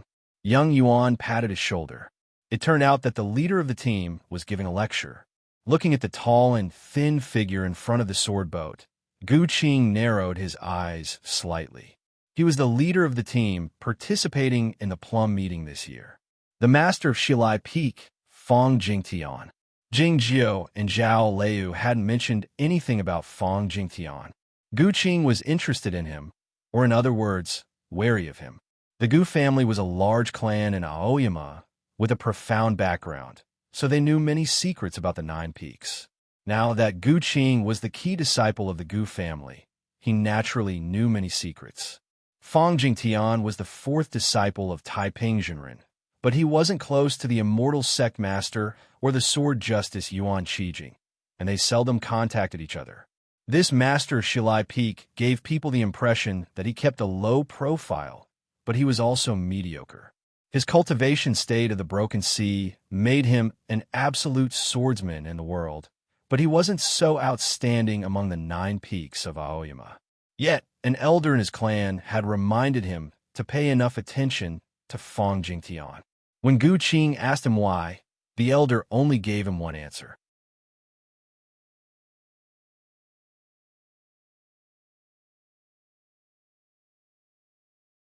Chapter 219. Gu Qing understood what it meant. The sword justice Yuan Qijing had an earth-shattering cultivation state, and he was the big brother of the immortal sect master. Shanghai Peak had a special status among the 9 peaks of Aoyama. However, the Shanghai Peak in this statement did not refer to the current Shangda Peak, but the Shangda Peak many years ago. The master of Shanghai Peak was Taiping Zhenren. The current Aoyama was the branch of Taiping Zhenren. Both the sect master and Yuan Qijing were his disciples, and even the Shima Peak where Gu Qing was from belonged to this branch. It was because the immortal Jingyang was the young brother of Taiping Zhenren. It was also said that Taiping Zhenren was a disciple of the immortal Jingyang, so he was half a master to the immortal Jingyang. Taiping Zhenren was the 4th disciple after the immortal sect master and the sword justice Yuan Qijing. How could he be an ordinary person? What was even more puzzling was that Fong Jingtian was not an ordinary person, but why had he behaved so indifferently over the past hundreds of years? Unlike Zhao Liu, Gu Qing didn't know many things and could guess many things. As such, he couldn't figure it out no matter how hard he thought about it, so he gave up thinking about it. He didn't even dare to look at Fong Jingtian for a moment longer. For someone of Fong Jingtian's level, he could easily sense the aura and gaze directed at him. If he wanted to kill Gu Qing, all he had to do was wave his sleeve and Gu Qing would be killed. The sword boat of Aoyama landed among the mountains. The magnificent buildings were everywhere among the mountains. They were the Nishiyama house built by the imperial court for the immortal masters. As Gu Qing was packing his belongings, he suddenly heard the message from the Nishiyama house that someone had delivered something to him. He was baffled, thinking that he didn't know anyone in Zhaoga City, and the Gu clan had only operated in the south. Who was this person? He took young Yuan to the front yard and found that some of his peers were already there.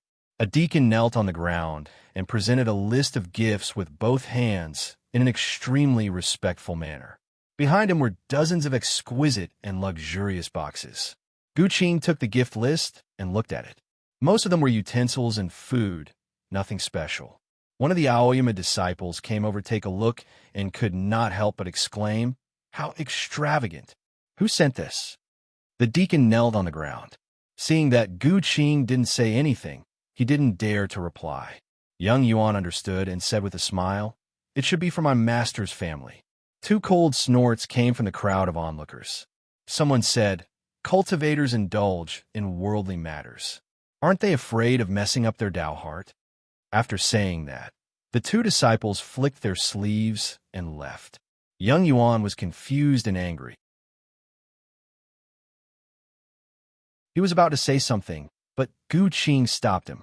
Gu Qing thanked the deacon warmly and led young Yuan back to his room. He only took the gift list, and someone from the Nishiyama house would bring the gifts into the room for him later. What's the matter with those 2 big brothers? Young Yuan was still indignant. Gu Qing said, "They are the disciples of Shuriwe Peak and Bihu Peak. Of course they don't like it." Young Yuan asked confusedly why. Gu Qing said, "In their eyes, the gifts of the Zhao family are probably all offered by the Precious Tree House.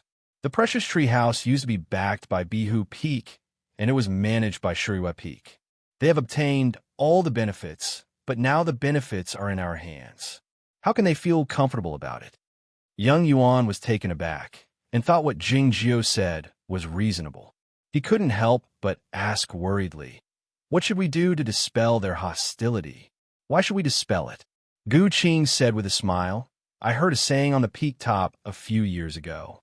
I couldn't accept it at the time, but it makes sense now." "What saying?" Young Yuan asked curiously. Gu Qing said while pointing to the outside of the window, "The sun is right there. No matter how hard you try to cover it, it will be seen by others. If you don't like being stared at by others, then what you have to do is to make yourself brighter to blind their eyes." Young Yuan was taken aback for a while, murmuring, "How arrogant." Gu Qing said, It was me who said blind their eyes, but I think it's what the two masters meant. The next day, after consulting with Fang Jingtian, Gu Qing and Yang Yuan left the Nishiyama house and went to Zhaoga City. Gu Qing brought some magic pills to the Jing family. They were carefully selected to help the mortals stay healthy, but their efficacy was very weak, so nothing bad would happen to them. Yang Yuan went to the Zhao family. As for what he wanted to bring, Gu Qing didn't care. As a disciple, this was what he should do. Then, the plum meeting began. This year's plum meeting was hosted by the Zhongzhou school. It was said that the prize for the winner was a magic pill of high state, which was much better than the last plum meeting. The prize for the winner of the last plum meeting was Zen Master's Blessing.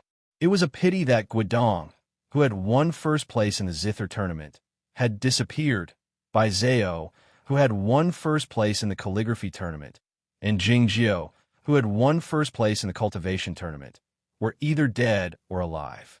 Only Cain Yang and Xu Kuang, who had won first place in the painting tournament, had received the blessing. It was said that the young scholar Yamatai had been enlightened after receiving the blessing from Zen Master, and had broken through 2 cultivation states. Cain Yang stayed behind closed doors in the mysterious ground of the Mirror Sect, looking forward to it. No matter what, the plum meeting was still a grand event for the cultivation circle.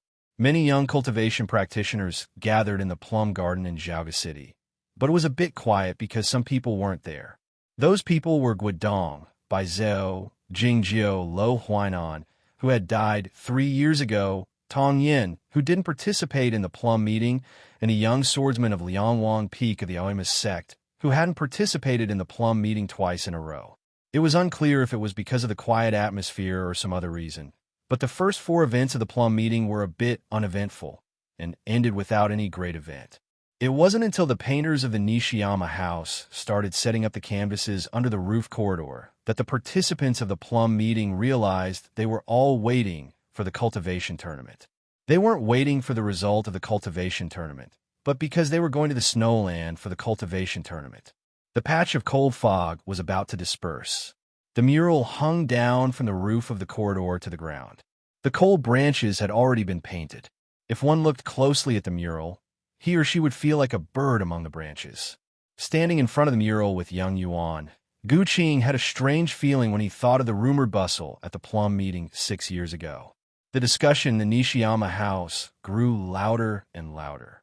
They were all talking about the mural, praising He Zhan's ingenuity and Jing Jiu's extraordinary performance that night. The discussion suddenly stopped, and the footsteps rang out. Gu Qing and Yang Yuan turned around and saw a person.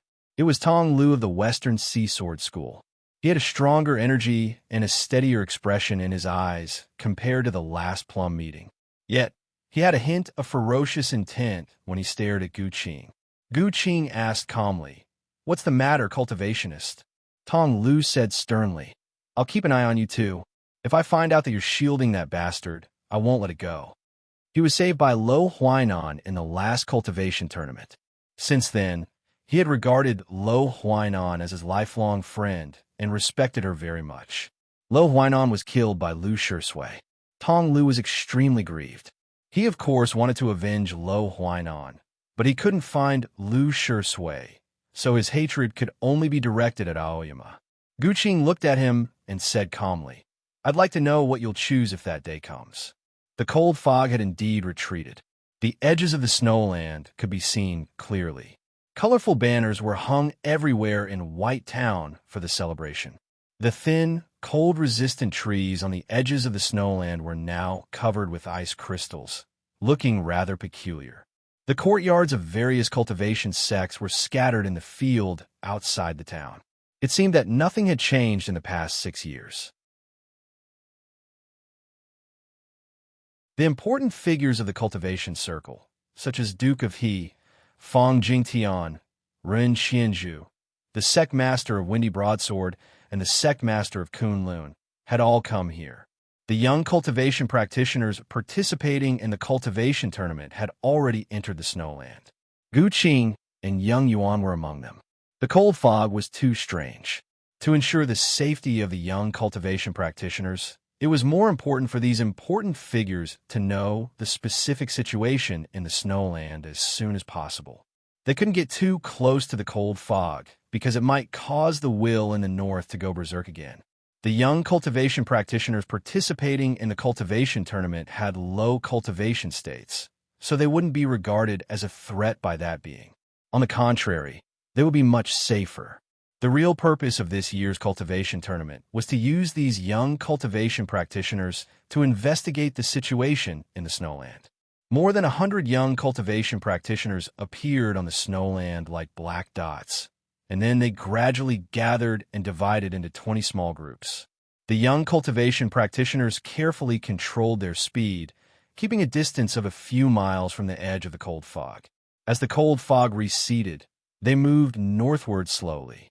In this cultivation tournament, in addition to killing the monsters of the Snowy Kingdom, the participants could also add a red plum flower to the painting on the wall of the Nishiyama house if they could find the remains or important magic treasures of the previous participants. No one expected to find any survivors because the cold fog was too cold. Even though they were a few miles away from it, they could still feel the terror in it. How could they survive 6 years in such a cold fog? After walking northward for a few days, the cultivation practitioners participating in the cultivation tournament didn't find any living monsters of the Snowy Kingdom. All they saw were many corpses and some belongings of the human cultivation practitioners. Guqing was a disciple of Aoyama, and he had a calm and amiable temperament. As a result, he was soon recognized and respected by his peers. Led by him, the group deviated from the original route and headed northwest. They picked up their speed gradually and soon arrived behind the 2 groups in the front. Xiangwan Shu, a disciple of the Zhongzhou school, and Tong Lu, a disciple of the Western Sea Sword School, were in the 2 groups. His peers were puzzled, wondering what he was going to do. Some young disciples who knew about the conflict in the Nishiyama house felt even more uneasy, wondering if cultivationist Guqing was going to fight with Tong Lu here. You're tuning in to the Warrior Lore YouTube channel.